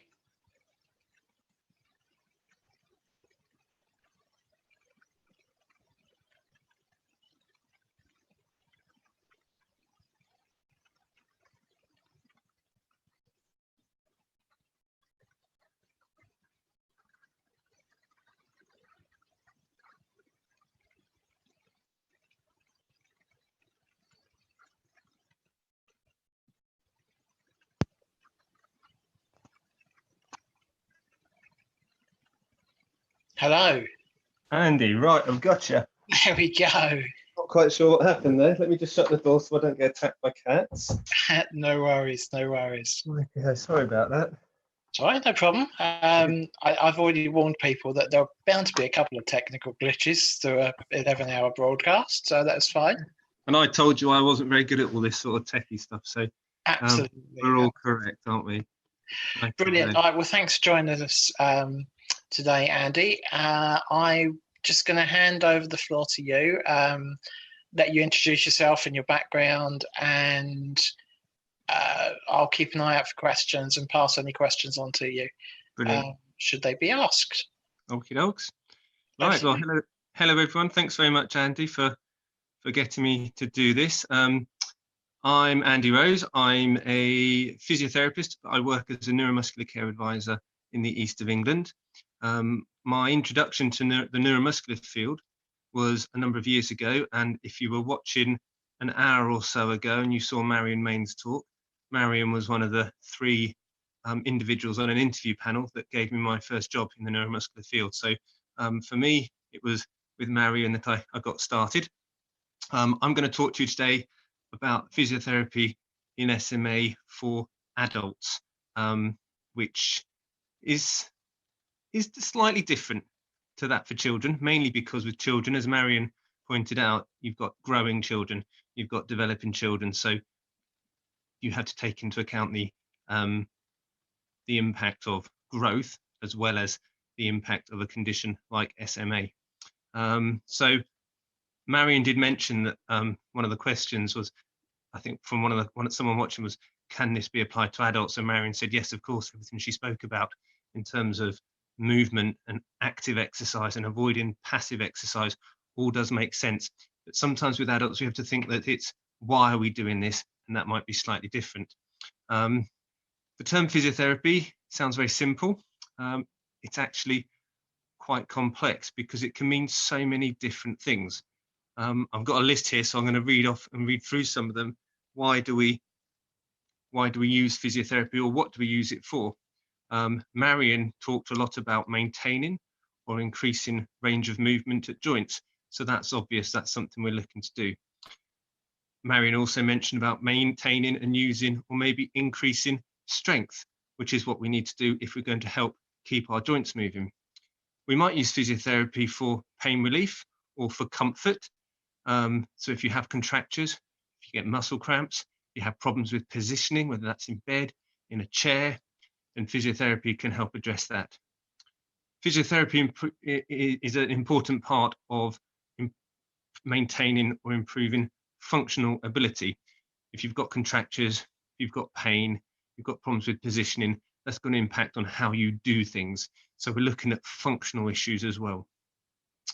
Mobility is another main reason why we look for physiotherapy, whether that's walking, whether that's transferring between surfaces, bed to chair, chair to toilet, chair to car, or whether it's how you use your wheelchair, if you've got a manual wheelchair, or even if you're using a powered wheelchair, can you actually access your way of mobilizing? And if not, can physiotherapy help? Physiotherapy could be one source or one route for gaining exercise advice, because like everyone else in the population, we have hearts, we have lungs, and everybody needs to keep their heart working and their lungs working. And we know there's ridiculous amounts of evidence about the benefits of exercise for your health. So exercise advice can come from physiotherapists as well. That could be for fitness, to actually keep your stamina up. It could be for your core strength, to improve your balance, to improve your efficiency in walking, to improve your mobility.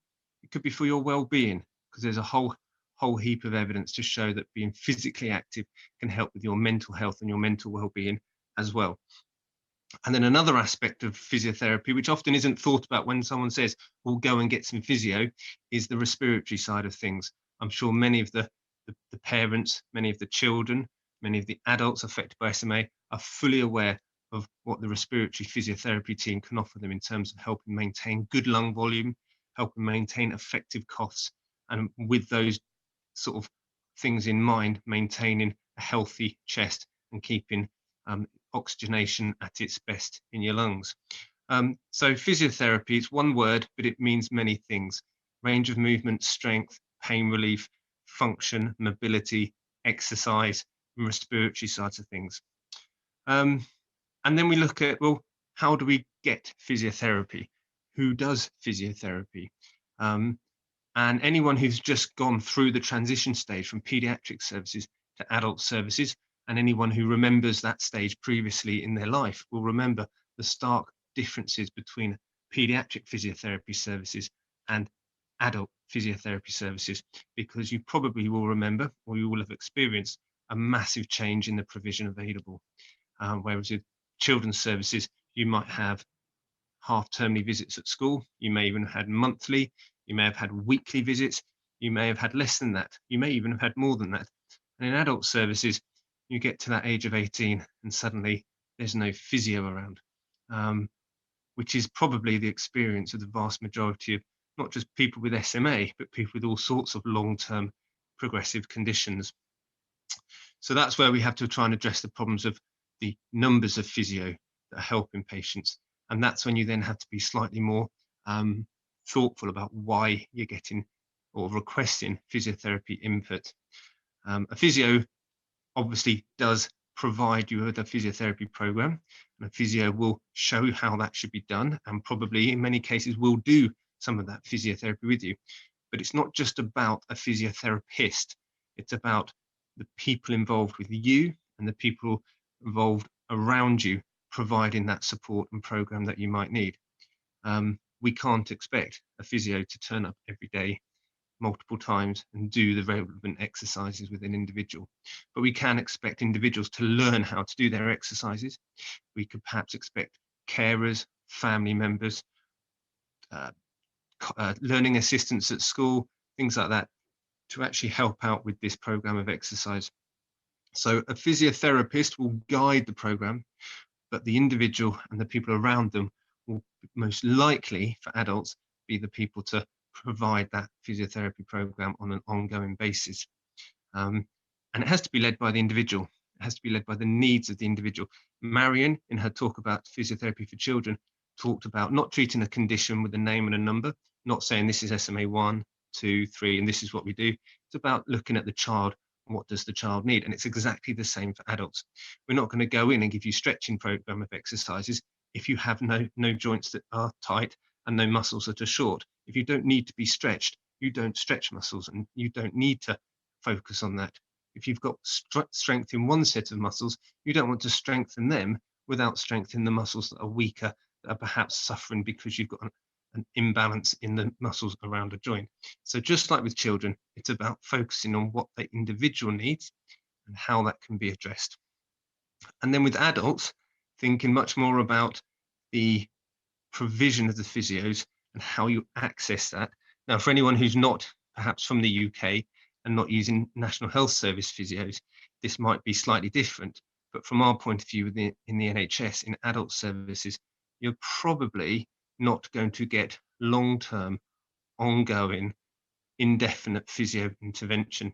Many patients will have experienced having a block of physio, 6 to 8 weeks or 6 sessions or 3 months, and then being discharged, and then having to be re-referred back to the physiotherapy team by a GP, by a consultant, or by another health professional to start another program or another block.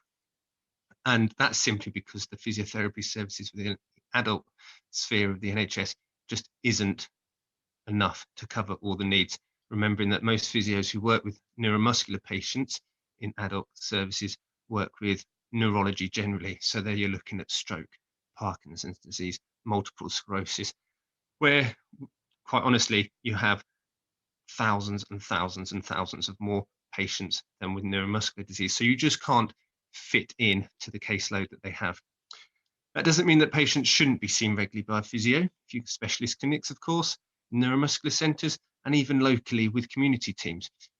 Because with SMA, it's a progressive condition and things change. We know that with children, as they grow, things change. You need to adapt the programme of physio, but with adults as well. Unfortunately, as we get older, our bodies do change with age, and that needs to be taken into account. And as our diseases that we see progress, then they cause changes which needs to be taken into account. So you can't just give someone a set of exercises and say, right, we've given you that, off you go, because over 6 months, 12 months, 2 years, 3 years, whatever, things are going to change, and it needs to be re-looked at, it needs to be adapted, and new things will have to be put in place.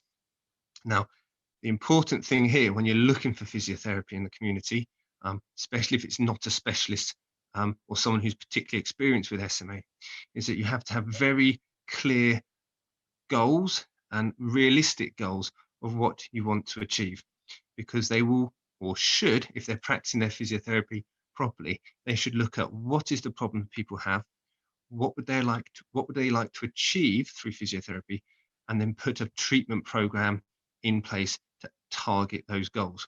And if your goals are unrealistic, then there's very little point in trying to achieve what you want, because you'll never get to them. And then you have to take into account things such as, is this an acute issue that I need to address, i.e. is that something that's quite new? Is it perhaps an injury or following an illness, or something that's changed over a short period of time that probably needs to be addressed? Or is it a chronic issue, something that you've had for many, many years, months, something that you are probably going to tackle but not make an immediate change to? So with SMA, we're looking at, in many cases, the chronic issues being those that cause the most problems, but the acute issues being the ones that probably flag things up and say, I need to do something about this, because otherwise it's going to become a chronic problem. So understanding the progression of the disease is really important, because if you can say to your therapist that this is where I am and this is what has happened and this is what is likely to happen, then it will help them understand where they can set the goals with you, in conjunction with you, and how to target that. I did mention age. Unfortunately, age affects everybody, and as we get older, we get more and more problems physically, and that's going to be compounded by long-term conditions by SMA. So you can't expect someone who is just gone into adult services at 18 to not have different problems when they're in their 30s, 40s and 50s. If we think about physiotherapists addressing these acute and chronic problems, as with part of the discussion Marion mentioned earlier, there aren't many physios out and about who have lots and lots of experience with SMA. And so you are probably the expert in the condition, and you're probably the expert in how it affects you on a daily basis. And you need to share that information so that they can fully understand what you need. As I mentioned, I first met Marion at my very first in my first sort of contact with the neuromuscular field at a job interview. And prior to that, I'd never met anybody with spinal muscular atrophy. And I'd worked in physiotherapy in acute services, in hospitals, in wards, intensive cares, in respiratory wards, in medical wards, surgical wards, in community rehab teams and neurological rehab teams. And I just hadn't met anyone with the condition. So the rarity of the condition means that it's very unlikely that you will get an expert therapist involved in your treatment. If you're someone who goes to a specialist centre, then you're obviously going to have much more chance of that. So you need to make sure that you know your needs, you understand your needs, and you can share that information. Now, one thing we do get with the SMA community is very good level of communication from our patients. We get lots of information, we get lots of involvement. It's a very proactive community, which really does help the therapist. And there are many other neuromuscular conditions where we do not get that. And it can make it really tricky to understand, what does this person want? What do they want to achieve? And how do they want to manage it? And those discussions are what are going to help us put into place a realistically achievable treatment plan to target those goals that have to be agreed. You can't just say, let's just do this and forget about it. You have to target something. And I could go into lots and lots of details about different things we would target and how we could do it. But everybody is so individual, from their physical needs, from their family needs, from their daily needs, from work, pleasure, social, education, all those sorts of aspects of your life are going to impact how you apply your physiotherapy or how you want to apply your physiotherapy. One person might focus very much on moving and standing and stepping, and other people might say, yeah, I can do that, but it's really my arm function that's the issue. So it's impossible to talk about physiotherapy and how we do it and cover the points that everybody would like to consider. So I suppose I could talk and talk, but I'm going to try not to. The main points really I want to make are that we need to take into account the individual's needs, need to take into account their physical needs, their emotional needs and mental needs in terms of well-being, and then look at what are the actual problems they're facing and how can we put that into place whilst making sure that fits in with their life.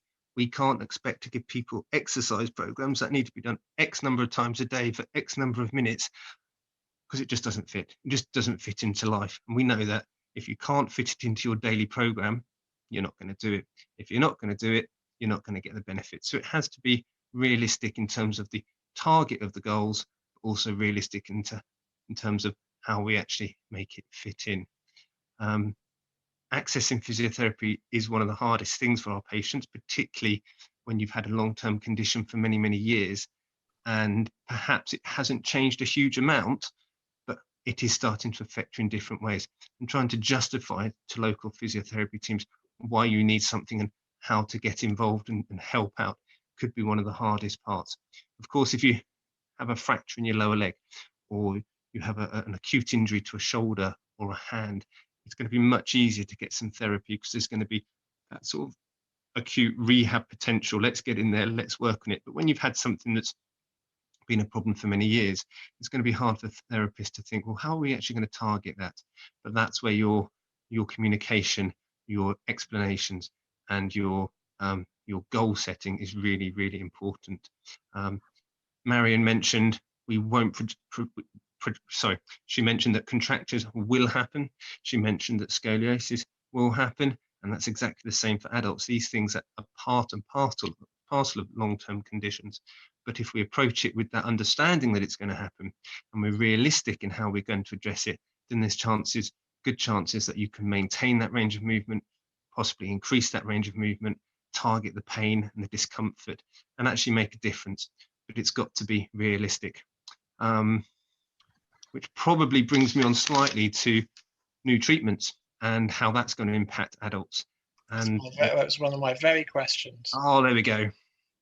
So the quick answer is we don't know, because it's also new. As it's been said by other talks so far today, it is a very new field, and it's very new to patients with SMA, of course. So what's it mean? Well, it's not going to change what people need. They're going to need something to help with range of movement. They're going to need help, something to guide improving their strength. They're going to need something to help maximize their function. What we don't know is how that's going to affect the frequency perhaps of what therapy is needed, and we don't know if it's going to impact the long-term impact of that therapy. Unfortunately, the commissioning process for the new drugs, obviously at the minute was specifically with Spinraza, there isn't any sort of acknowledgement of additional ongoing support from therapy. I'll use an example. There's a condition with cerebral palsy called cerebral palsy, which of course many people have heard of. There's a particular surgical intervention for that for children called a selective dorsal rhizotomy, which is basically some cutting some nerves in the spinal column to help affect the tone that children with cerebral palsy have. Now that as an operation comes with a very clear package of rehab afterwards, because if you have these special surgeries take place, but you do not put in place the special rehab, it's pointless. So those treatments are commissioned with additional specific rehab therapy, physiotherapy in particular, but also occupational therapy. And that's, that's costed, there's an amount on it, this is what you get, this is how long you get it for. But with Spinraza, that's not the case. So it's anyone's guess really as to what will people get from their local teams if they're on a new treatment. It will depend on where you are in the country. It will depend on what your services can offer terms of the numbers of physio, also the expertise in those physios. So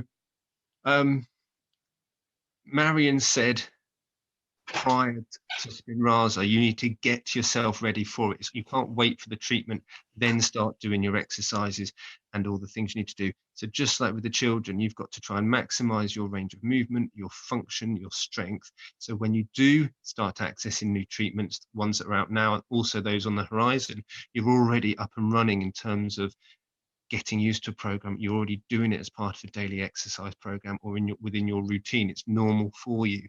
And then you just expand and build on that depending on how the drug has its impact. So I'm kind of sitting on the fence really, because I'm saying you just do what you have to do, but I can't tell you yet whether you will have to do it. And I think that's probably the best answer I can give to that, Andy. I'm not sure. Is that any good?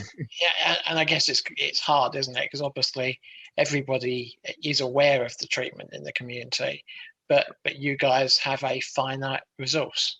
Yes, and it's very frustrating because it can seem very simple. Oh, look, we need to get this person to do this sort of thing, and you refer to a local therapy team, and it might be up to 16 weeks, 4 months before you see anybody. Now, of course, many therapy teams will target intervention quicker than that, but if they've got X number of patients on a waiting list whose urgency is probably as much as equal, depending on their condition, to then say we're starting 14 weeks or 16 weeks, we just don't know how that's going to work. So Marion made the good point. You've got to be ready and going before treatment starts. And I think that's really important for our adult patients as well. If you don't do anything at the minute and you have no interest in doing some regular daily exercise and you don't want to do it, then that's unlikely to change just because you get a new treatment. And the new treatment on its own is not going to do the job for you. The treatment might give strength, it might give improved movement. You still have to go and use that to benefit from it. Yeah, no, that's fair enough. Right, let's crack through some of the questions that have been coming in while you've been speaking. So we've said about new drugs, covered that. Is there equipment available for adults? We see lots of equipment for children, such as standers and things like that. Is there similar equipment available for adults? Yeah, absolutely. There's a lot of the equipment you can use for children, you can use for adults. You just need to get it in bigger sizes. So if you use standing frames, you get bigger standing frames. The issue, of course, with adults is we are bigger and therefore harder to put into things. We're heavier, so there's more effort in terms of hoisting or moving and handling. There are plenty of organisations that can provide equipment. Of course, ideally, if it's part of a targeted therapy program, we would like that to come through the therapy services, whether that's physio or occupational therapy. But as with many other things that are affected by funding, that's something which you can't guarantee. But there's plenty of online suppliers that will supply all those sorts of things if you're lucky enough to be able to access it. And of course, there's various organisations that can give grants towards it. But if there's a piece of equipment for a child and it works for that child, likelihood is there will be a similar piece of equipment for adults. It's just going to be bigger. Right, okay, and presumably more expensive, because a lot of that won't be available on the NHS. Yes. Okay. Right, what else we got here? As adults often rely on carers, me, for example, I can't lift my arms up above my head. Are there recommendations for physio exercises that can be done in chairs? Maybe let's focus on the upper body. Yeah, absolutely.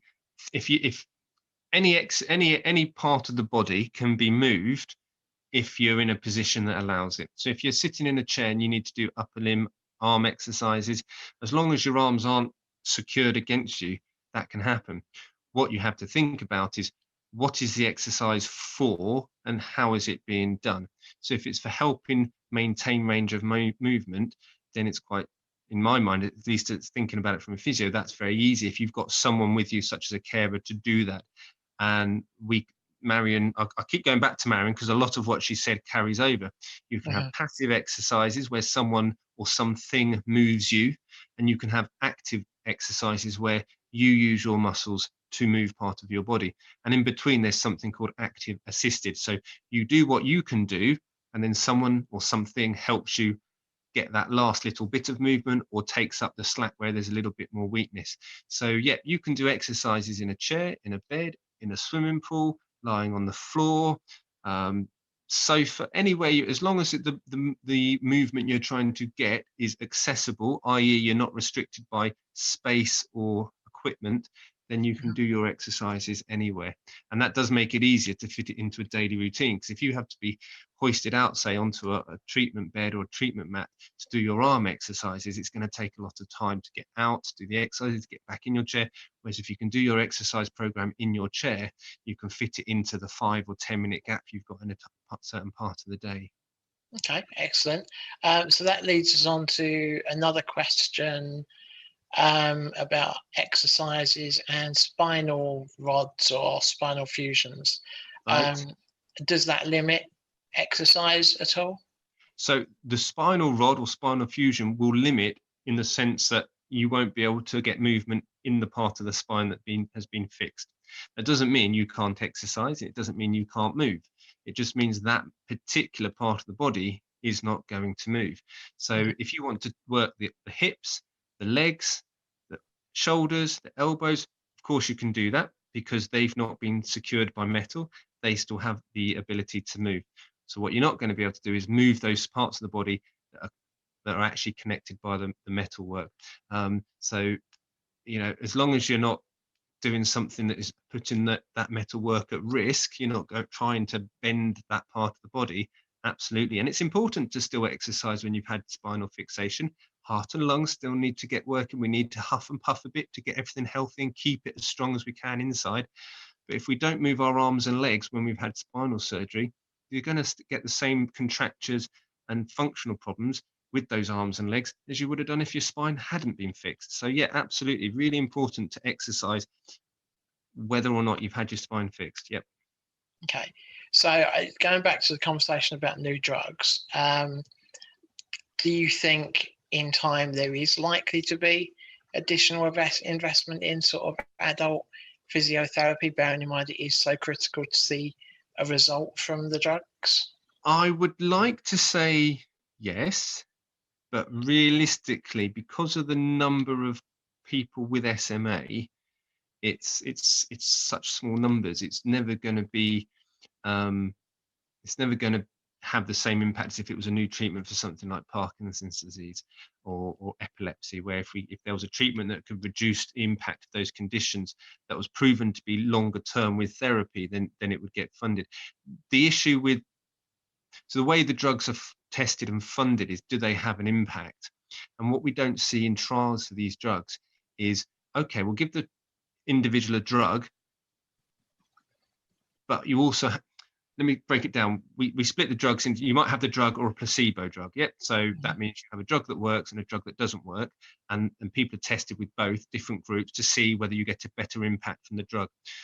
What we haven't seen, as far as I'm aware, in any drug trials for neuromuscular conditions is a treatment group that gets the drug and a treatment group that gets the drug and additional therapy versus a placebo group. And the only way to justify to commissioners and those that fund the therapy is to say, look, the impact of this drug is good, but the impact of this drug with extra therapy is even better. And so it's about maybe thinking about getting drug companies and research centers to adjust how they investigate the drugs and how they measure them. Yes, we use physiotherapy as outcome measures for new drugs and treatments, but I can't think of any of those treatments that have had therapy as part of the investigative sort of process. So maybe it's about how the drugs are tested rather than how we approach it after they've been approved. Does that make sense? Yeah, no, it does. It does. I think for, so many people, and obviously particularly adults at the moment. I mean, I was speaking to someone briefly the other day who was feeling quite stressed and almost depressed about the fact that people are now starting to receive it, particularly children, and that there's been no discussion around adult adult treatment. So, and so it is a case with that. It's a similar case with pediatrics and children. So we've had some informal discussions with some of our children's community therapy teams where they've actually been told by parents, my child's going to be getting Spinraza, and therefore they also need to get this extra physiotherapy. And the physios in the community team have said, well, no, unfortunately, we haven't got the funding for that. And also, there's nothing in any of the MAA or any of the NICE decisions or the FDAs. None of those decision makers have said you need to include that. So it's not just the adults where we don't have that sort of support, it's the children as well. Of course, you've got a very well-funded local community therapy team, then you're going to have a better chance of it. But if they're going on the pure guidance of NICE and NHS England, actually they can step back and say, no, we haven't got the funding for that, and it's not part of the agreement. So unfortunately, you're not going to get it. So that could actually be a blocker in its own right. I think so. It could be, though.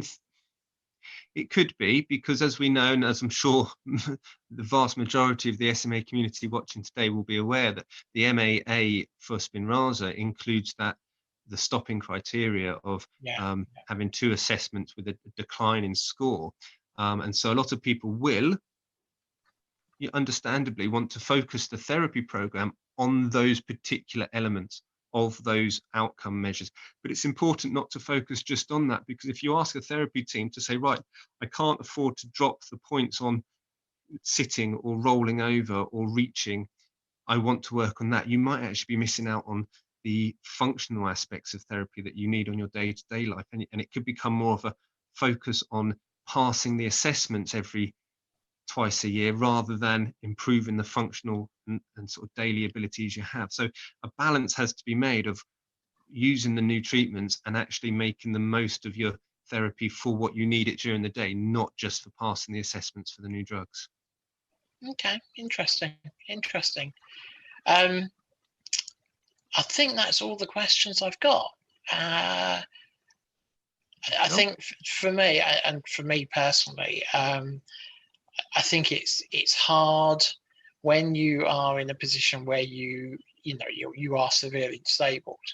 It's hard to get that motivation to do exercises, because someone has to help you to such an extent that you almost think that you're not possibly going to gain anything out of it because someone else is moving your arm or lifting your arm. But I guess your message from this is, it's not about that. It's about, if you're moving, then that's a good thing, regardless of how you're doing it. Yeah, I think so. If you're moving, you are less likely to get pain. You're less likely to get discomfort. You are more likely to maintain the strength that you have and maintain the movement you've got. But think about why you want to move.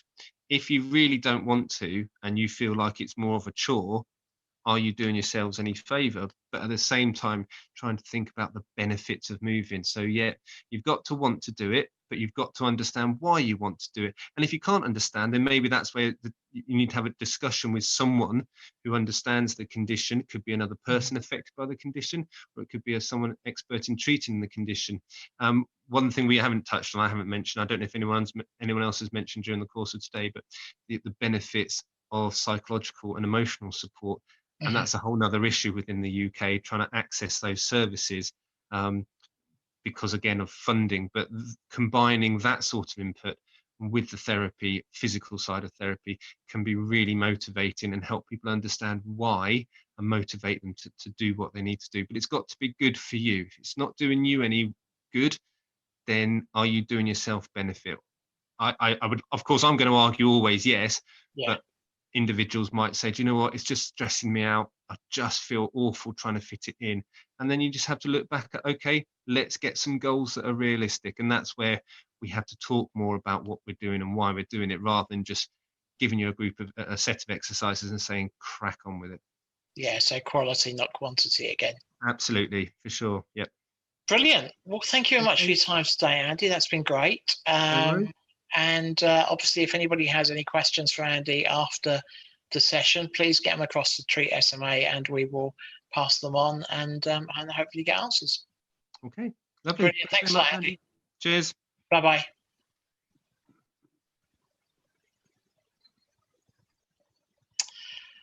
Right. We're going to take a brief break now. We are going to play Dr. Man's interview again, really, because it was just a fascinating interview and he's a fascinating guy. So I'm going to play the video and we will be back with more live content in about 20 minutes. Enjoy the video.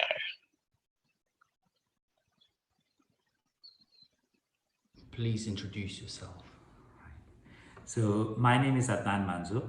I'm one of the consultants on the Dubai's neuromuscular team, and my work is devoted to children with nerve, muscle, or nerve-muscle junction disorders. Why do you work with SMA? Well, SMA is one of the neuromuscular disorders, so I work within the full range of neuromuscular conditions. A large subgroup of this is spinal muscular atrophy, and for me this is work that I devote as a part of my job. There are additional advantages. Children with SMA often are very bright and there's a lot of feedback that you get, and with recent developments in research there's a lot of improvement that one sees, and that's very gratifying. Would you tell us a little bit about intrathecal injections, how they're done, and just general information? Right. So my experience of intrathecal injections is with children with spinal muscular atrophy type 1 mostly, though I've done some for type 2. The word intrathecal means administering a drug into the CSF, which is in the spinal canal. So the medication nusinersen has to be administered through a lumbar puncture, and lumbar puncture, the tip of the needle is in the CSF space, so it's administered into the intrathecal area. So there's two parts of the procedure. One is doing the lumbar puncture and placing the needle in the right place.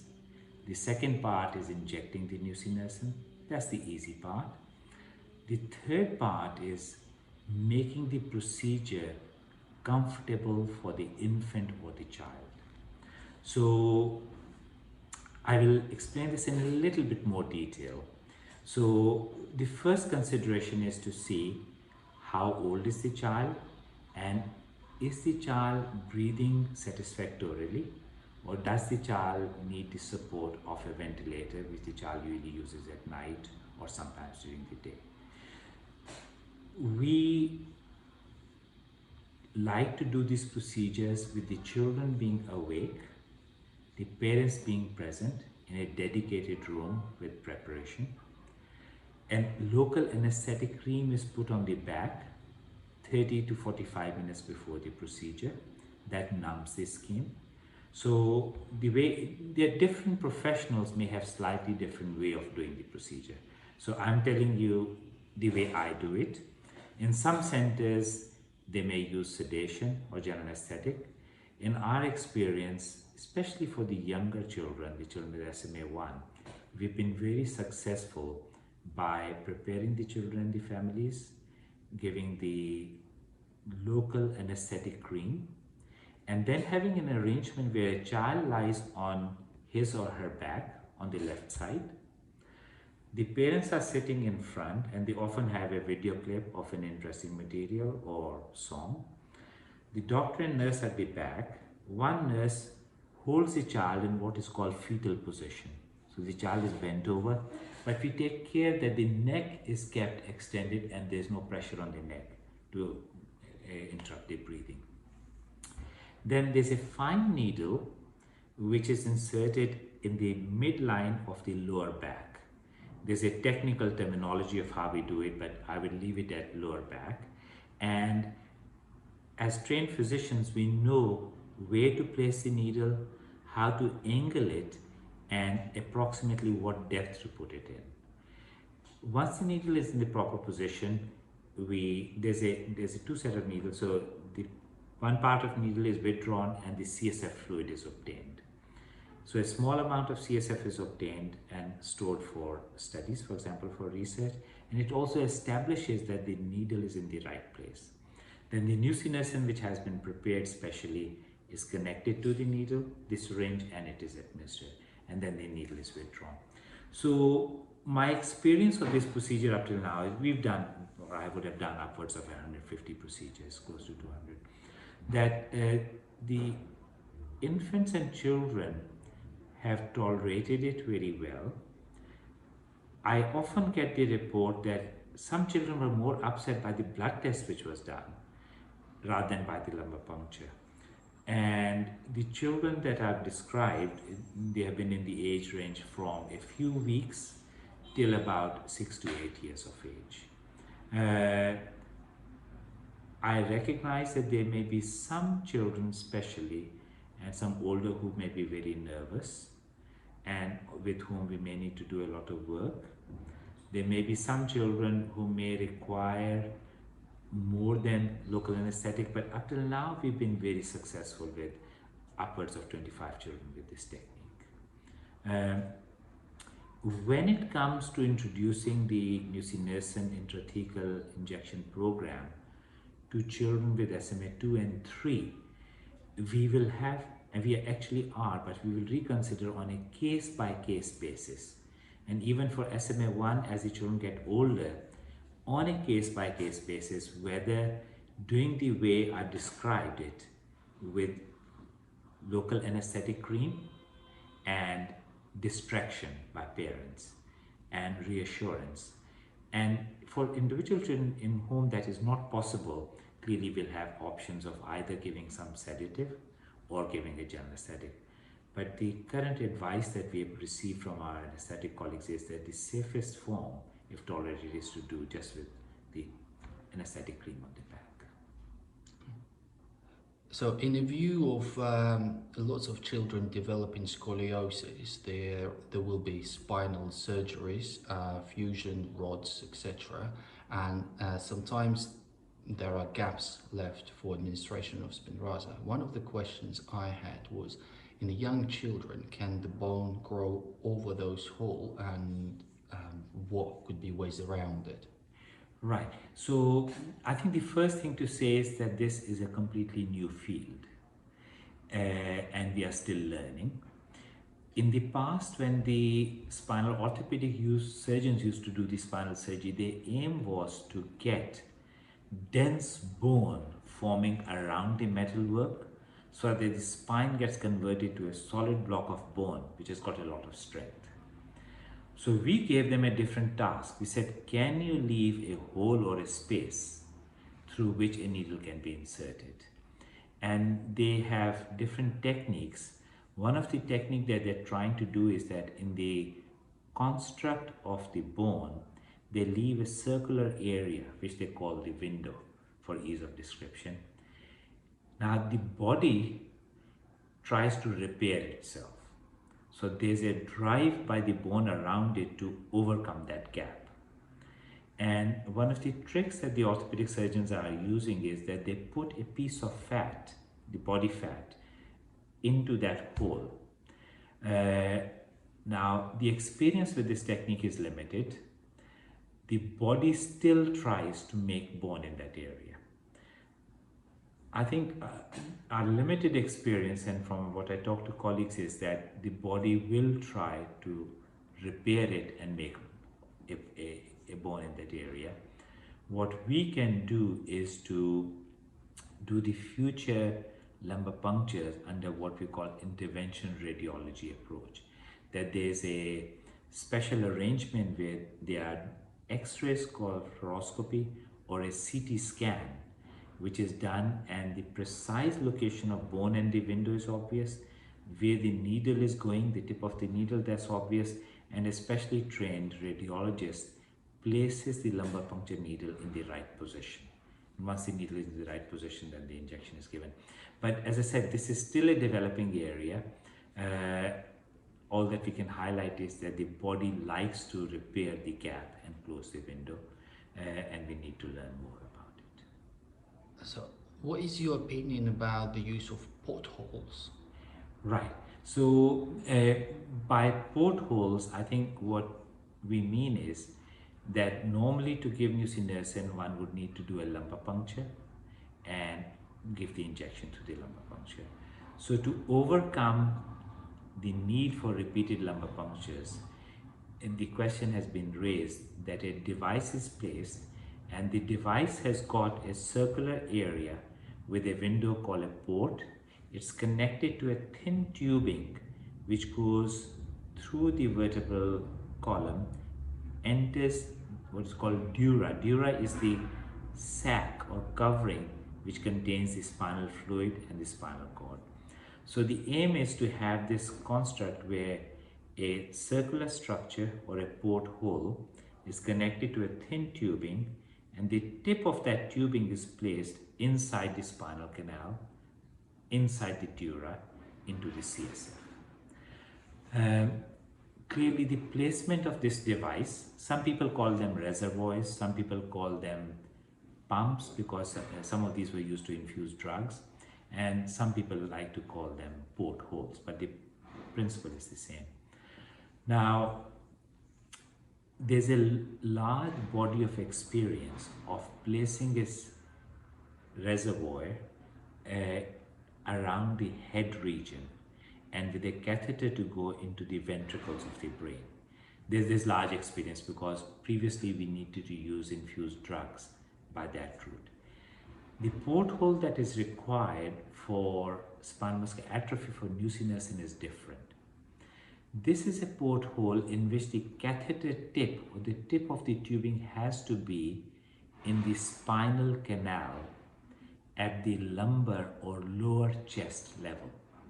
So the porthole would then become visible over the lower part of the chest. And the porthole is positioned in such a way that if you feel the skin, there's a little bump and you can feel it with the hand. So at the time of giving the drug, the nurses or the doctor, they sterilize the skin, they insert a special needle through a rubber or polythene diaphragm, which is elastic. The tip of that needle is now inside the reservoir system. The drug is then injected and it may need to be flushed so that all the drug reaches the spinal fluid space. Now, there are some papers published of initial experience of placement of these reservoirs in the spinal canal, in the thecal sac.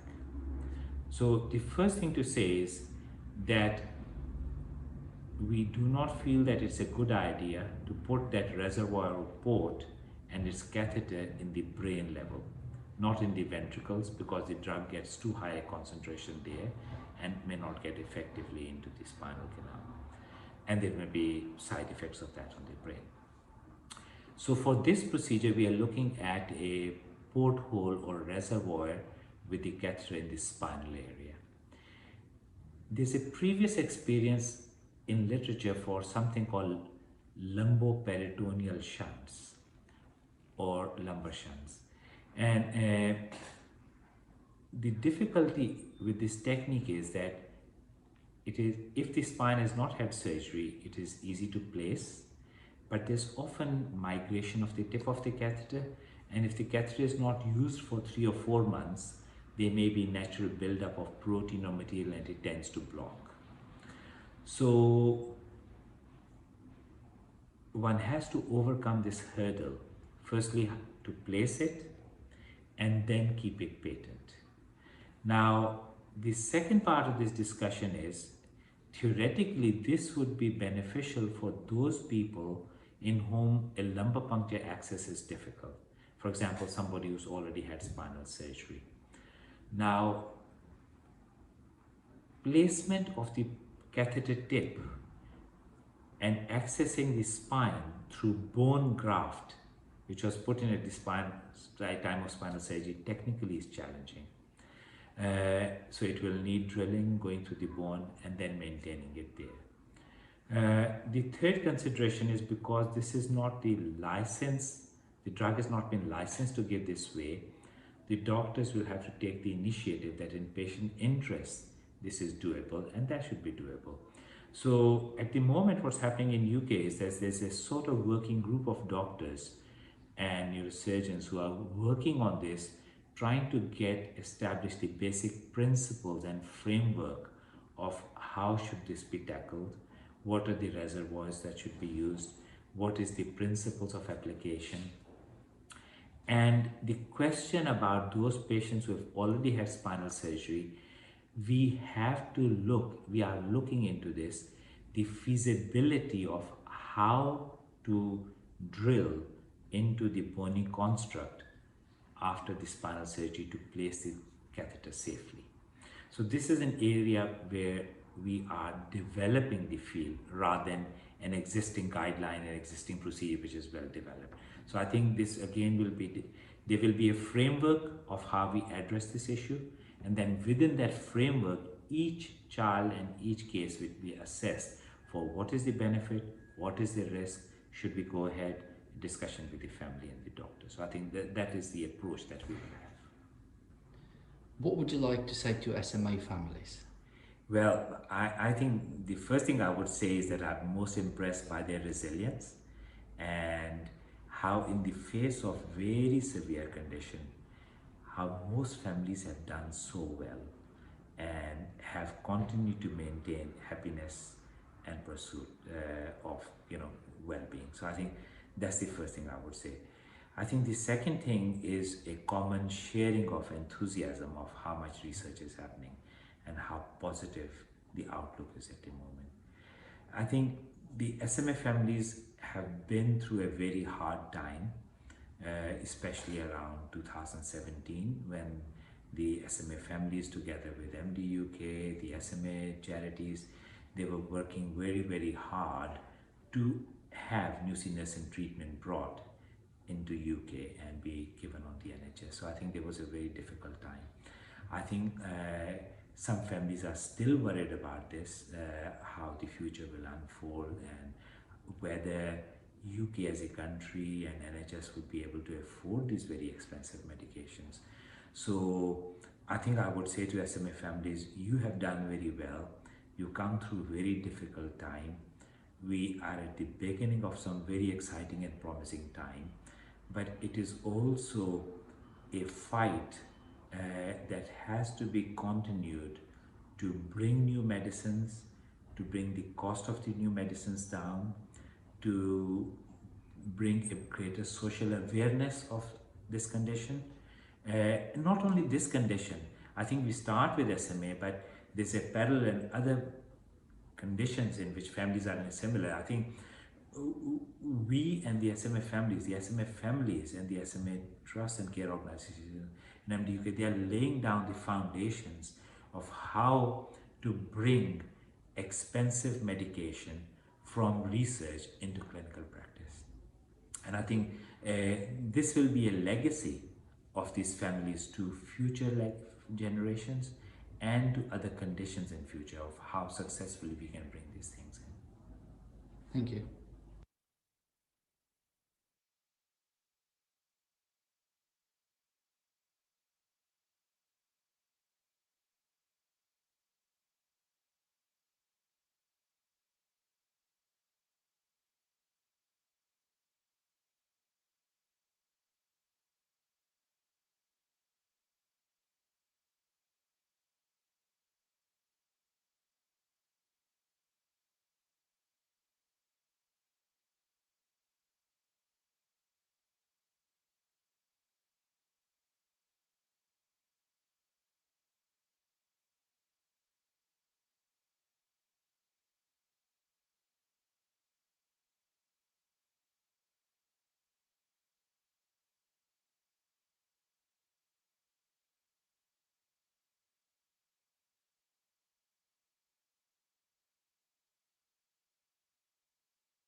Hello and welcome back. again, hope you enjoyed the video from Dr. Manzura. He is absolutely fascinating. Now I am going to introduce Melissa into the room. Hopefully Melissa can hear me.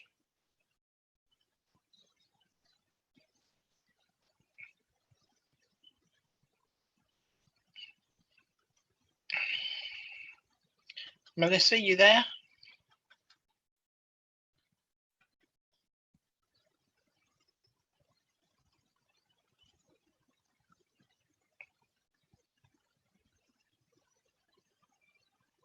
Oh, I'm here. Hey, Melissa, how you doing? Good, how are you? I'm good, I'm good. Are you using a camera or slides or? Can you not see me right now? I can't see you, no, I can see your name. Oh, here, wait, just give me 1 sec. Okay. I've just unclicked start video.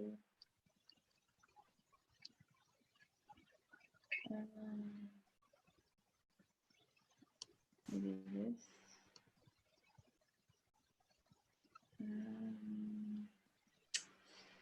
Yeah, so I don't know. So it says it, yeah, I'm trying to unclick the camera, but it's not working. So shall we just go ahead?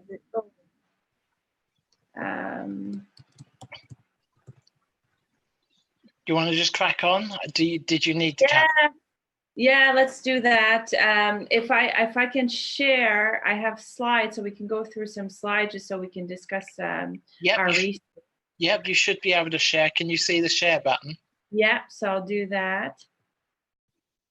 And then should be the desk. I choose the desktop, right? Hold on a second. And then there we go.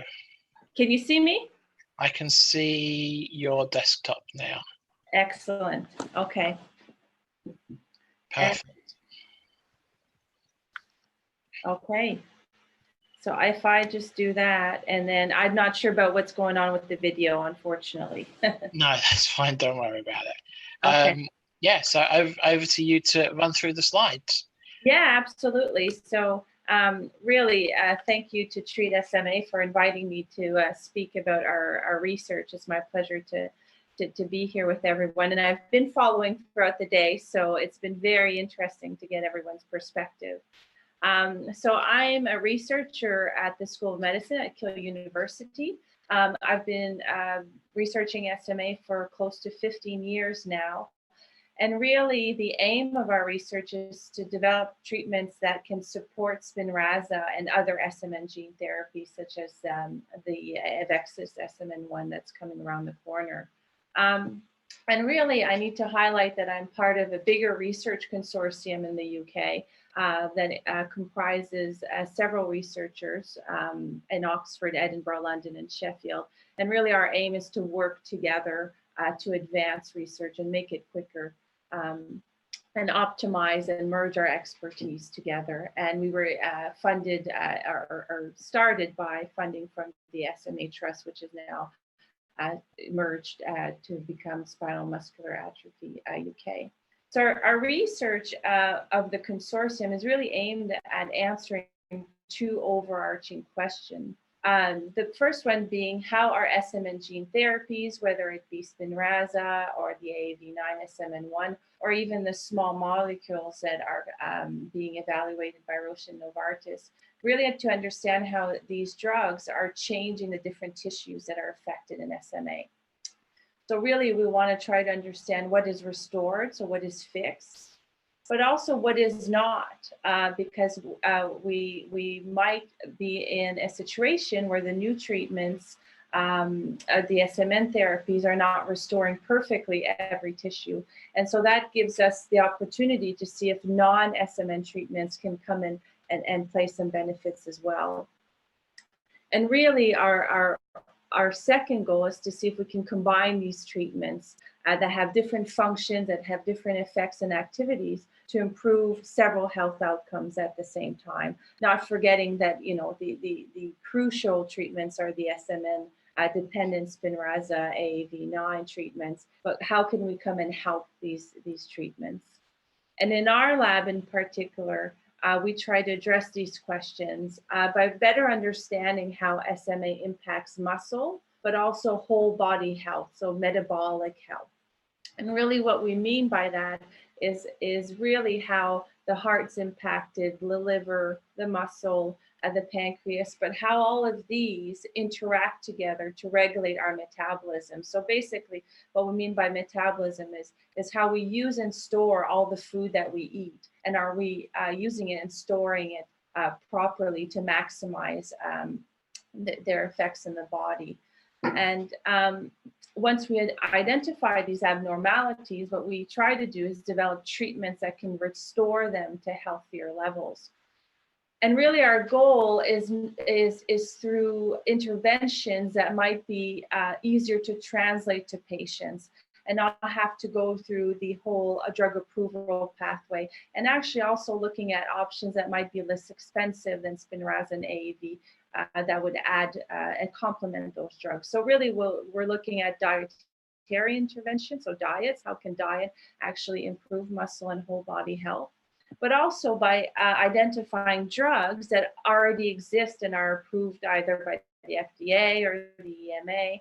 And so their approval makes their use in a different condition easier to translate. And that's really what we're trying to do in our research. So one example that we've been doing in terms of diets is looking at branched chain amino acids. So branched chain amino acids, you can find them in your dairy products, in your meats, and you can also find them as supplements. So people that work out a lot and want to build muscle will buy powder BCA and mix that in some liquid, some water to drink to build up muscle. So they're really readily available.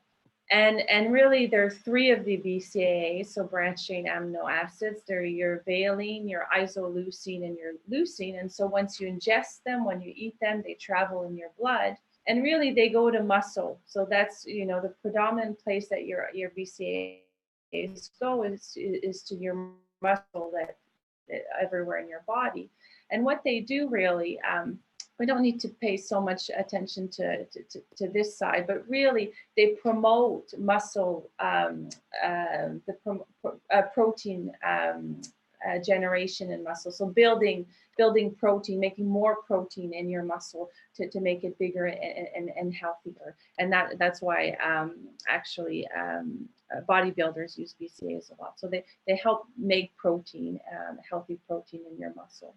And what we've previously shown in our lab, and mind you, this is using mouse models, is that what we found is that the BCAAs were really low in the blood of SMA mice. So almost the body was depleting or taking away all the BCAAs from the blood. And actually simply giving BCAAs to SMA mice improved their muscle health and the disease progression in these animals.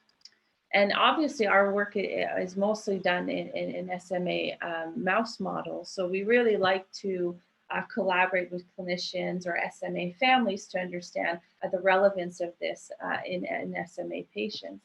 And so that brought us to collaborate with these two wonderful women. I'm sure most of you or some of you know of them. If not, Google them. You've got Anne McGuire and Mary Bodzo. And really, Mary developed a diet, the AA diet, and I think Kelly Jones will be talking about this diet later during the day. And so that brought me to them and to better understand the development of the diet and how that might relate to some of our findings. And so we've had a really nice friendship and relationship for several years now. Basically, us in our lab trying to give evidence that supports the benefits that they see with this diet. Acids might look like in patients. So this is performed by Kathy Saboda's group, and really they had looked at blood content of SMA type 2 patients. And really here, if we look at what's highlighted in yellow, we have isoleucine, leucine, and valine, your 3 BCAAs. And here in the fed state are the amounts of these BCAAs in the patients. But really what I've highlighted here are the levels in the fed state, but importantly in the fasted state. So when these children were fasted, the levels went significantly down. So they were really reduced compared to the fed state levels. But actually, typically the reaction of BCAAs when we're in a fasted state is actually to increase in our blood. So this was a first sign that actually how we utilize BCAAs and SMA is reacting differently than what was expected. So in collaboration with Mary Bodzo and Anne McGuire, some of the families shared some of their lab data with us so we could have an idea of what the BCAAs look like normally in their bloods. And this is anonymized, and these are families that shared this willingly for us. But really what we're seeing are some patients that when we look at the plasma levels of valine, isoleucine, and leucine, the values here under patients are much more lower than the normal range values here. So these are examples of one patient and a second patient as well, where we see isoleucine, leucine, valine. These are levels found in the blood of the patient, and these are the normal range levels. So we are seeing instances in patients where the BCA levels are quite low, which is similar to what we found in the animal models. And typically when the BCAAs are low in the blood, what we'll see is high levels of alanine, so another amino acid. And so in these same patients, we did see that the alanine content in the patients was much higher than the normal range, and this was true in both patients. So again, this is just lab data that was shared with us, but that really is indicative that we need to kind of pursue this angle of our research. So what we're doing now, again, this is only in mice, is when we give our BCA supplements that helped in the animals, this was composed of leucine, valine, and isoleucine. But we really know through other work, so non-SMA work, but people that look at BCAAs, that it's a leucine component of BCAAs that really impacts muscle health. But furthermore, it's really this secondary metabolite of leucine, which is called HMB, that impacts muscle. So what we really want to do in the future is to compare the effects of BCAAs versus just leucine versus just HMB to see if either diet has improved effect on muscle health and survival in SMA mice. And I think this is just what's related here. So this is ongoing work in our lab. And so that's the dietary aspect of our work. But really another big angle of our research is what we call repurposing drugs. So drugs that are already being used for other conditions, but actually might improve some of the abnormalities that were detected, detecting in skeletal muscle or in other metabolic tissues. So this is work that's ongoing right now that's currently funded by Muscular Dystrophy UK and Action Medical Research for Children. And it's based on our published work where we have this protein that's called KLF15. And this protein was really, really high in a lot of tissues that we looked at, whether it be your muscle, your heart, fat, so white and brown fat, as well as in the spinal cord. And having KLF15 really, really high all the time can be really bad for your body to have it hyperactive. And so KLF15, when it's increased, its activity is really influenced by glucocorticoids. So glucocorticoids are hormones that we release normally when we're stressed, or particularly when we wake up, they're really high, but they actually taper down over the day or when we're very calm. It's not good for the body to have a lot of glucocorticoids all the time. It basically stresses the body. And we know that the glucocorticoids are quite high in our SMA mice as well. So to kind of prevent this hyperactivity of KLF15 coming from the glucocorticoids, what we want to do is block the binding, so the attachment of the glucocorticoids to its receptor. So it's kind of its binding partner. And glucocorticoids can only be active if they bind to that receptor. And there are drugs out there that are currently being used that inhibit this relationship. And so when glucocorticoids bind the receptor, this leads to an unhealthy amount of KLF15. Obviously, we all have KLF15 in our bodies, but really, we don't want too much of it all the time. And so our strategy is really to use a drug called mifepristone that inhibits this binding between the glucocorticoids and the receptor. And the idea being that then we would reduce KLF15. And what we want to do is really assess the effect of this drug by itself, but more importantly, in combination with an SMN gene therapy, which in this case will most likely use the AAV9 SMN1. So that's one of our strategies. And the last little strategy that we're doing, again, is focusing on repurposing drugs. So we've previously shown that when we treat mice with prednisolone, which is a synthetic glucocorticoid that's commonly used in DMD patients, we showed that this could improve muscle health and disease progression in SMA mice as well. But we also know that if you follow the effects of prednisolone in various conditions, that there can be some quite negative impacts of prednisolone when we use it chronically, so all the time at high concentrations. So what we really want to understand is what prednisolone did in muscle, and if we can design better targeted drugs to have the similar impacts of prednisolone, but without the adverse effects. So what we've done is we've taken muscle from our mice that were either treated with prednisolone or that were untreated. And what we do is a technique called RNA sequencing. So basically it's looking at all the genes that are expressed in either the muscles that were treated with prednisolone or that are untreated. And then what we do is we compare them. So we compare both sets to really identify what are the genes and the proteins that prednisolone acts on that improves muscle and disease progression in our mice. And the idea is that once we identify these genes and these pathways, we can actually identify drugs that are already on the market that target these genes and pathways that might then have the same impacts as prednisolone, but without the adverse effects. So this is also ongoing work in our lab. So really, I want to bring us back now to this is, I've introduced kind of 3 little projects that are ongoing in our lab, but they're within the bigger scheme of what we're trying to do within the UK SMA Research Consortium. And really there is to combine our expertise to identify and prioritize the development of new treatments. So we use different models. So we use cells, so patient cells that we then turn into motor neurons. We also have models that mimic the brain, the blood-brain barrier, to see if drugs can pass through the brain if they're delivered systemically or orally, for example.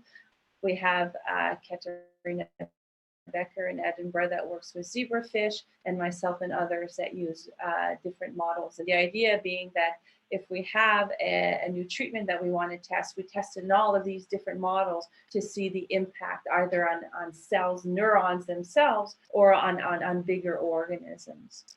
And really what we're trying to do is use a holistic approach to treating SMA, where we think that we'll really need to be targeting both the spinal cord and the brain, but also the periphery, so the whole body, basically. And really, we're trying to use an integrated approach where we combine the use of drugs, physical activity, and nutrition, depending on our findings, with the idea that the treatment strategy will be dependent on age and the development stage of the patient, because a growing body has different needs than an adult body, for example. And these are all things that we need to keep into consideration. So with that, I'd like to thank you that have listened, TreatSMA, for inviting me to share our work. But really, it's the families, the patients, and the charities that are funded our work that allowed us to continue this work in our research. So thank Great. you. Thank you. Thank you very much, Melissa. I've got some questions if you've got some time to. Yeah. Okay, brilliant. So presumably most of the drugs that you're looking at are they all complementary? None of them are related to SMN protein. They're all complementary to those that do relate to SMN. Yeah, that's correct. So if we have a new drug, we'll usually look at its effect on SMN to confirm, because you never know. Some of these drugs might impact SMN, but to date, none of them influence the levels of SMN. Okay, cool. So one of the questions that's come in,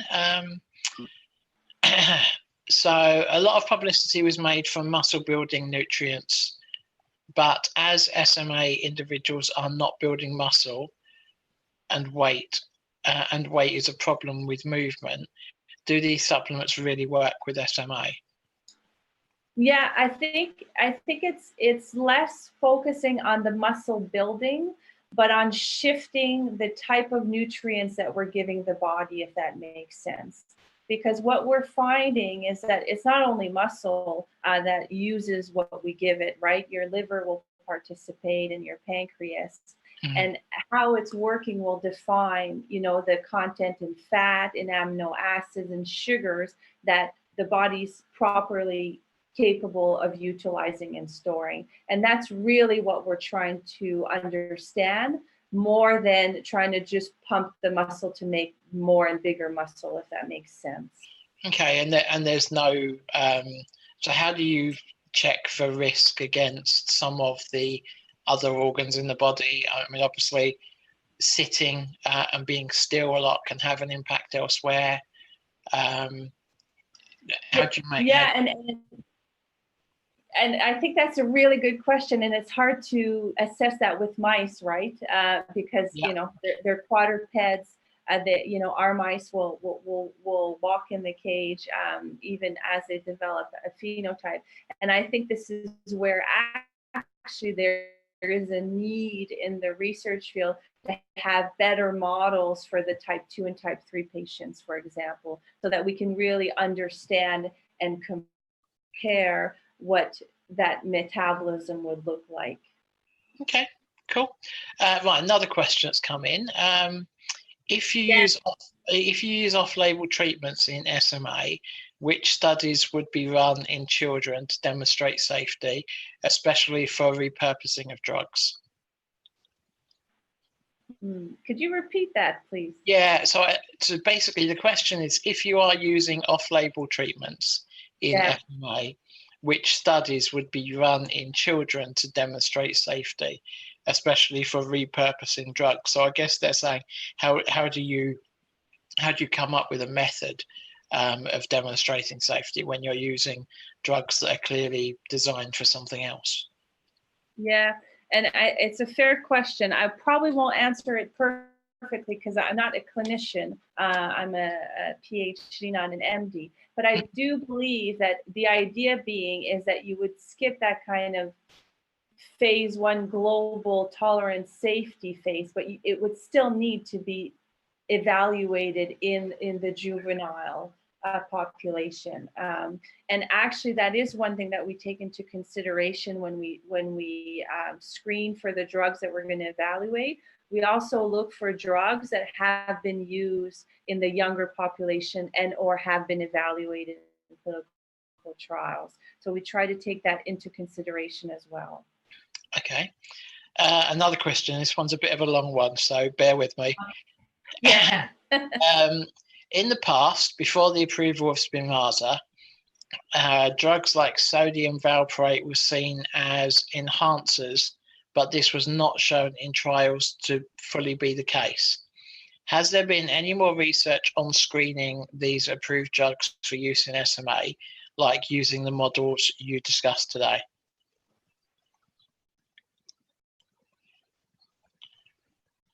Okay, so Andy, you cut off a bit. Sorry. Okay. So unfortunately, I'm going to have to ask you to repeat that question. No worries. I'll tell you what. I'll try and shorten it. So drugs like Okay. sodium valproate were used in the past, but since they've done trials, they've shown not necessary to have great efficacy against SMA. So has there been any more research on those drugs that are approved for other purposes? So, for example, salbutamol, does it infect SMN? Does it increase SMN levels and things like that?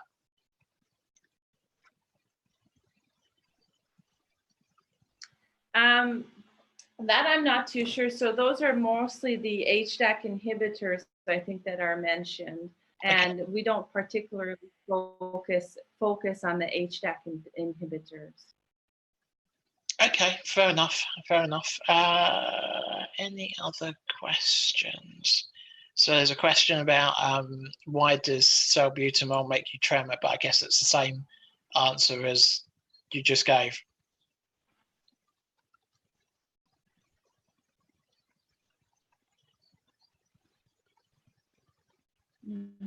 You still there? Yes, I'm still there. It's cutting a bit, but I'm still there. Okay, so I just said about, someone's asked about why salbutamol makes you tremor, but I guess that's kind of the same answer as you gave before. Yeah, and out of the scope of my expertise, to be fair. Okay, that's fine. Well, fascinating presentation. I think that's all the questions that we've had come in while you've been speaking. Thank you very much for your time today, Melissa. It's invaluable getting this kind of research update and understanding, potentially what the future holds. I really out to the community. If you have any questions from Melissa following the presentation, then please get in touch and we will pass them on to Melissa, who hopefully will be able to answer them at a later date. So thank you again, Melissa. Thank you for inviting me. It was my pleasure. No worries. You take care. Bye-bye. You too. Bye-bye.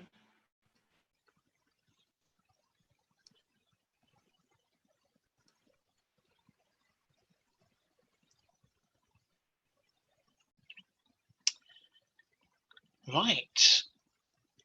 Now, we've got a slight change in the agenda now.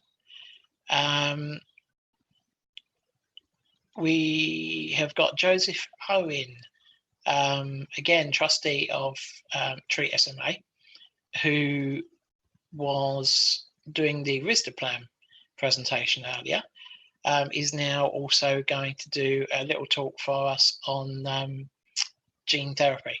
So I am going to pull that up.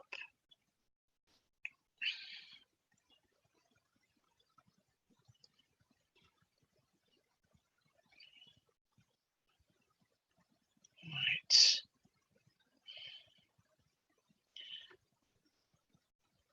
Okay, and I am going to share the screen now.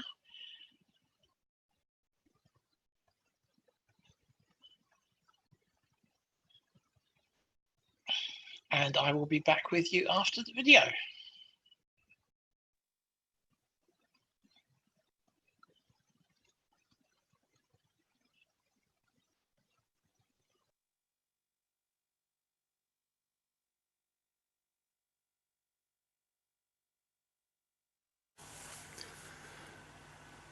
Hello, my name's Joe Irwin. I'm a trustee at TreatSMA, and I wanted to welcome you to this day of activities for SMA awareness that's been put on by TreatSMA, working with lots of people in the community on different aspects about care, treatment, support, and TreatSMA is, as you're probably aware, a small group of parents, SMA individuals who are basically trying to make sure there's a treatment for all. And we've been campaigning, we've been doing lots of activities, but awareness is a critical part. People don't appreciate what SMA is, And we're doing our best to make sure that there's a good understanding of what SMA is and all the positives of SMA as much as the negatives that, you know, in care we need treatment. But there's some wonderful people in the SMA community, fantastic individuals. And so what we're doing through this activity is alerting you to lots of different aspects and to TreatSMA as well, which is volunteers, all individual, and focused on what we're trying to do is get support. Now, I would like to say that it would be good if you could help us as well, because TreatSMA is dependent on your support, donations, but most importantly, your time and activity. We're rolling out a lot of activities in Europe, and we need to work with the SMA community to make sure care is available. And here in the UK, we particularly need your help because we're trying to get the MAA rolled out, we're trying to get other treatments available, and that's only done with you getting involved. So if there's anything else that comes out this series of webinars, then basically getting up, getting involved, being part of TreatSMA would be a serious win.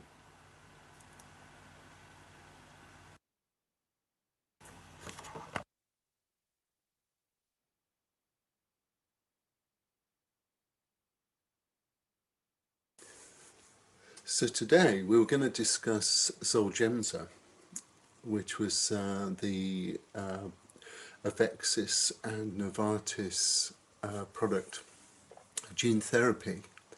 Now, so for this again, it's important to stress that TreatSMA or me as an individual do not have an involvement with any of these companies. We're not paid for or supported by grants or funding. So that's important. So anything that we say on this is really just a personal opinion, my personal opinion, and hopefully it will help you today.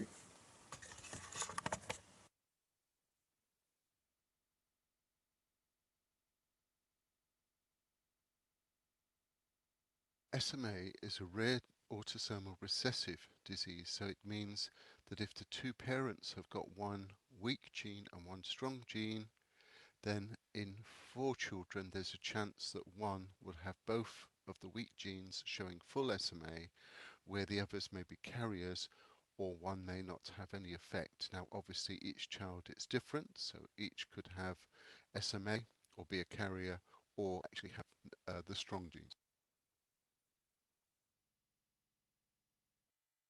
One of the main effects of SMA is it actually weakens the proteins that are used in the structure of different cells, and one of the most vulnerable is the nerve cell, so which normally reaches across to the muscle. This is actually disrupted, so it's a weakened cell body, and then importantly the link to the muscles, the neuromuscular junction, is also weakened or may actually die back or atrophy. So this actually causes a lot of the major symptoms of SMA.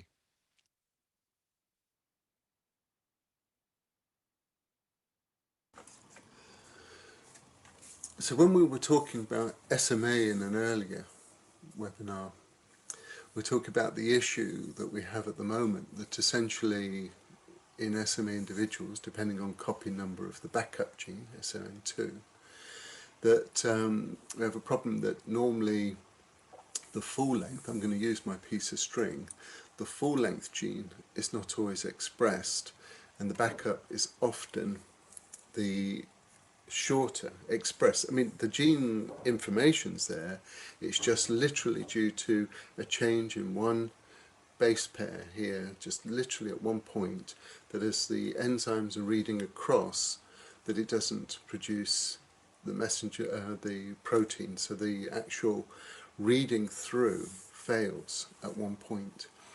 And we've talked about other treatments, and what treatments we're doing was either upregulatory, increasing the number of the copies available, so that can help. It's been trying to find strategies to transfer a short read protein, means not as functionally active protein, by reading through to actually make the full length protein. So it's the equivalent of the SMN1. And then that's really the functional protein that helps keep structure of the nerves, maintains functionality. So that is the dilemma, and lots of scientists and researchers have worked on this. And it's important to stress that this has actually been funded. A lot of the research was funded through charities. It's the SMA charities, that's us, the SMA community, that paid a lot into the original research and development. We worked very closely with the clinical community. We worked with a lot of academics, leading experts in the field, who all supported us. And through grants, other research support, we were able to engage all of these very capable and eminent people to look for ways of treating SMA.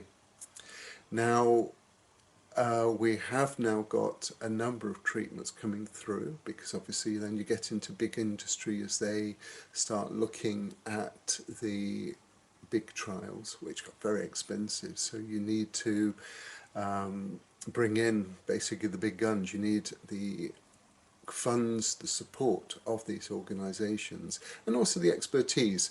A clinical trial is not an easy thing to do. You need an infrastructure, experts, all of the safety systems, and you need the ability to engage all the experts in a clinical trial. And so this is a very important thing to realise, because I know at times it's a critique that industry gets involved and it's expensive, but if you know how much a big phase 2, phase 3 trial costs, then you'll know why rapidly cost is added.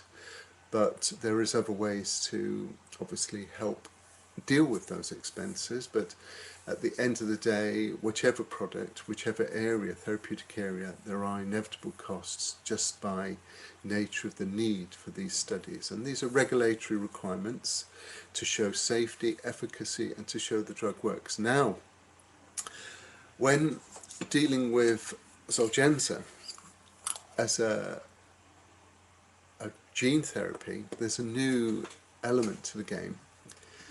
What you're actually engaging is a virus to help.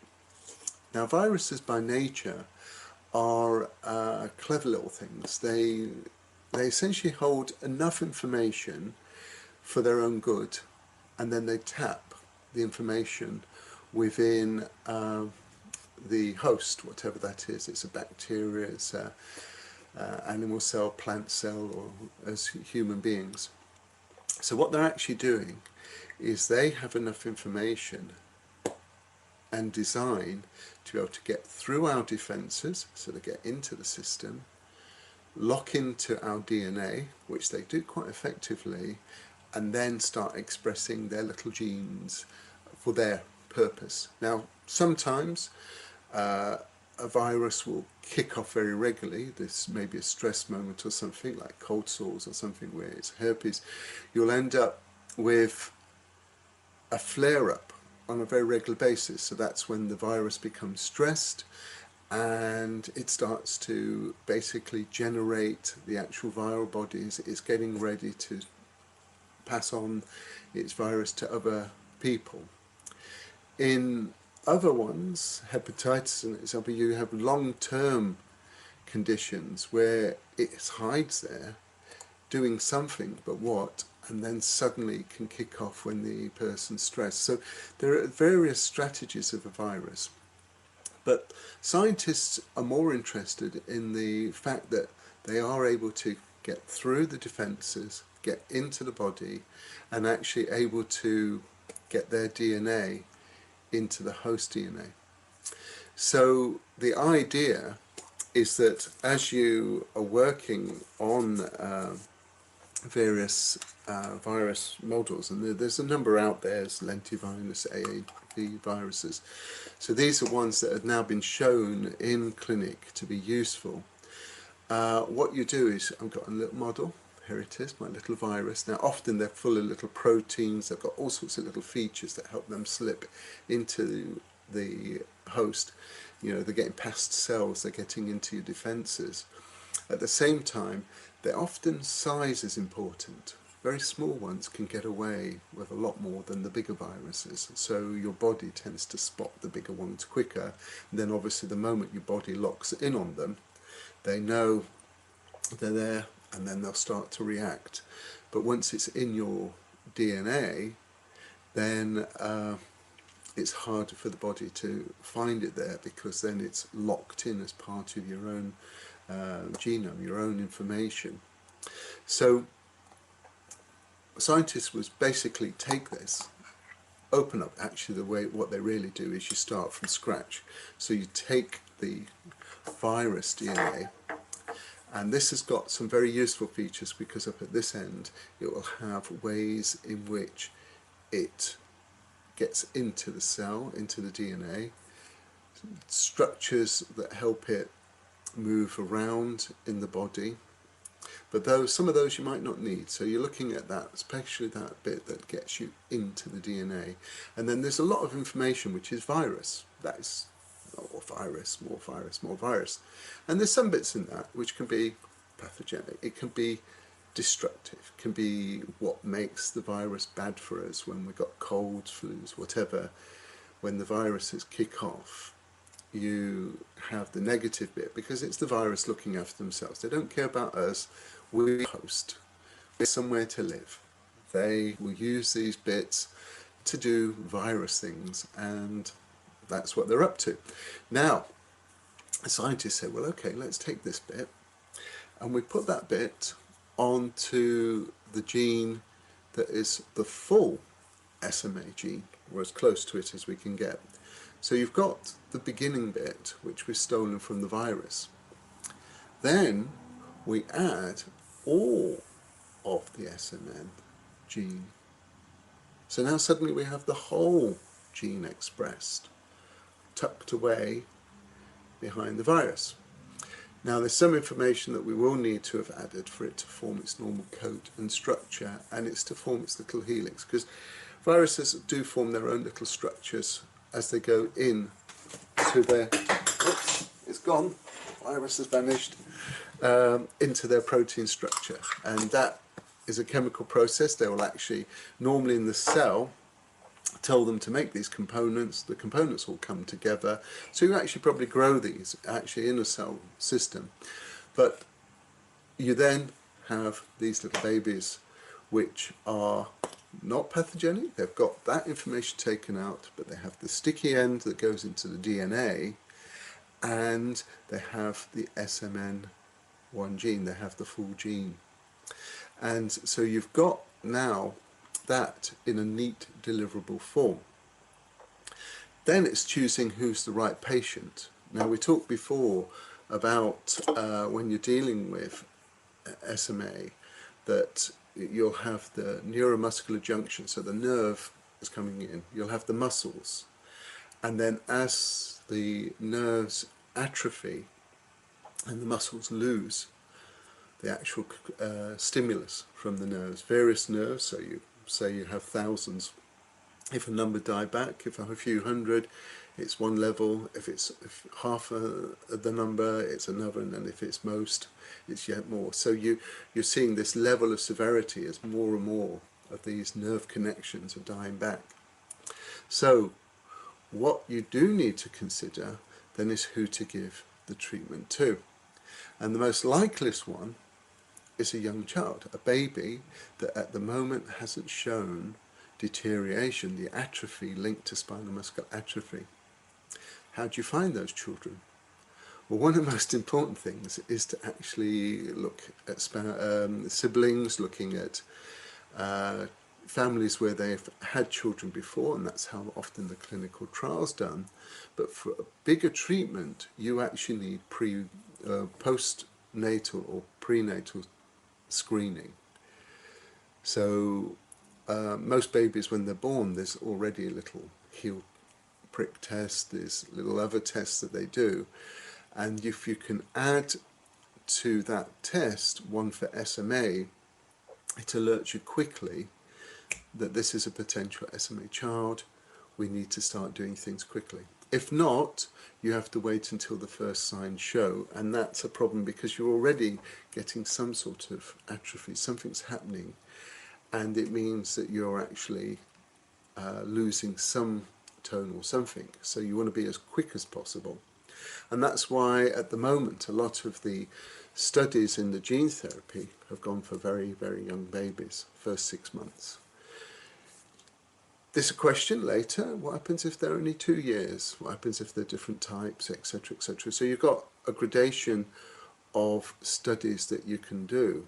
But in the first group, and the one that was very effective, based on the data we've seen, is that the young babies given the therapy at an early stage actually responded well.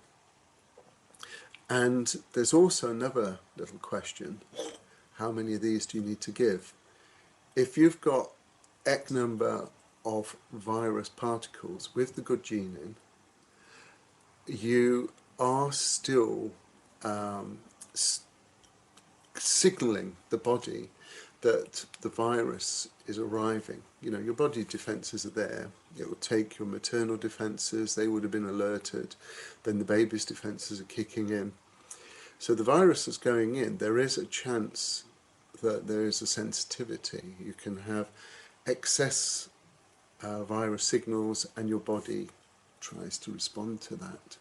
So there is a need to also work out what dose, what's safe to give.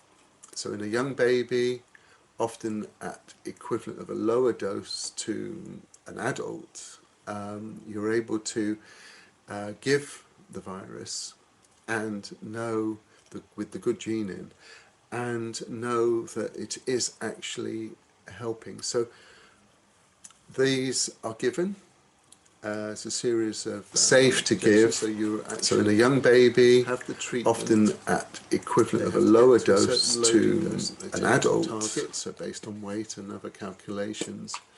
And then once it goes into the body, the viral proteins and other things will tend to fall away. Now that form of debris is also picked up by the body, so there is a sensitivity that comes out of this, and that's why safety is so important.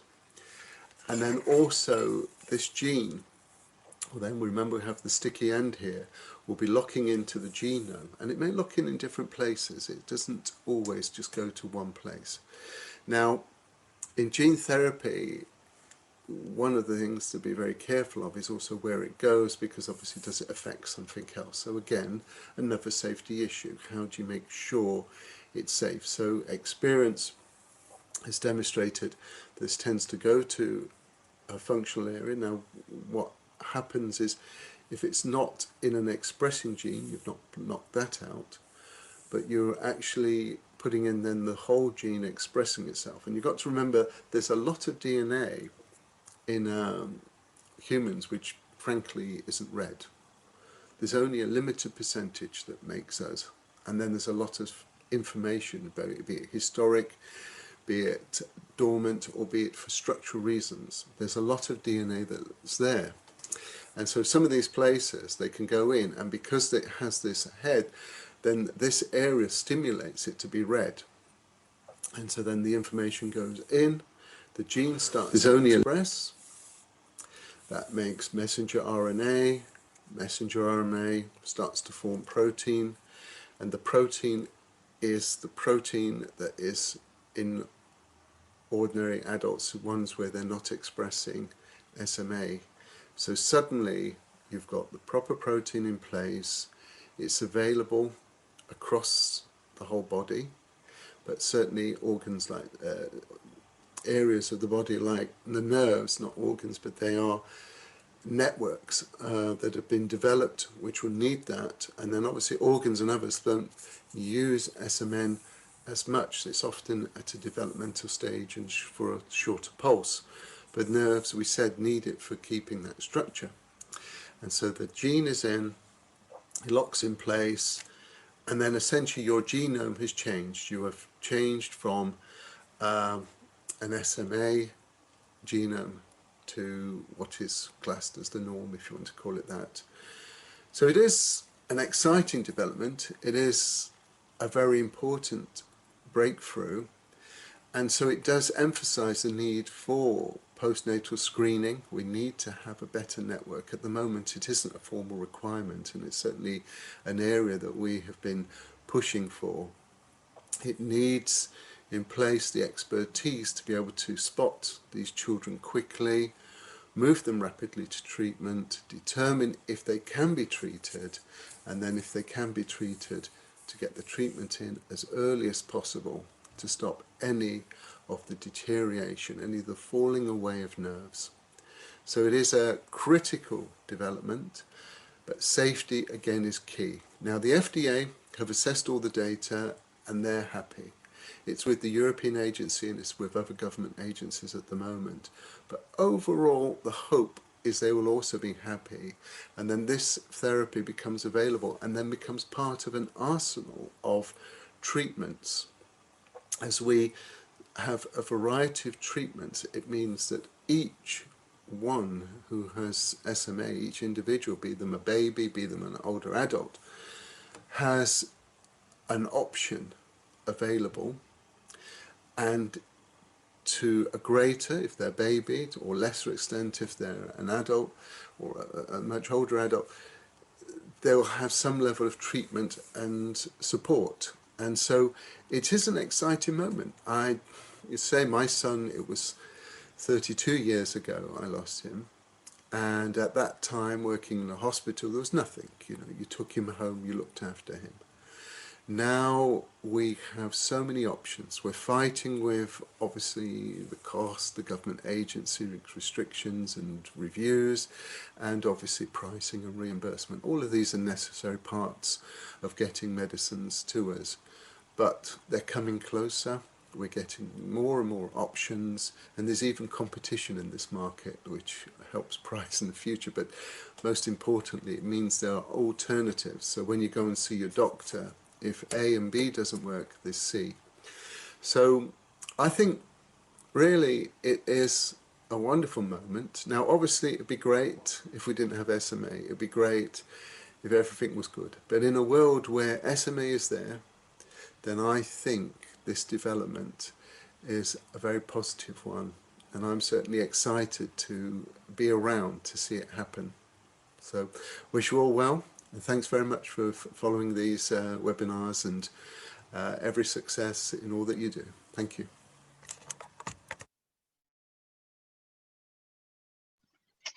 Well, another great presentation from Joseph, and I must admit I completely echo everything he said. I'm in my 40s, and I never dreamed that in my lifetime there would be any of these treatments, and I'm shocked that there are, and to think that there are 3 now effectively either in play or very close, and a whole bunch of other therapies that are still being developed. It really is amazing. Right, I have a very, very, very, very special treat for you all now. Like, this is like never seen before stuff since the last time it was seen. It is amazing.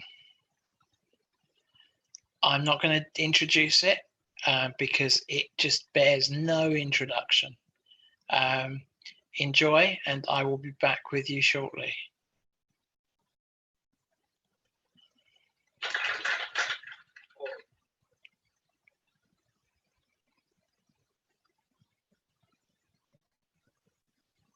Right.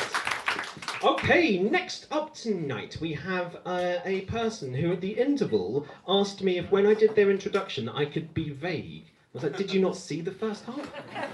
You think that's an instruction I need? So please welcome to the stage an entity. Yeah! Woo!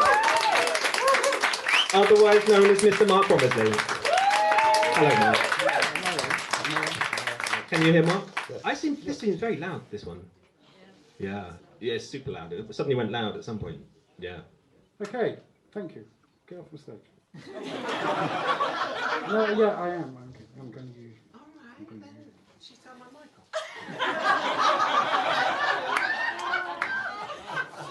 Thank you all so much for coming out in this miserable weather tonight, especially to see me. Of course, I joke. It's not that miserable. What I'm going to do now, for your experience, has never been done before here tonight, as far as I'm aware. Could have happened in the first half, I may have missed it. What I'm going to do is I'm going to do a combination of not one, but two art forms for your pleasure. Now, you may say, Mark, but you couldn't do a combination of one art form anyway. And I would say, yes, you're correct. Smart ass. That's what I'm doing too. What I'm going to do is I'm going to take the art form of improv and the art form of poetry, and I'm going to combine them together in front of your very eyes. Now, obviously, this is all going to be made up on the spot, so I've got no books to sell. But if any of you could write them down as I go along, then I may be able to flog something at the end. So what I'm going to need Chris to do, now I need you, please. She's still taking my mic on. We need the Chris. Yes. Ah, hello, there I am. I'd like What you can I to do for take you? a word for me. Yes. So I'm not biased, just a single word, that's all I need for inspiration, probably, hopefully, I'm not sure. Could someone offer up a word? Badger. Caterpillar. I heard badger first. Yeah, or a selection of words that I could choose one from. No, that's fine, badger's fine, badger's fine. Badger.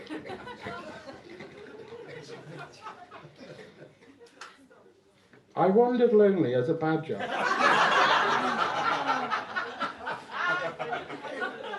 Because I had no badger friends. I went from set to set, and it felt like the very end. I couldn't find a companion or anyone to love or love me back. That was the crack that I was looking for, the Irish way, not the rude way. And I thought, this can't go on. I'll get a spade and end it all. But I didn't, because I couldn't, because I didn't have the opposable thumbs to pick up a spade. So what I did, and you may know that poetry doesn't all rhyme. You may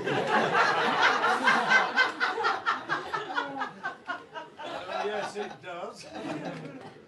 That's just the buzz. No, so I went to the DIY centre and I slid on something that looked like placenta, but I didn't stop to look because that would have been too much. Whereas talking about it's just about right, I always find as such.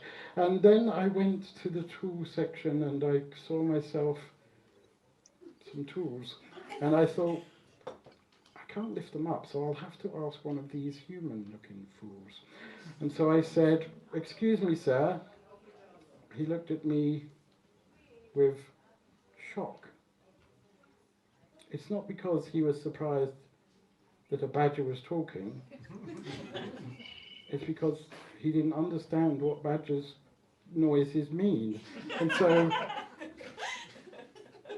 it was quite obscene that I sat there and basically I was saying, excuse me, sir, and he was here and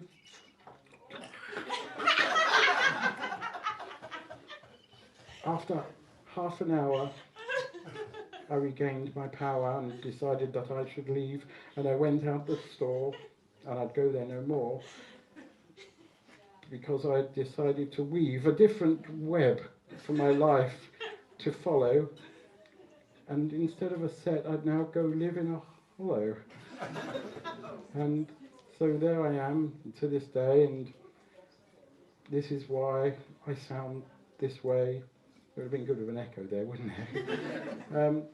Yes, so that's the story of the badger who couldn't make sense of the world that didn't rhyme.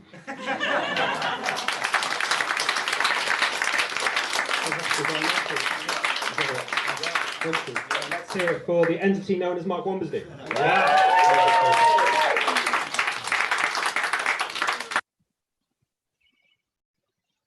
Brilliant stuff. Very, very funny. That's our very own Mark Womersley, who is part of the TreatSMA community. Does lots of improvisations, very, very funny guy. And thank you, Mark, for allowing us to share your video. Now we have another member of the community in TreatSMA, and that is Alicia. We have a video from Alicia, so I will put that on and I will be back with you shortly. Hope you're enjoying the day so far.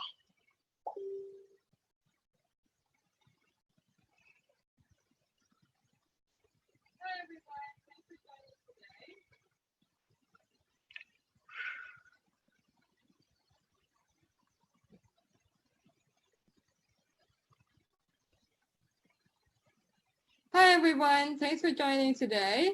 I'm Alicia and I am currently a trainee solicitor at a city law firm. So my relationship to SMA is that I have SMA. I graduated from the University of Cambridge with a BA Law degree in 2017. I stayed on for Masters until 2018. The past year I have been doing qualifying course and now I'm just started work. So today I want to cover 3 different things. First one is job applications. Second one is how to speak with your employer about your disability and how to work together with them on that. The last thing is access to work. Now, access to work is something that I've learned about fairly recently, and I'm actually still going through the process right now. So a lot of it is still fresh in my mind. Now, I know I am pre-recording this, so if you have any questions, feel free to put them in the comments. Just address them to me in the comments and I'll get back to you as soon as I can. So let's start with job applications. The first thing after you fill up everything else, first big question for people with a disability with SMA is whether or not you should disclose your disability. This is quite a personal decision, but my general point of view is that honesty is the best policy, especially with conditions like SMA, where your disability is quite obvious. I think that you benefit more if you actually tell them.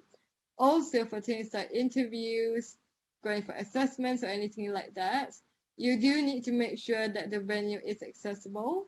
And that's one of the only ways to ensure that it is accessible, essentially.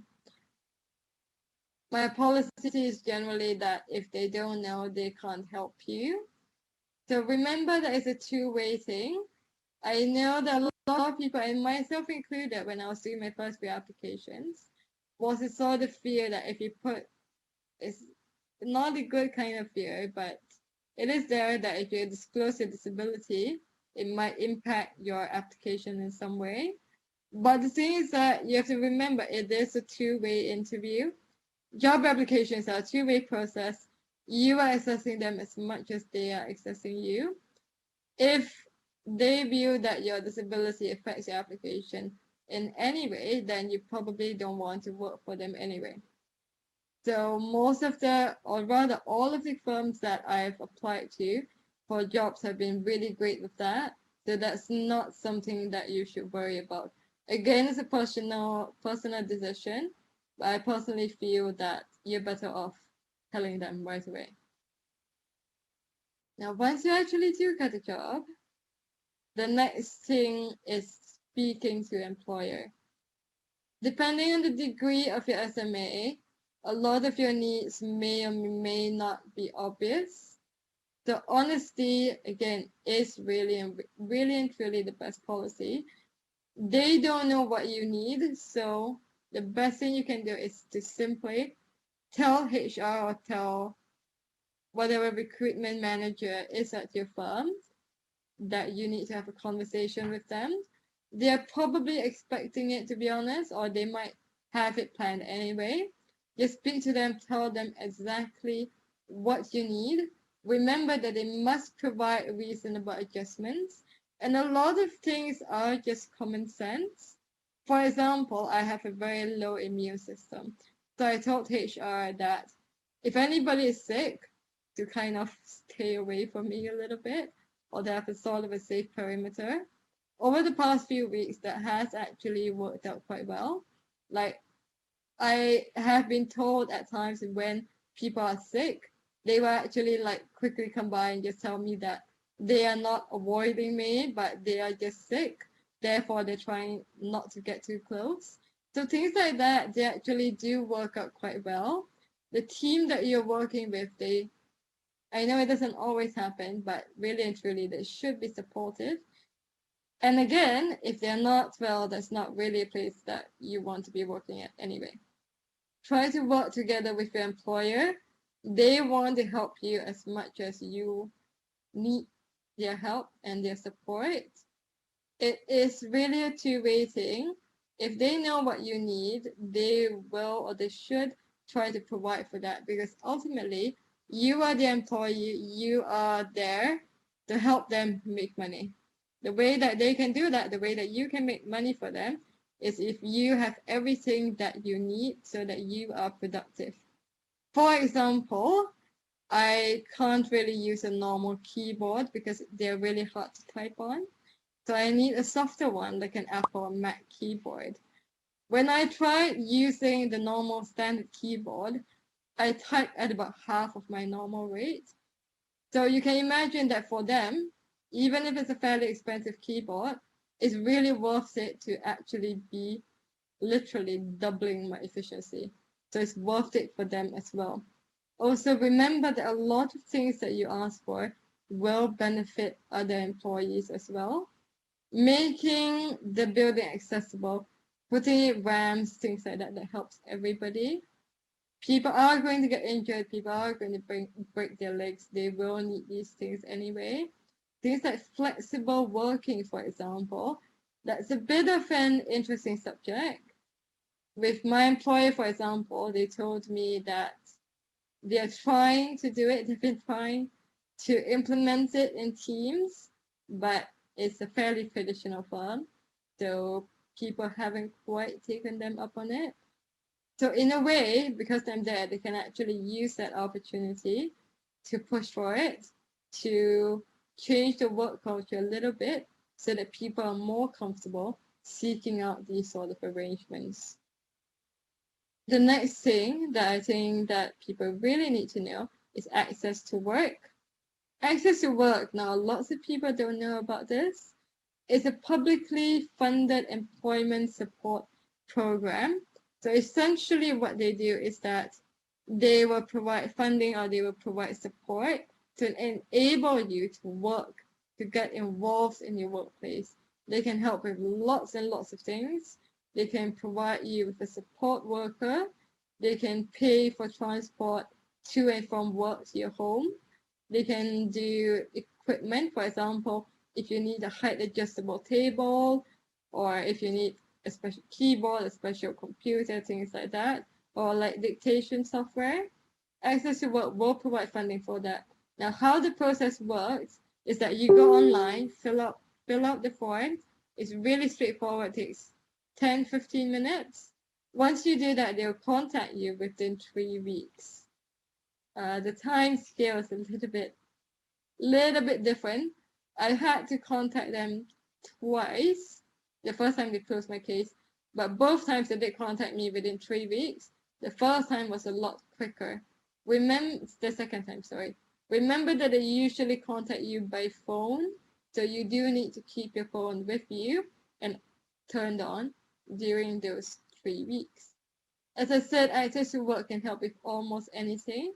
And if you still haven't started work, don't be afraid to reach out to them. They can actually help you even before you start working. So I started working about a month ago. I contacted them the first time in May. Basically, as soon as you have an employment contract or you have a reasonable expectation of starting a job soon, you can reach out to them. If you have an employment contract, just tell them, I'm starting work in January. My employer already knows I'm coming. We want to get certain things in place, want to buy equipment so that it's there when I start work. They're generally fine with that. After you get that first phone call, you speak to them a little bit. Depending on what you need, they will ask you to fill out a few forms. So for example, I applied for transport to and from work. So they asked me to fill out a form with a little signature, just a signature from my doctor, confirming that I couldn't take public transport for the reasons that I wrote in the description of the form. They also ask for 3 taxi quotations. Generally, that's a general rule. If you are asking for funding for something, they'll ask you for 2 to 3 quotations of whatever it is. And if you're asking for a support worker, they'll ask you to fill out a record of tasks list. Now, this is a little bit tricky if you haven't quite started work. My approach to it, which they have told me is fine, is basically to sort of guess what I will be doing and what I will need the support worker for. For example, if you know that you are in a kind of job where you have lots of meetings, you could say that you need a support worker for 3 hours a day to take notes, and then 3 hours for other things, whatever it is. Think about what you think you will need in the job and put it in. Right now, after I started, I realized that it's a little bit different, but generally it's fine. What happens after that is that you will get an email or even a phone call actually to do a workplace assessment or consultation. The moment you get that email or phone call, you will get that consultation within about a week. The person who does this is a third party. So I had RBLI come in. The reason why they have a third party is so that they are unbiased. Access to Work will make the funding decision, but this third party that comes in to do your consultation will assess you. They will, they don't need to have any regard to funding or things like that. So they can give you a really objective assessment to see what you need. What happened with mine, and the person who did it, she was really lovely. What they'll do is that they'll speak to you for about 45 minutes or so, just to ask you what you need, what's a typical day like. Basically, be as honest as you can or as you want to about your needs and what you do on a day-to-day basis, what you need help with. For example, I told my assessor that what I didn't realize until I started my job is that I thought being a lawyer I'll be staring at the computer all day, but it turned out that I actually had lots and lots of physical files that I had to move around quite a bit. So I told her about that, and she agreed with me that I definitely need even more help for that. So be as honest as you want. The rest of the assessment is basically just seeing your workplace generally. For example, they can suggest your employer that they should widen the doors, or look for equipment that will help you. Funding comes it can come completely for access to work. They can ask your employer for contribution, depending on how big your employer is and how long you've been working there. That's something that you can work out as you go along. So in the report that the assessor will write, there are 2 parts. One part goes to you and access to work, and the other part is for your employer. So your employer will not get access to that full one. They'll get access to the shorter one that's just sort of for them. So for example, with mine, in my report, I think she's writing that I need support worker, things like that. But in my employer's report, she's going to say that they need to better access to the doors, which if I get a support worker doesn't affect me, but she's going to put that there just because that's generally better for everybody, for accessibility when we get clients coming in, things like that. Now the report and decision, you get that within 10 working days. Access to Work might ask you for more information during that time. For example, I've been asked to provide 3 quotations for a support worker's hourly rates. So that generally so far I've had quite a smooth progress. So I'd just like to emphasize that it does work. The system is there. It is for you. It is there to help you. It's there to support you. You just sort of need to follow through it. And don't be afraid to sort of like email people or bump them. Give them a little nudge if they're a little bit slow. So just to give you a little recap, as I said, job application, speaking to employer, all of this, honesty is the best policy. That's what I believe in, because if they don't know, they can't help you. Employers generally are very eager to help, simply because you are there to help them earn money, help them be a business. The only way you can do that, to be a productive employee, is if they support you. So now to conclude, if you want, as I said, you can leave any comments, any questions in the video, in the comments below. If you want to just say hi or send me a message or have a conversation, feel free to add me on LinkedIn. Thank you. Bye. So that was Alicia. Working can be interesting when you are in this kind of position. I've worked in the NHS for too many years. I think I started in '96. And obviously over that time I've progressed, and my employer has been really good in helping me manage my progression in my condition. I mean, fortunately, the irony is the weaker I got, the less actual strength I needed, because I kind of moved up in the organisation, and you need brains as opposed to brawn. So fortunately now they don't recruit me for my physical prowess. But you know, there is lots of help out there for you. I've not gone through the access to work process, but I know many people who have, and have got very good support out of it. So I would really recommend going down that route if you can. There is loads and loads of support out there for you.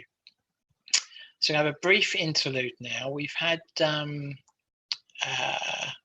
a quick session on lumbar punctures earlier on, didn't we, from the amazing Dr. Manzoor. We have another video now from another not so world-renowned expert in the art of lumbar punctures, but he has his own take on it. So here we go.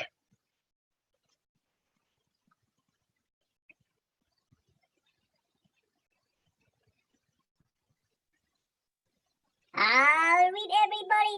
Alright, here we're talking about all things SMA, right? And obviously everybody's looking to get Spinraza, alright? And we all know how that's injected, alright? So probably what's gonna happen, right, is they're gonna rub a bit of cream on the bottom of your back, right? So in old Geordie's day, he's probably gonna like rub some brewing sauce or the old red sauce, or maybe even a bit of mustard on me back, right? And it's gonna make us go all pure numb in that, right? So that's all that's gonna happen, right? Bit of local anesthetic, right? And then we're gonna stick a little needle right through me little sausage skin, and that's gonna be the same for you, right? So there's no to worry about, right? Dead simple. You just gotta lie dead still, right? So sausage is gonna be like that, right? Dead still. And then that little needle's gonna be in, and then that magic potion is gonna be put in there, alright? That's Spinraza, alright? And everybody's gonna get their doses. So that's how it happens. Dead easy.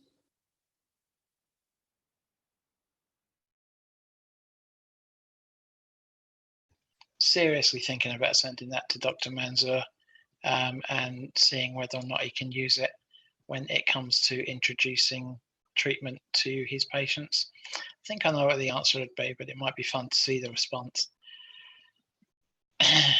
We have a session with Mary Glendon in about 13 minutes. It's a pre-recorded session, so I'm going to talk to you about the work that TreatSMA has done over the last couple of years, and really the success that TreatSMA has had is down to you guys. It's down to the community. the trustees and myself and the rest of the team, yeah, we're a small cog in this wheel. And I'm going to show you a video that that we saw earlier around, you know, the effort and the protests and the campaigns that people have done just to try and get the word out there and to make sure that people do actually get the treatment that that they deserve. And that fight isn't over yet. We've still got a long way to go. So here's the video.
Lovely video, and it just goes to show how much effort everybody has put in.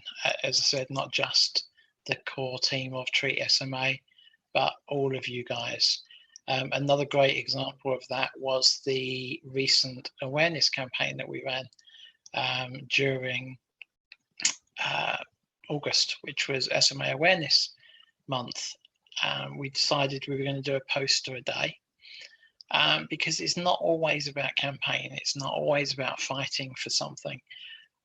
Often it's about just getting the name out there, just getting the awareness out there, because that gets you noticed and gets you opportunities in other areas. So this particular campaign, I'm just going to share the posters with you now.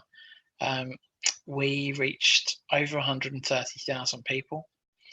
And it got recognised by lots and lots of people, including pharmaceutical companies, who we've subsequently spoke to, and they're really impressed with the amount of publicity and the amount of reach that we've had. And again, that's not us. We can only create the content.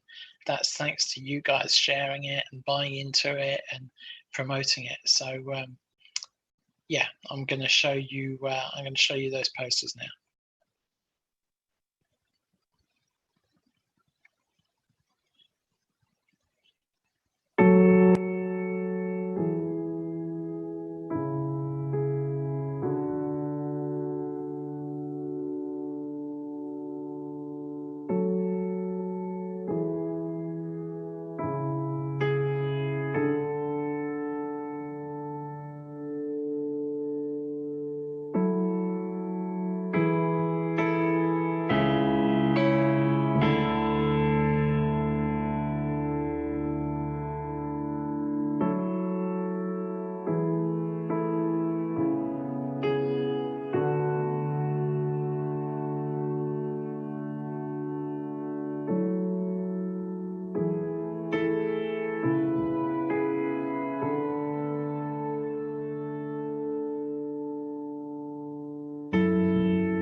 And there you go.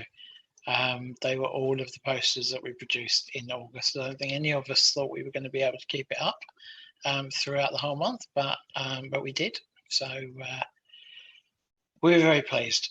And as I said, it's all about trying to raise the awareness of TreatSMA and SMA as a condition. And it's important to remember it's not just about SMA. There are around 7,000 rare diseases around the world. And I once saw that there is about 15 drugs that are made available, or treatments that are made available to rare diseases across the world each year. So it would take about 530 years to provide treatment to all of those 7,000 diseases at the current rate. So it gives you an idea of just how far we've got to go. And I think TreatSMA hopes to lead the way and try and make things easier for future rare diseases as well. That's the hope anyway. And you know, we are having an impact, and one of the areas that we've been having quite a bit of impact in has been in the House of Commons or House of Parliament. Perhaps not today because they're slightly busy trying to beat each other up by the looks of things, but prior to the summer recess, we had a lot of support in the House of Parliament, and one of the most outspoken MPs for TreatSMA was Mary Glendon, and Mary has recorded a message for us today, so I'm going to play that now.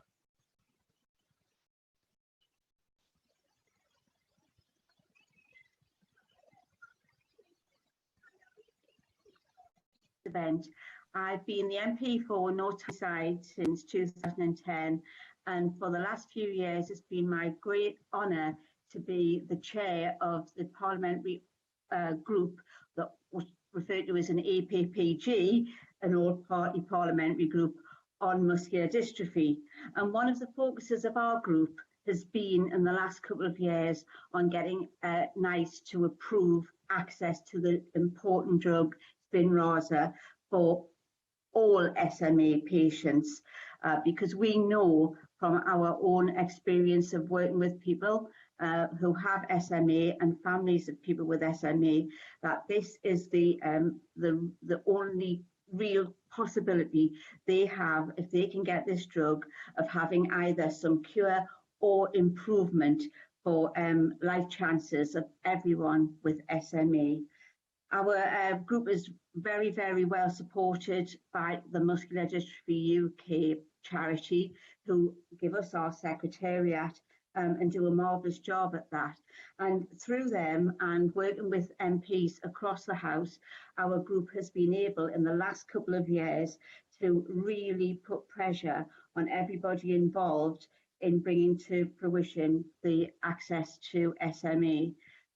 In the first instance, I remember that one of the first things we did was call a meeting with Biogen, who make the drug, together with NHS England, the local trusts and NICE, to try and get over to them the importance of giving the drug to more of the people who actually have SMA.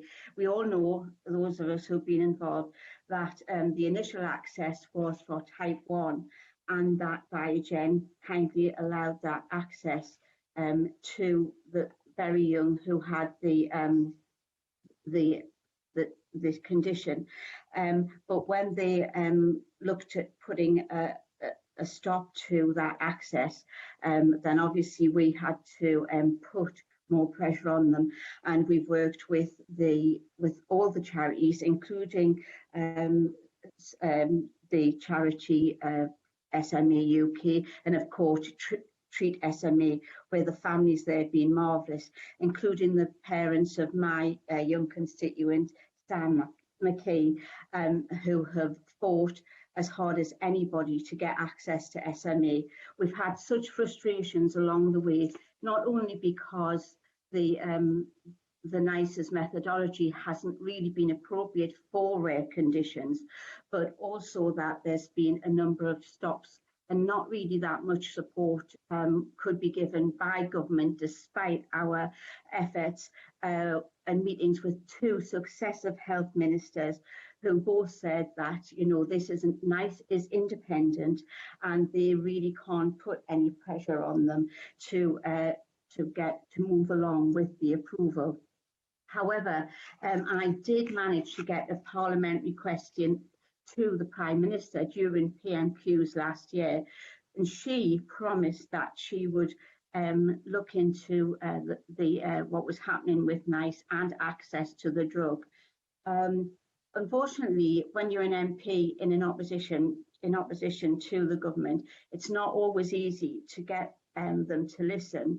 But because SMA has affected the constituents of some of the government side MPs who probably have a lot more of the ear of ministers, we've been able to, through people like the now leader of the House, Jacob Rees-Mogg, and John Hayes, a former minister, gain more parliamentary time to air the issue of SMA access.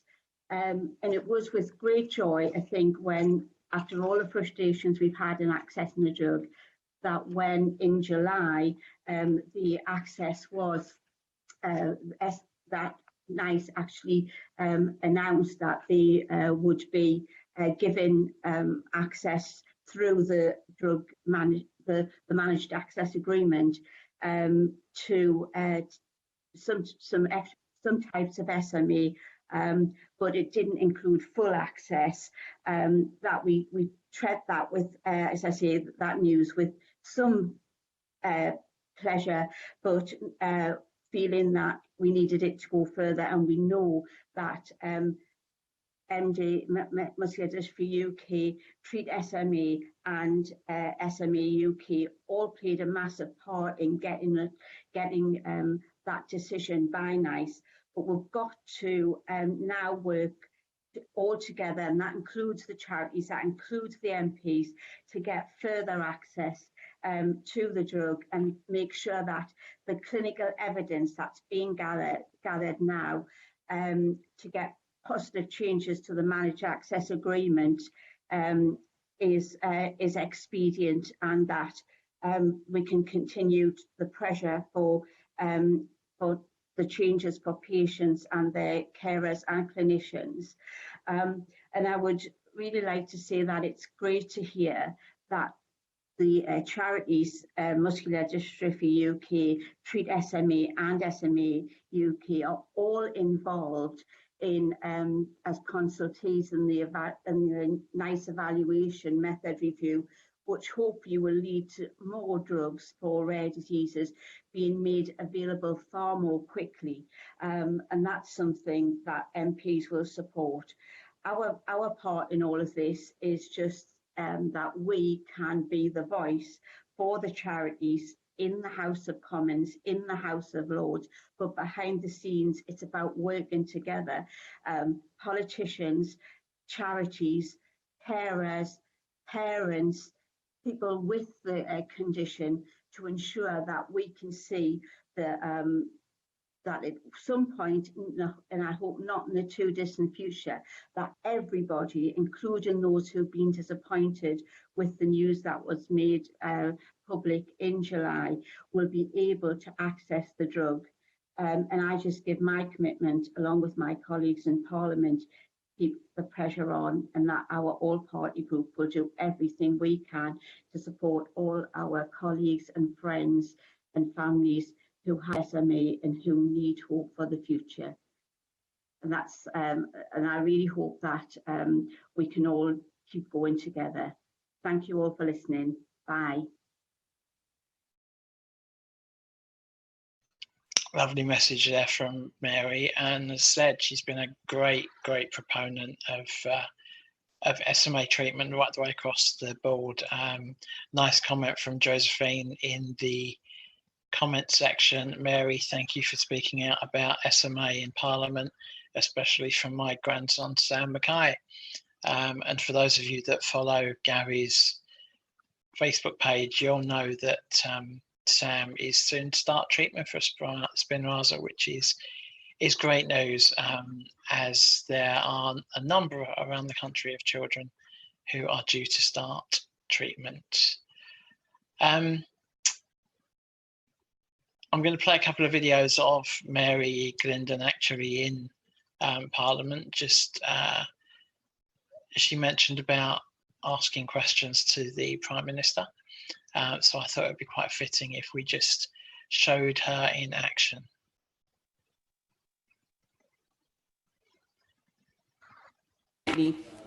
Regarding further issues, Mr Deputy Speaker, together with colleagues across the House, I've raised the issue of access to the drug Spinraza for patients with SME. NICE yesterday published its final guidance on the drug, and there's good news for those patients who will soon be starting accessing the drug through the Managed Access Agreement, which must be implemented quickly and fairly. However, it's very disappointing that it doesn't include full access for SMA types 1, 2 and 3. So we look forward to further clinical evidence being gathered with a view to future positive changes being made to the Managed Access Agreement eligibility criteria.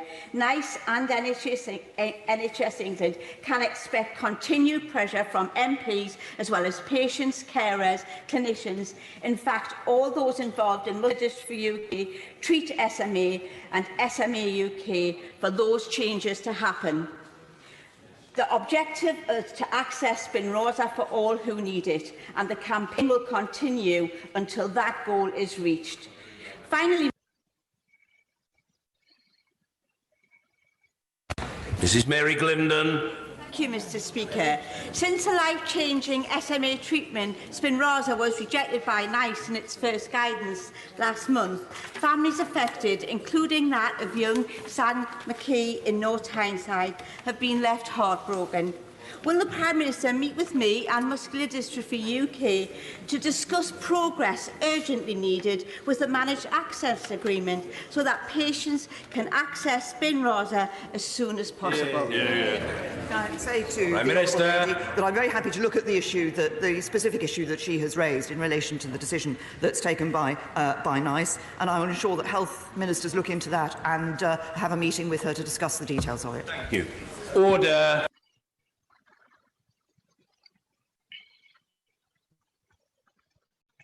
And of course, it isn't just Mary Glindon that's been a big supporter. We've had people from all around Parliament supporting us, Jacob Rees-Mogg and others who have done a lot to bang the drum for SMA. John Bercow, who allowed us to have a debate at the end of just before the summer recess. So yeah, it's been really, really good to see so much support. We are going to take a small 15-minute break now. In 15 minutes, we have Kath, I think it's Kath McNichol, and she is a coach for power chair football, which is fascinating sport. It really is interesting. So I would wholeheartedly recommend sticking around for that, or going to make a cup of tea and coming back to watch it. A cup of tea is certainly what I'm going to go off and make now. So I will see you all shortly.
Oh, when I get in from work at night and I'm all dirty and I'm feeling all like grimy.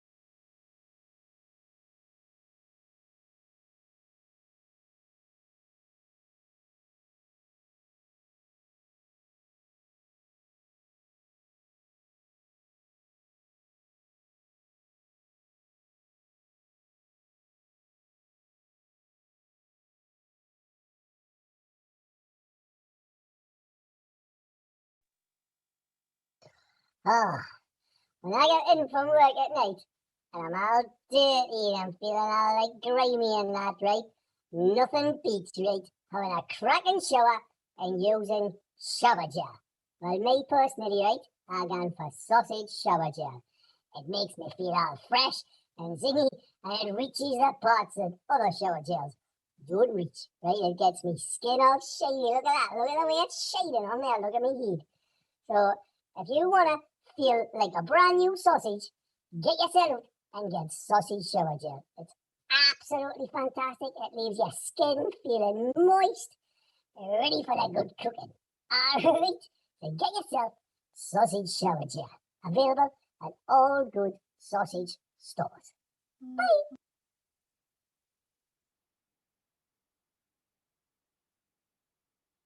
Alright, coming up later, right, we've got Kath McNichol, right, from Middlesbrough, talking about power chair football, right, and you want to say these things, Gavin, right? My little boy, my little sausage, right, he plays power chair football as well, right, little Sam. And Kath McNichol, she's dead good. You want to see these chairs, man? They go at 6.2 miles an hour, and they're like proper spinning around. You're like, what's going on here, like? So you've got to be like strapped right in. You've got to get the strap on right over, and you've got on. Oh, I tell you what, man, the speed and the pace that they can hit that ball at, it's absolutely amazing. And Middlesbrough, tell you what, they've got an absolutely amazing setup there. They've got so many teams, so many youngsters coming through, and so many amazing players, right? They're absolutely fantastic. So watch, listen, and learn a Kath. She's absolutely brilliant.